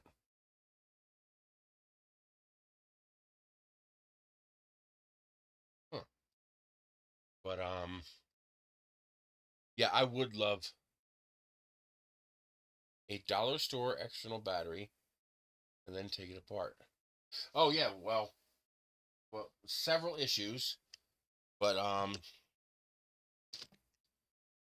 first of all, I cannot use a circuit from a power bank, because if I use a circuit from a power bank, some dumbass is going to plug the USB cable in to recharge it and go, oh, this will recharge the flashlight too.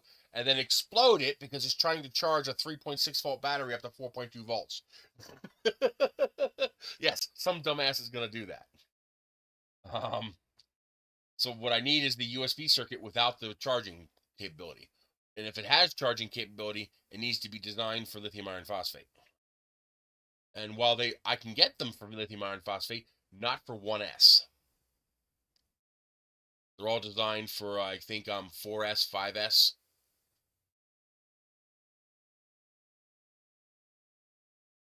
Why do you pop this bullshit up when I click on someone's link? I hate when it does that. 6,500 lumens. Jesus, dude. That's a goddamn airport spotlight. Holy crap.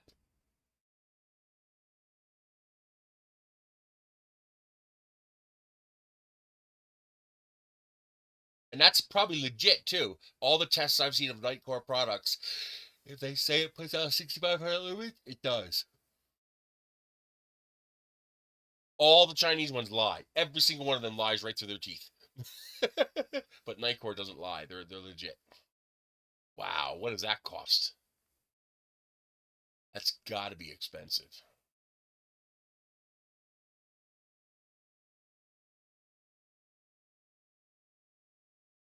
Well, you have to, or it's going to burn itself to pieces. There's no way in hell that it has enough cooling to keep something like that cool.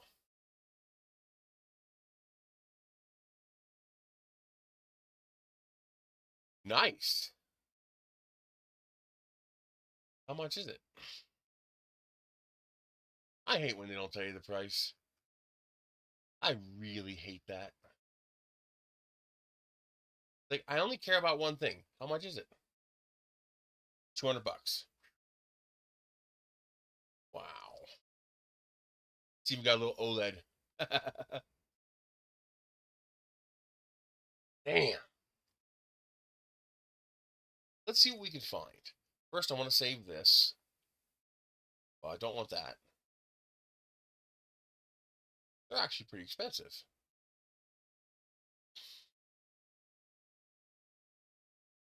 Let's do 1S USB port.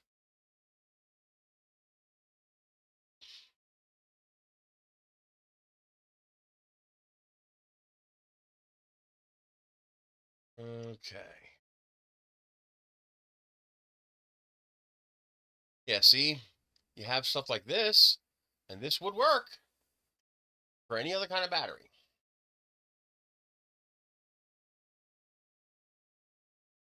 We'll let that load.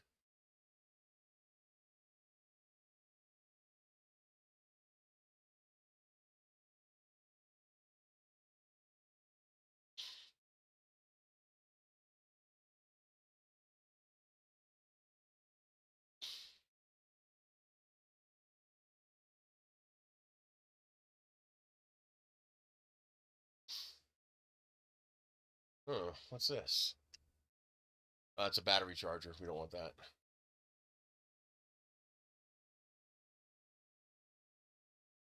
It's showing me BMSs. I don't want BMSs. Why the hell won't you load this?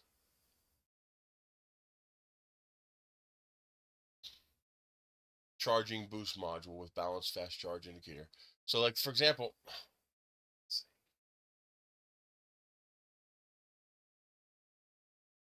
that's not what I loaded. Yes, it is. Yeah, so this is just a charging boost module.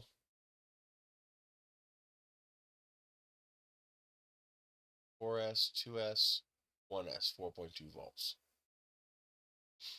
So this is just a charging module. Don't want that.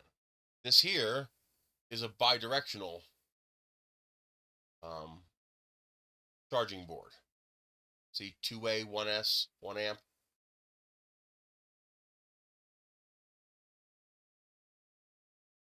Why does it look like a 2S configuration?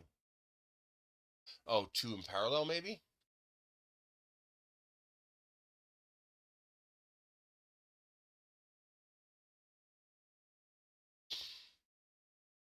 But the problem is this is not for lithium iron phosphate. This is for lithium ion, lithium polymer, and ternary batteries. Which means it won't work for our battery. 1S, 2-way, 3.2 volts.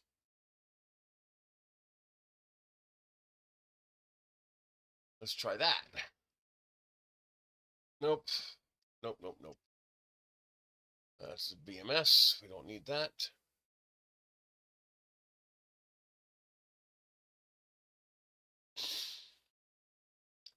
I mean, if I want just a dumb USB port, I can do that pretty easily. It's 15 amp. That's a BMS. That's a power indicator.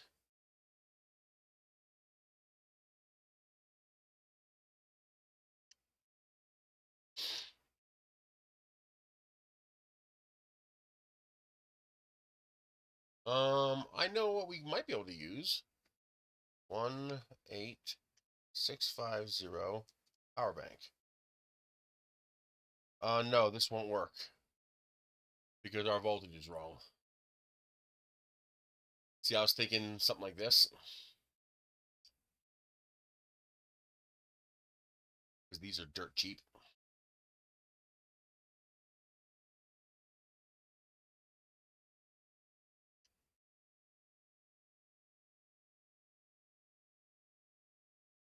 All right, see how it has a USB port and a micro USB port? If I destroyed the traces going to the micro USB port and plugged that hole so you couldn't use it, so basically we'd use it for output only, then theoretically I could use this. The problem is this is designed for a 3.7 to 4.2 volt battery, not a 2.8 to 3.2 volt battery, which means this might not work. This might not boost the voltage into the 5-volt range that we need.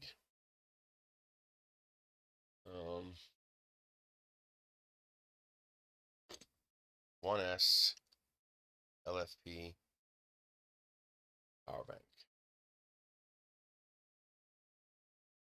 Do they make a 1S LFP power bank? See, this is 3.7 to 5 volts, which is no good. See, like right here. This here is a 22.5 watt bidirectional USB power bank control module.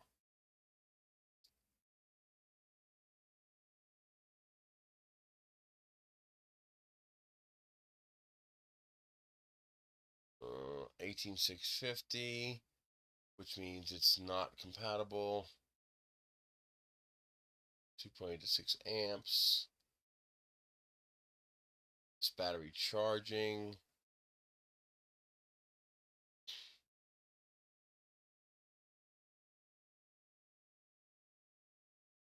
Ooh. That could be something. Here's another 2-way fast charge module.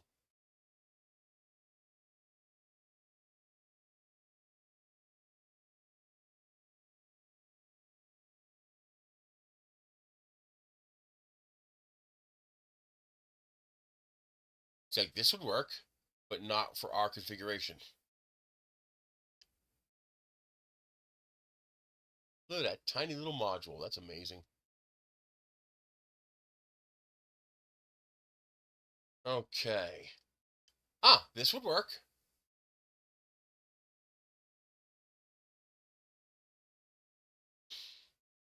So this will give us, I can get USB-C, although it'd be better probably to use USB-A. Or get one with both. That one has both. So $4. We could get, that's with welding. What?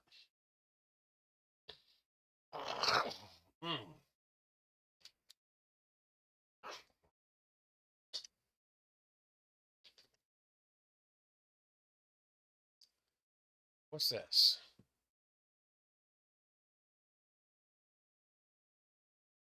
I don't get it. What am I looking at?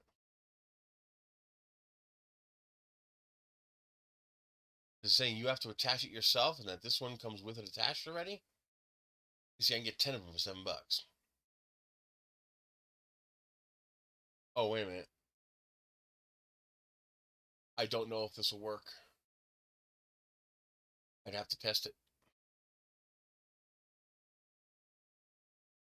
Again, the problem is this is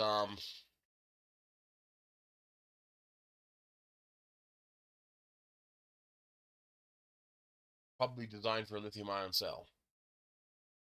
Oh no, it needs 12 to 26. What? It's not a step up module if it needs 12 to 26 in. I don't know what this is. Okay. So this here is a 100-watt power bank, dual type C, bidirectional charging, blah, blah, blah, blah, blah. But it's 3S, 4S, 5S. So that's a 3S one, that's a 5S one, and that's a 4S one. So this is designed for 3 cells. And we're not using 3 cells, we're using 1 cell.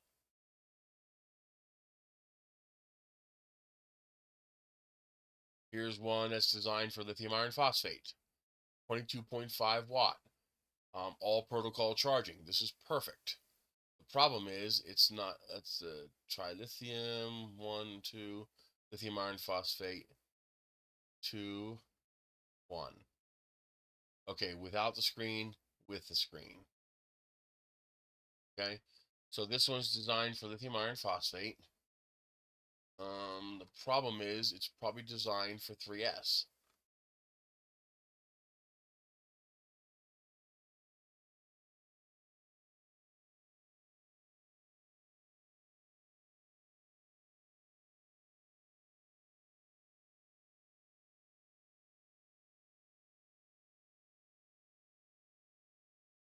Wait a minute, it says 3.65 volt single battery?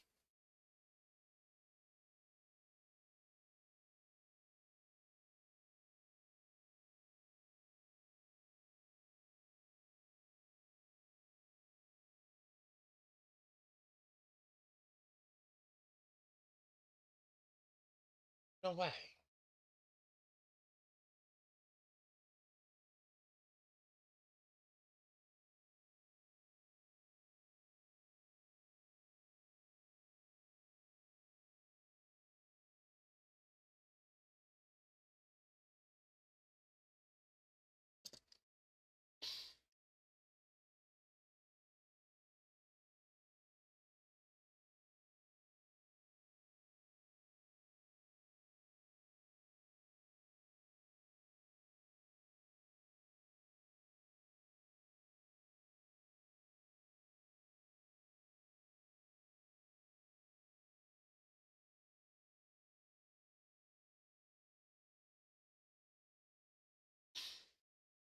This is designed for 1S?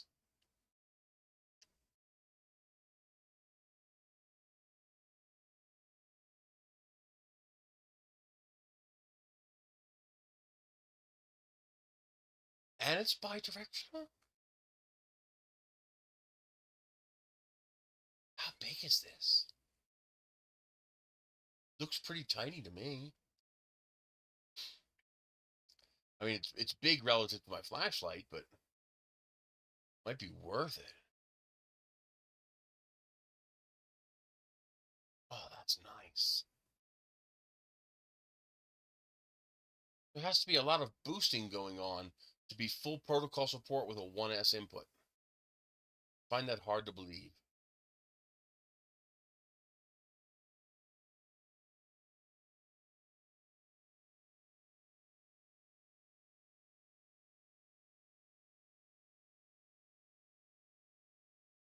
I'll add it to the cart. I'll try it if I can find a good deal on it. That's a lot of money to order one. That's $10 for that board. Now, this shipping is usually one-time shipping, so if you order 10 of these, then you still only pay $5.60.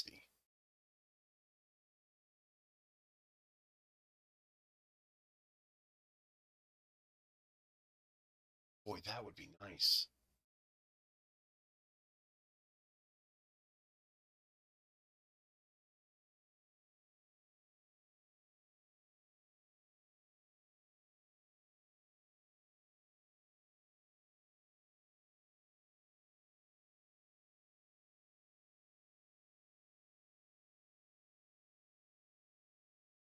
There, choice.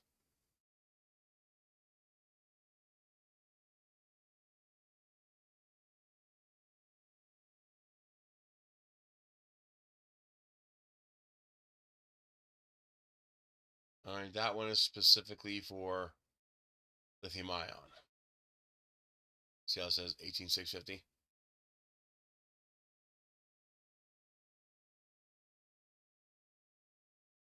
That's LifePo.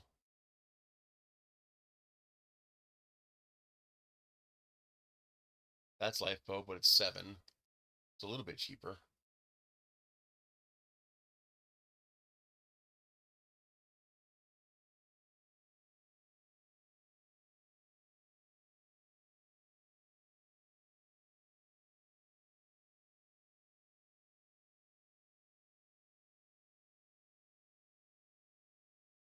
I'll have to check that one too.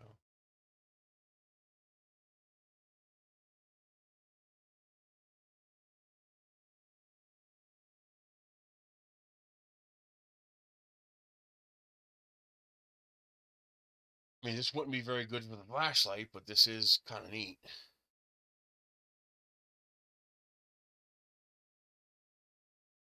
Just designing one of these around one of these giant batteries might not be that bad an idea.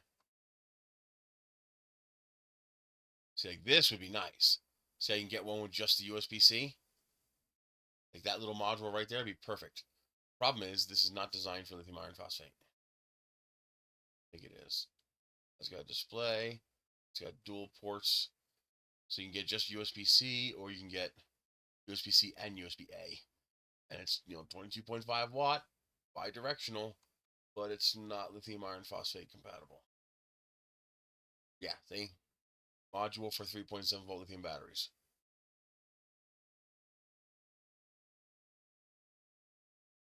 And this is also designed for single cell. That's amazing.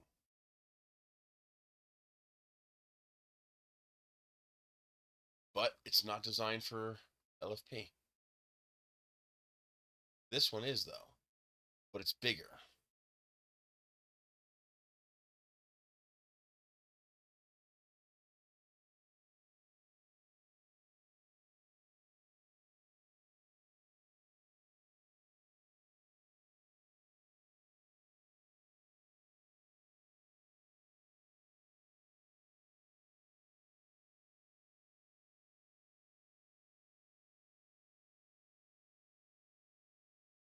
My need is 1S.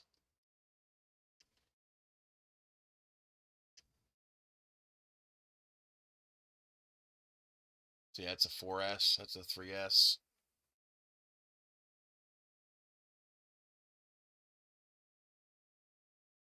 That's nice. Nice and compact.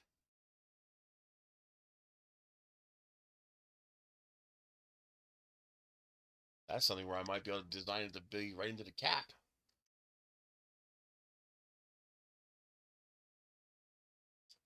And lithium iron phosphate. Ooh. Expensive. 22.5 watt.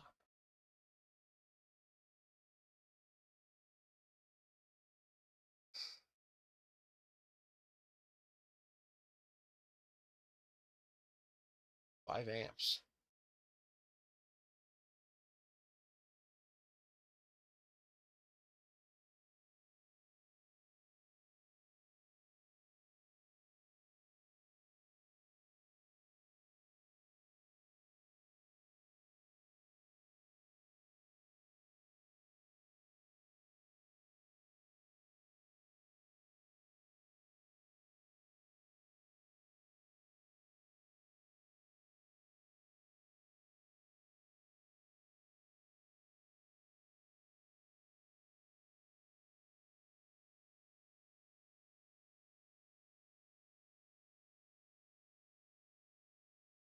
And it's designed for 1S.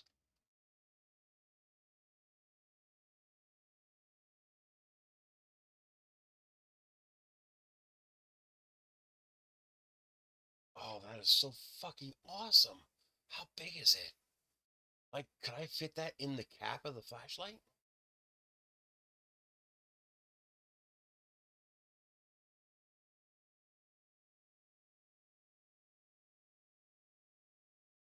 That would be so cool.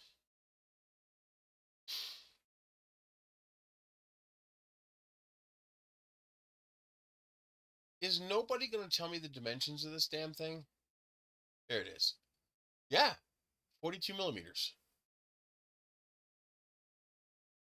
Oh, I want one of these. I want one of these bad. just to turn this thing right here into a power bank. Oh, I'm not even showing you guys this. Oh, I feel stupid now. But just to turn one of these into a power bank.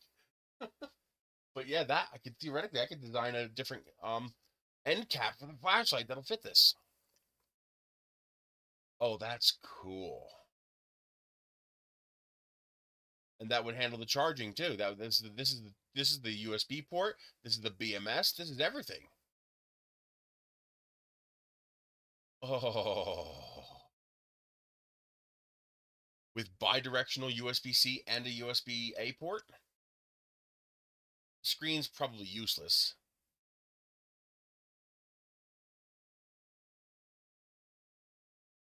Mmm.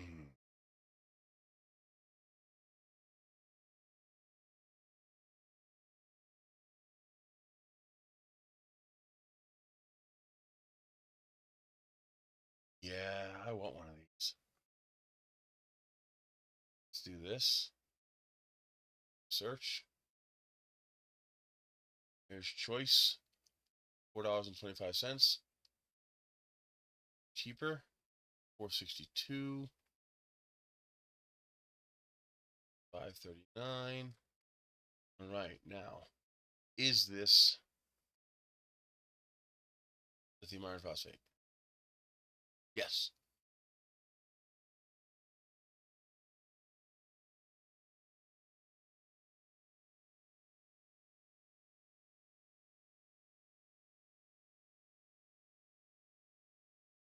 Yeah, I want one of these.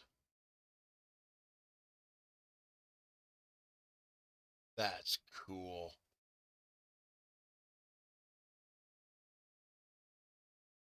You know, I could do a lot with this. I could also use this to power this to drive this thing by using a PD trigger. Since that USB-C port's bidirectional,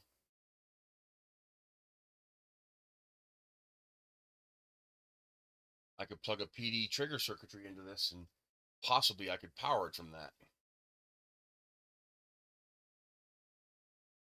Okay, that's freaking cool. How did I never find this before? Oh man.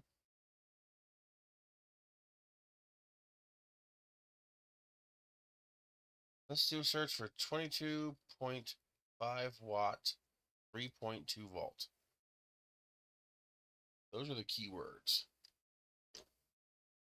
Yep, brings it right up.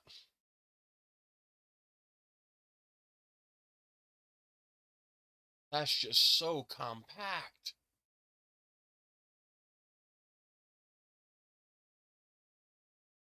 Shit, I can connect multiple of these to the same battery. Imagine a power bank with 3 of these stacked on top of each other. So you could have three 22.5 watt output ports. That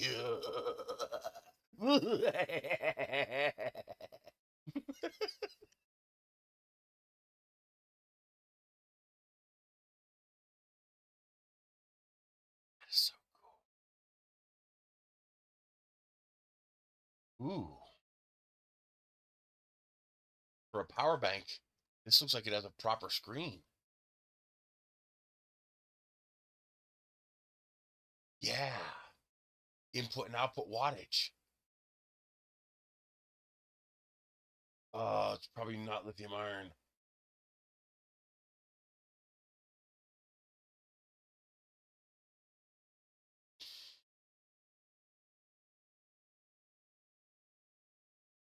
This is a proper power bank module.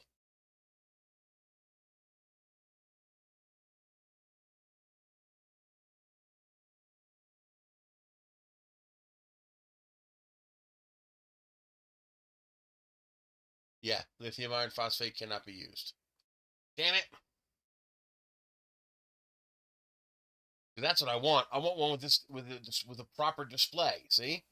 Shows the percentage, how much runtime you have, and it shows your how many watts you're getting out of your C and your A port. That's what I want right there. But that one isn't lithium iron phosphate compatible. Damn it. I'm guessing they're all going to be the same. It's probably the same module. Yeah, Tenery lithium. Damn it, damn it, damn it.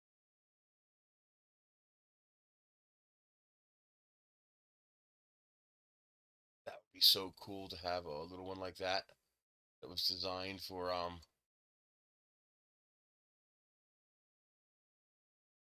lithium iron phosphate. Tenery.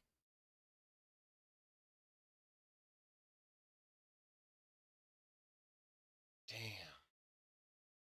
That is such a pity. Because that would make for a bitchin' little power bank. Get two of these in a 2P configuration, connected to one of those boards, and now you have 128 watt hours. That'd be even smaller than that thing.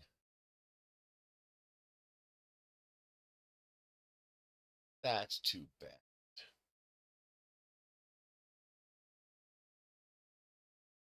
That's a 4S PD100.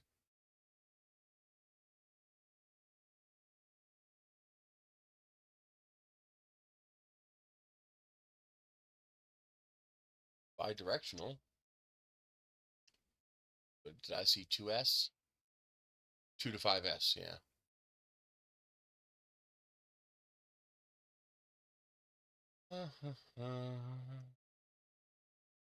Pity, pity, pity.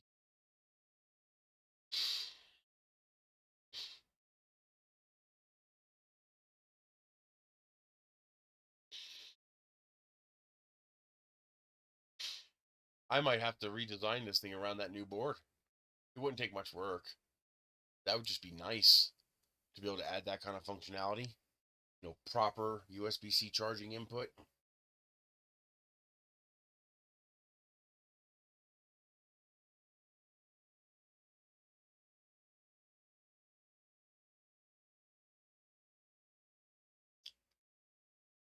.24 amp, way too much. Oh, there's a little tiny BMS.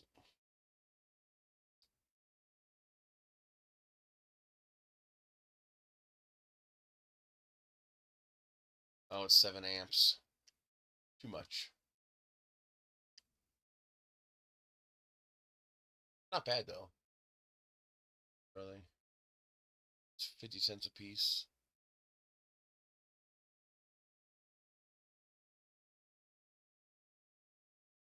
It's 24.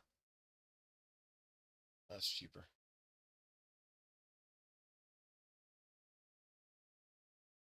That is cheapest. You gotta check because sometimes like this, buying 5 of these might be cheaper than buying 1 of these. That happens a lot more than you might think.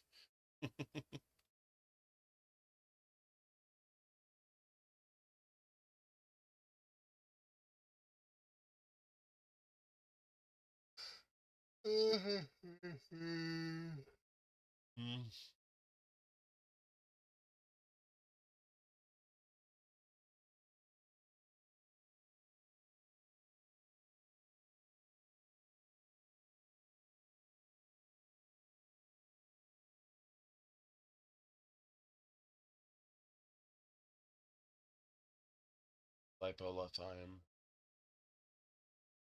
That's what I need. I need one of those little itty bitty boards. But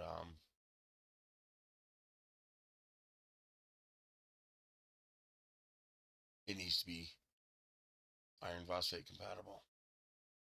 Something like this little tiny board. So I could just add a second port. Look at this. That's a USB charger. That's got everything needed to charge a battery, but not lithium iron.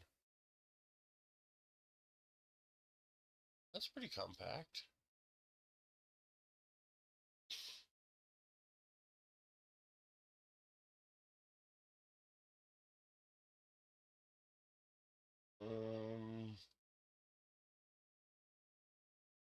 Huh.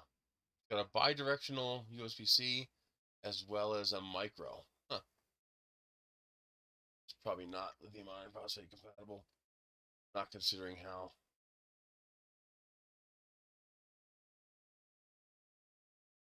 It's 60 millimeters across.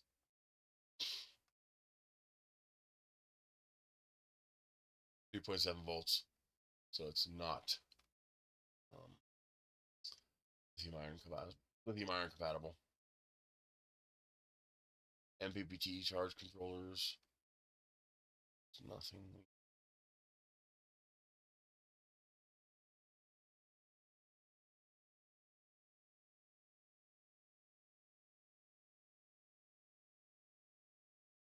That's a charging module.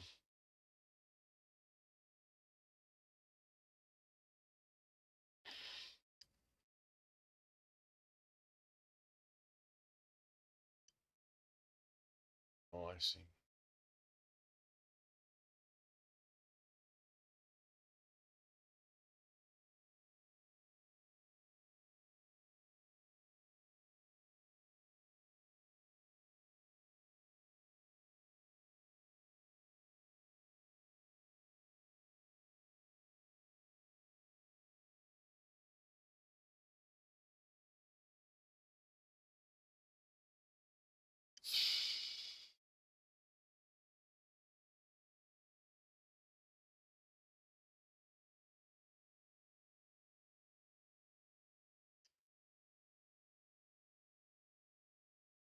See, I need something like that.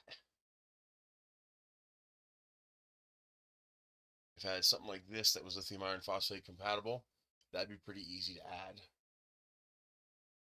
You can get them dirt cheap, $5 for 3 of them.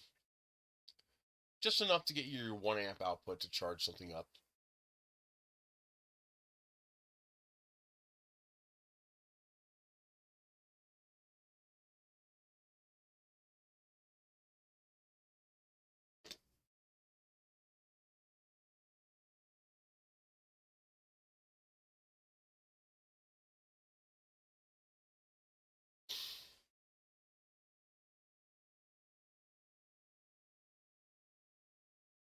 Again, they have to be lithium iron phosphate compatible.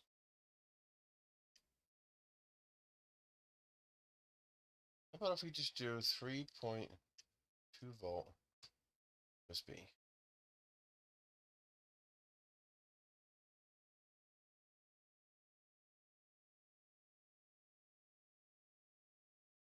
It's for charging.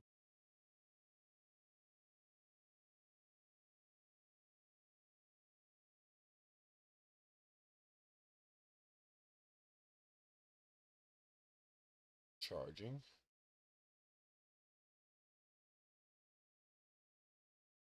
That requires a 6-volt input.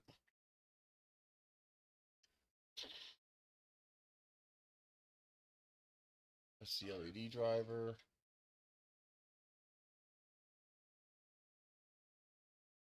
See, otherwise, the only way I could do it would be to have a USB pigtail connected to a step-up module. A 2 amp step-up module. Then I would just adjust it until it reached like 5.2 volts. So it would handle a little bit of sag.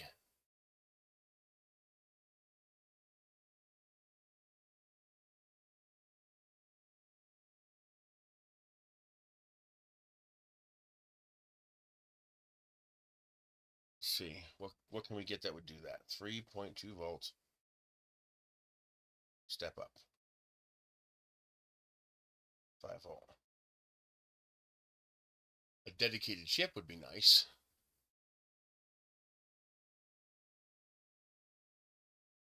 Something like this. Or something like this.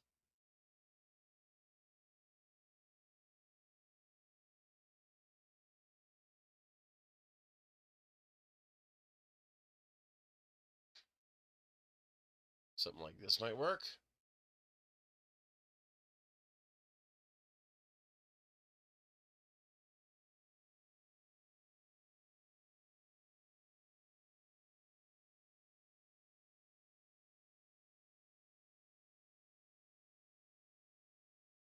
Holy cow, that's tiny.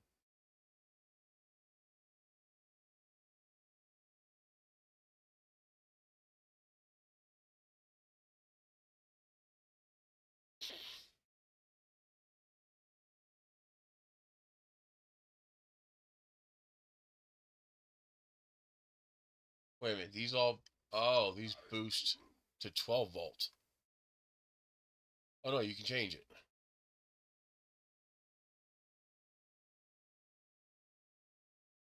Why are you messing with me? Why are you messing with me? What is this?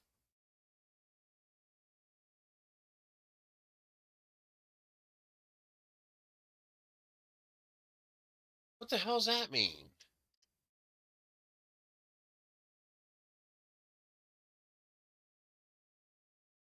Apparently you can do something to these two pad positions to change the output.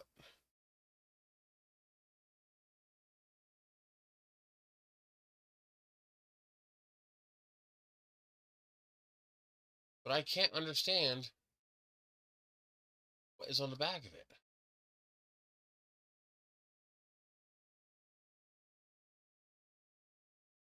Is there instructions?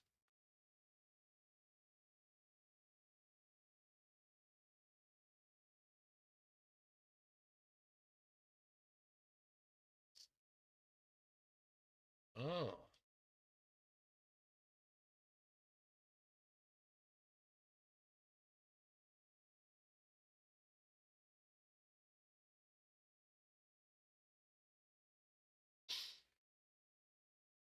Show me the other goddamn side.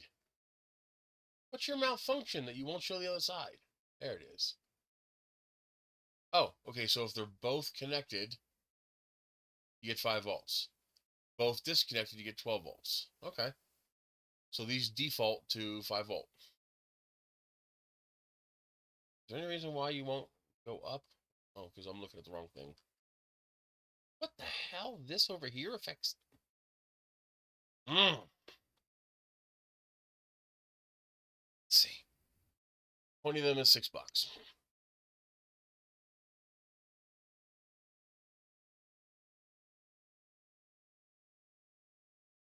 But this would once again require another switch.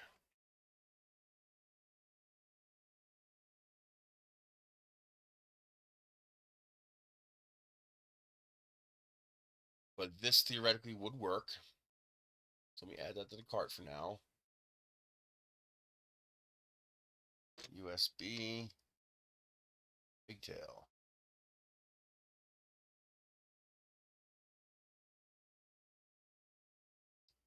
And then we would combine that with one of these. Except we want type A, not type C.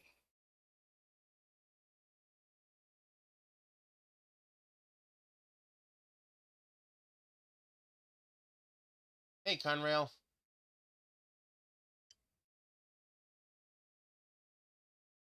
That would make it pretty easy. You'd have the terminal block to connect to.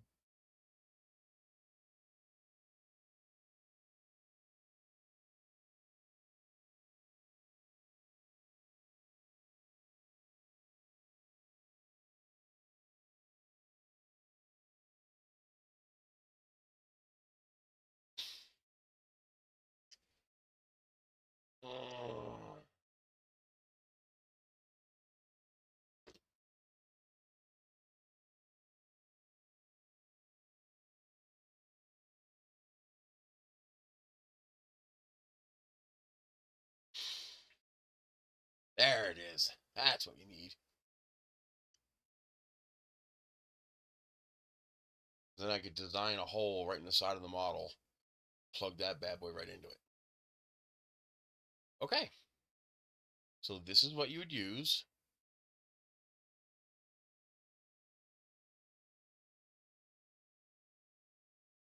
Well, that one's even got a connector.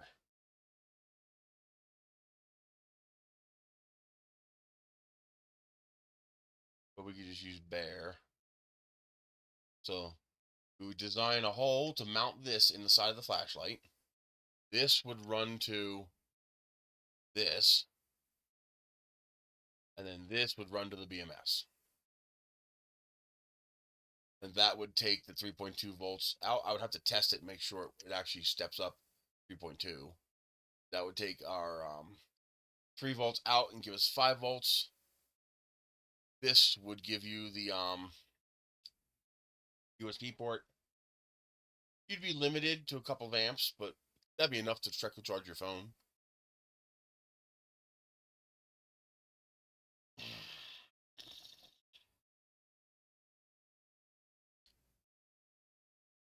If that has a maximum input current of 3.5 amps and a maximum output current of 2.5 amps, that's a huge amount of waste. That means that thing is just dumping power.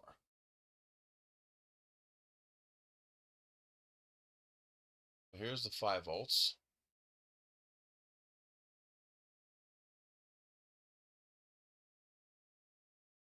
This would also work, and it would give you a pretty decent amount of output power. But yeah, on this side, you would connect to the BMS. On, looks like common ground again, like that stupid constant current driver. And on this side, you'd connect to the USB pigtail.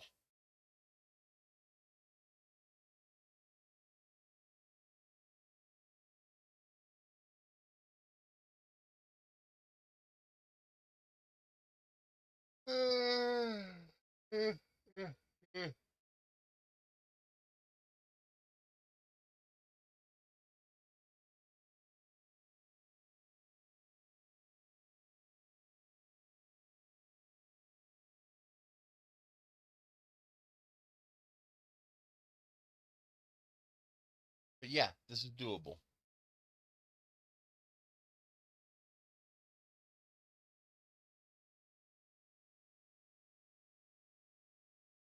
All right, now the proper way to do this, probably, there's 2 ways to do it.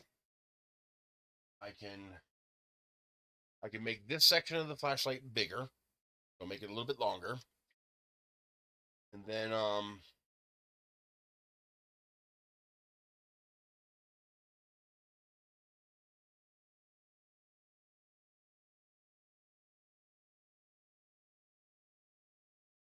we'd be able to fit the electronics in here. Or I can make cap bigger. So make the cap bigger and put those electronics in the bottom of the cap here.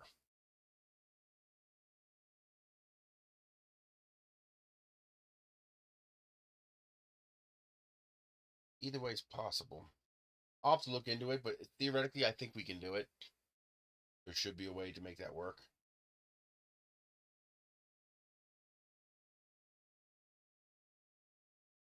Do they make a switch with 4 positions?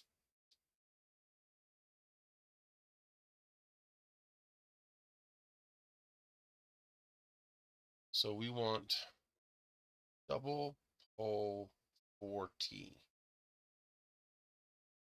I think.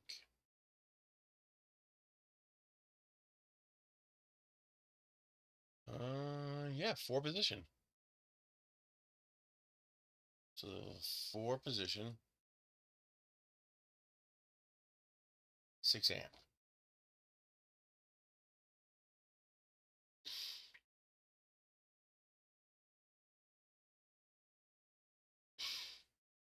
Way too big. Cool, but way too big. Really cool, but too big.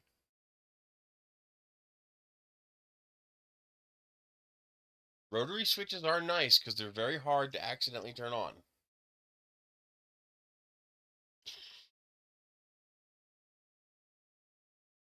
Did I do something wrong here? Maybe I need to have space there.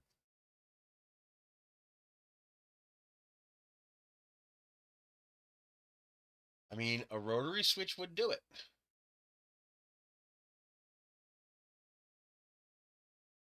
and it would be pretty cool too. But the question is, would it fit?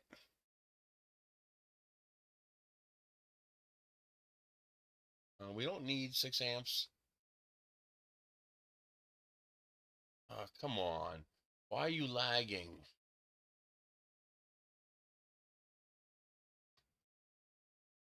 Let's just do 4-position switch and see what comes up.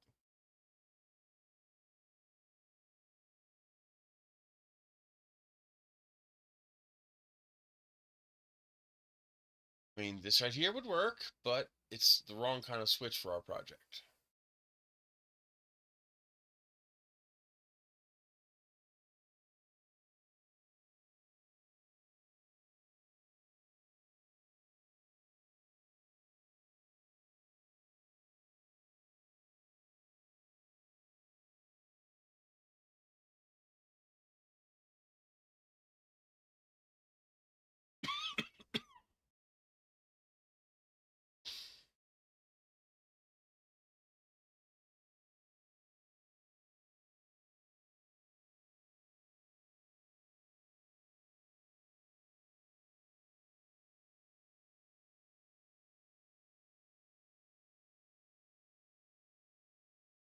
These look like they'd be pretty hard to screw with, too.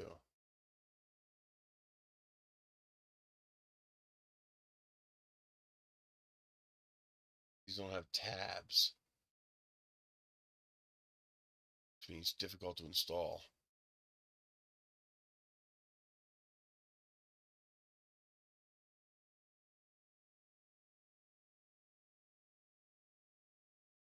These could work.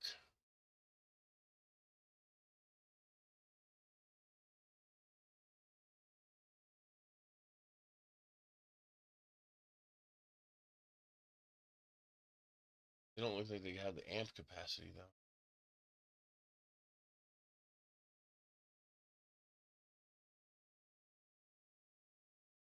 I guess it really gets more difficult when you want more positions, doesn't it?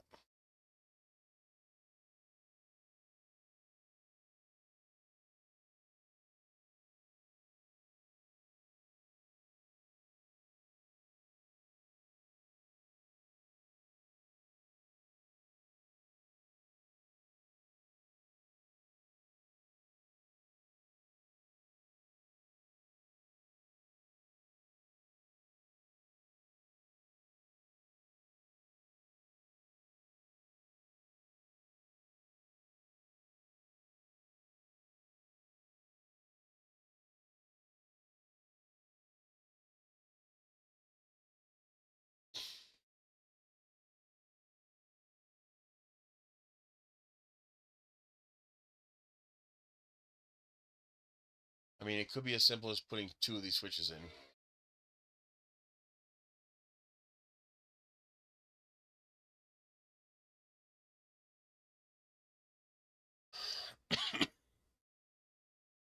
Could just put 2 of these switches in.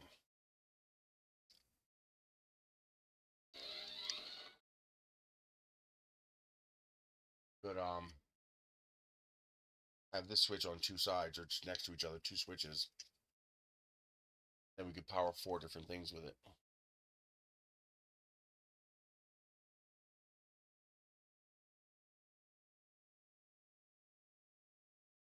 Mm-hmm.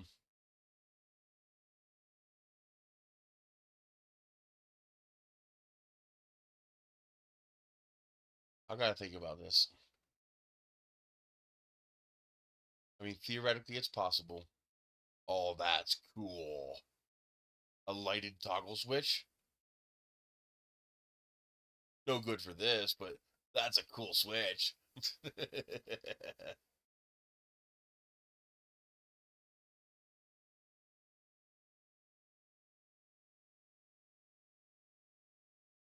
Oh,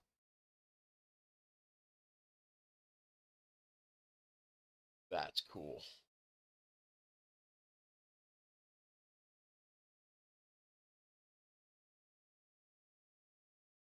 Oh, this is only 0.3 amps.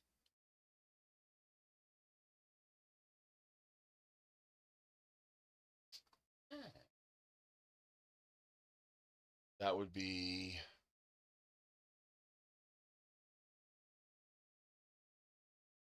5 times 0.3 would be 1.5 watts. That's not a lot of juice.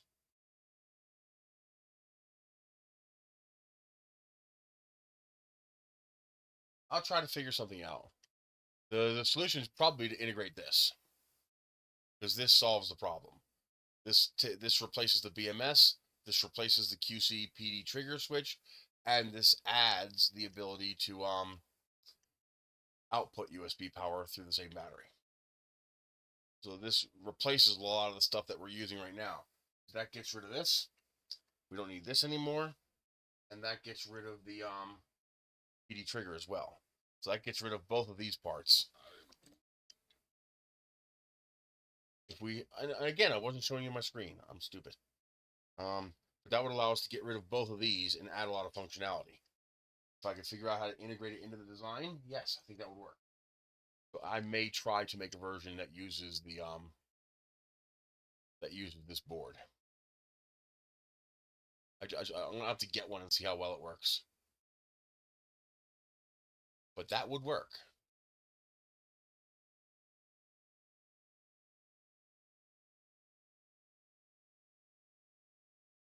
Huh.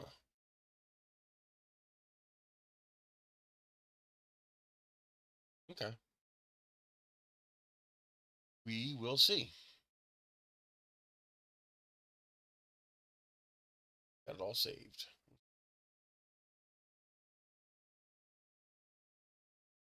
All right. That's it. I got a doctor's appointment in half an hour. It's gonna take me half an hour to get there, so I will see you guys next week. Let's see, what are the dates gonna be? Yeah, next Wednesday's fine. Oh, we might do it Tuesday again next week. This way, I don't mess with anybody's New Year's Eve. So I might do it Tuesday next week, and then the first week of January, switch back to Wednesday. So yeah, I think I'll do that. All right, that's it. Thank you very much. If you guys want to send any goodies, I got my Zelle, I got my PayPal, I have my Patreon. I appreciate any support I get. I'm super pleased with how it's come out at this point. I really like the side light. I'm glad I did the work to add that. I think that's going to be really nice. I could look directly at it and it doesn't blind me.